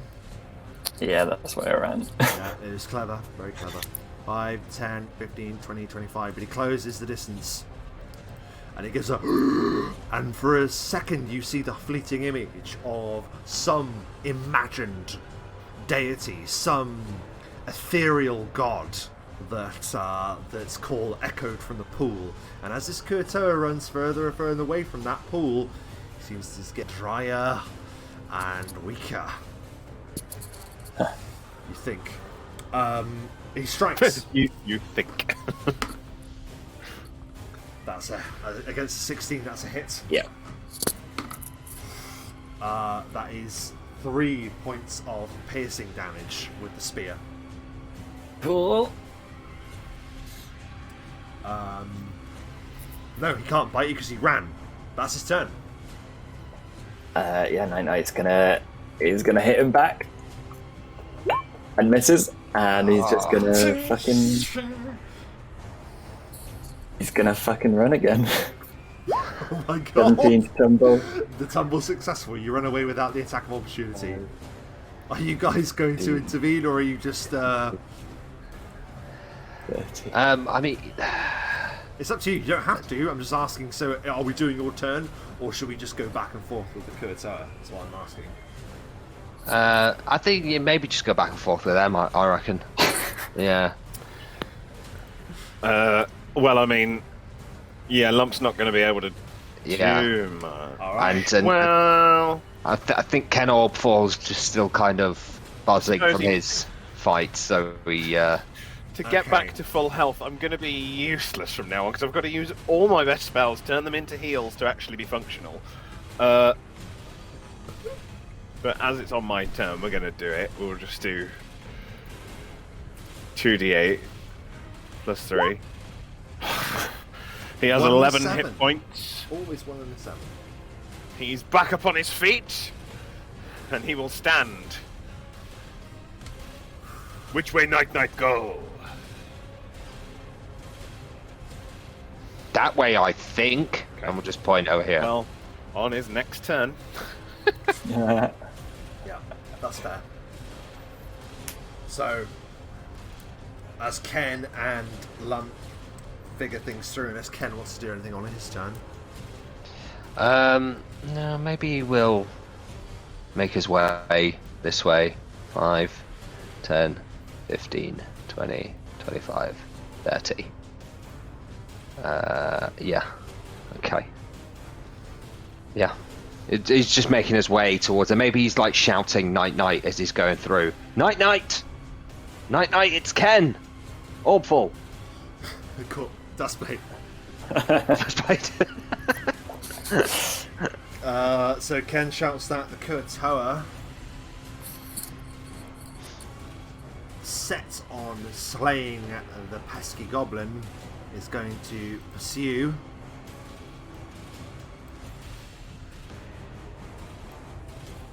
I don't actually know where you've got. Oh, you're on the grate, aren't you? Yeah. 5. He's hiding from you now rather than the the fish. 25. Yeah, he can get to you again. Yeah.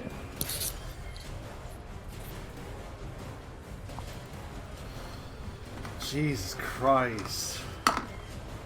Cheese and rice. Possibly a fumble. It's a fumble. He rushes towards you and he strikes with the spear, but he fluffs it and falls to the ground. He trips and he falls, tumbling to the ground. Nite-Nite is going Got to him try and now. get him. Do I get a +4, was it? +4, yeah. I'm going to try and get him. He Oh fumbles. my god. Possibly. He doesn't fumble. There is something wrong with this. Just You stab badly down, missing. and desperately he brings his spear out just at the last second and parries your strike. Nite-Nite's then going to run away.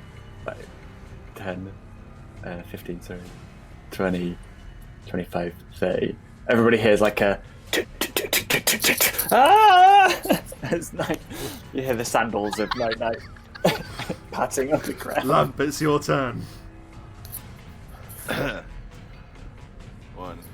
2, 3, 4, 5, 6, 7, 8. That is all I can do. You're alive. We're back to the top of the round. Still covered in his own blood Ken, and very, very wounded. Ken, awful, Duskblade, Yeah. what do you do? Can I double movement if I'm just moving? You can move double if it's just moving, yes. Just moving. Okay. Let's. Yeah. So he will 5, 10, 15. Spots Nite-Nite 20. And then yeah. You're alive. Yes, I am. Where is he? Where's the last one? 20, 25, 30, 35, 40. Can I actually hang on? What got left? 40, so you've got 60. 55, for doing 60. double I movement. can actually get to him, Yeah. but then he's gonna get up and You get So he it. gets half of his. He takes half of his move to stand, but he will get an attack of opportunity if you move next to him. But then you will be Ooh. next to him, so it's whatever. yeah, okay. Ooh, it's a risk, boys. Yeah, fuck it, let's do it. It's a risk. So Okay, yes. Ken Awful strides forth. Just completely pans it through. You reach him. He will now use his movement to stand. Half of his movement that provokes an attack of opportunity. Yes, it does. Kill him. Come him to death. on! Straight up, full swing down with the blade. Oh my god, 11. Is that +4 for? It doesn't No, matter. that's not the +4. So 15. That's not enough, is it? No, it's not enough. Oh my god. You swing wildly for him. Jesus. It's his turn. Oh no! He stands. Oh no! Sorry, that was your turn. His turn is he stands up, provokes an attack of opportunity, which misses. He will now strike at you, Ken Awful. Holy shit. Yeah, I said it was risky. This is the risk bit. Your AC is 15. That's a hit. Yeah. Oh god. That is. Oh my God. That is 5 points of piercing damage. I think you've been hit with 5 points of damage 3 times in a row, I think. Are you still going? Yes. Don't you dare bite me. No, he can't because he uses movement to stand. Oh, thank God. Well remembered, but yes, Jesus. he uses movement to stand, so he can't. Literally use the to fight. exact same. The exact same. Honestly, the exact same hit points from the last one. Literally. So if you got that bite, it would have been the exact same. Oh man! I don't believe that. This is- He rises up and just How is, stabs how is you in the Ken? side. How And you is go, Ken Awful looking? He's yeah, he's not good. Okay. It is now Nite-Nite's turn. You have an iron dagger you picked up, That's not going to be any better than my short sword. so you can throw a dagger. When? Yes, I could throw a dagger. I'm going to walk to there and chuck a dagger at him. Good idea. Thanks, Rob. I hadn't thought of that. Yes, the iron dagger that you just picked up fully by chance from the barrel Is a miss. just clatters to the ground next to him, unfortunately. Lump, it's your turn. I still can't reach. 1, 2, 3, 4. I mean, if a spell just says target one creature, range 25 feet plus 5 feet per 2 levels, so it's in range, but do I have to have line of sight to the creature? It depends what spell it. Probably, yeah. I mean, it's one of my teammates that I'm aiming to do it on. I don't know, mate. What spell is it? It's my domain spell. I'm gonna say if you can see him, you can do it. I can't. Can you move and see him? I've moved. I could do double movement, but then I wouldn't be able to cast it. Well, there you are. That's your So- choice. There is a wall in the way, You can't so I will do double movement, then I'll get to there, and then that's my turn. Go. Sorry, Right. Ken. Ken, I was going it's to your protect turn. you. And he's just risen up and just plunged this spear into your side. Ken Awful, the hero of the hour. Is this your end? Let's find out. It's your turn. Oh my God's god. sake. Ah, I need to end him again. Really fucking risky. Do I just go for it? How's he looking, DM? How's he looking?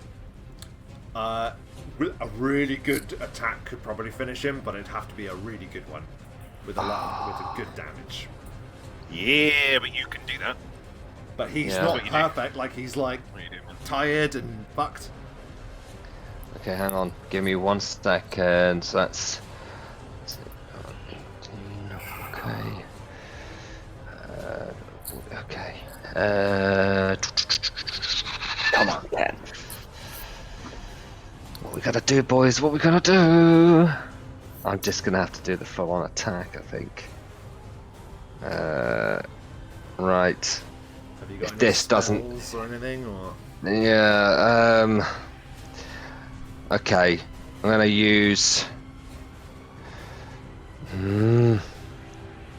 Yeah, I'm gonna. Okay. Gonna use up my last shocking grasp scroll. Burn that up. And touch him. come on, touch attack. Touch this fucker. Mess him up, man. Tase that. 19. You touch, do the damage. Touch his face. Touch him. Come on. Don't roll any Come ones. on. No ones. Come on. No Oh, ones. no fucking ones. No ones. No ones. Yeah! Dude! What is it like as your scroll erupts into electrical blazing He power and you grabs finish him? him by his fucking fishy head and just fucking shocks the living shit out of him. Ah! And just yells in his face as he shocks him. Ah!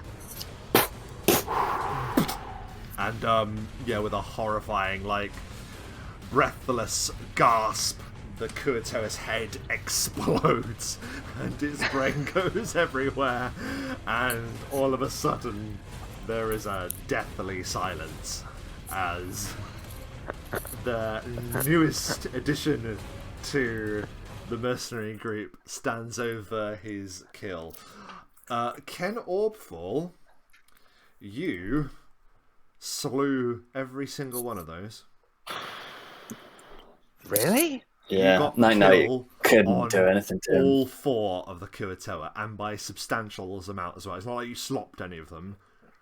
Lump did not get a chance. You Oh just my God. fucking- Holy you just fucking Arnold Schwarzenegger. Soloed them. You soloed them, mate. I didn't even realise. You were like, I genuinely didn't. It took you a while, that's why, like, considering there were 4 You of them. literally ended up killing one with your bare hands with electrical power. But you killed all 4 of them. And I think it's on that revelation that we will probably end the session, because it once again has gone late. Once again, a fight that I thought was going to last a few rounds stretched into the depths of the evening. You're not taking into account how shit our characters are. guess I'm Really not. not, mate. I mean, it's great. It's perfect. It's I perfectly will pitched, add, though, but- like, the amount of times that you've rolled low has been substantial. Oh, we're Let's rolling admit- ones a Yeah. stupid amount All of right. the time. Just want to say that it's not fully... The... No, I'm not saying that it is. We have rolled so many ones, I can't actually believe it. However, 21 hit points. 21. Yeah. They were hitting for half of that per hit easily. Yeah, they They were. were beating my 22 armor class. They Yeah. were whooping me. That I what was it? The couldn't do electricity dance? Was anything. it? Yeah, they had Yeah, basically that they- was yeah. 11, man. That was that was They heavy. do whenever they can join into pairs or more, they can generate electricity, which becomes a lightning Yeah. bolt. They're really scary, and they have this, the Kuata are amazing because they are all insane, and they all wished that they had a god, only they've never had a god, but their collective insanity birthed their own god. It's very interesting lore. That's for really those cool. lore. That's what you're seeing in the glowing water. Cool stuff. Anyway, we'll do XP off the stream because I'm scared that my laptop's going to explode. Sure. But I want to thank you guys once again for another hectic, insane edition to Roll the Bones, The Penny Kingdoms, TPK. Go follow Matt on Hairy Nerdy Guy. And the second these two decide to get channels or anything, I will plug them as well. But in the meantime, thank you ever so much for watching, and I hope that all of your bowls. I hope that all of your bowls are nice. I hope you've got good bowls. Lovely bowls. And we will leave it there. Thanks for watching. Good night. Good Ken Awful. Duskblade. Bye.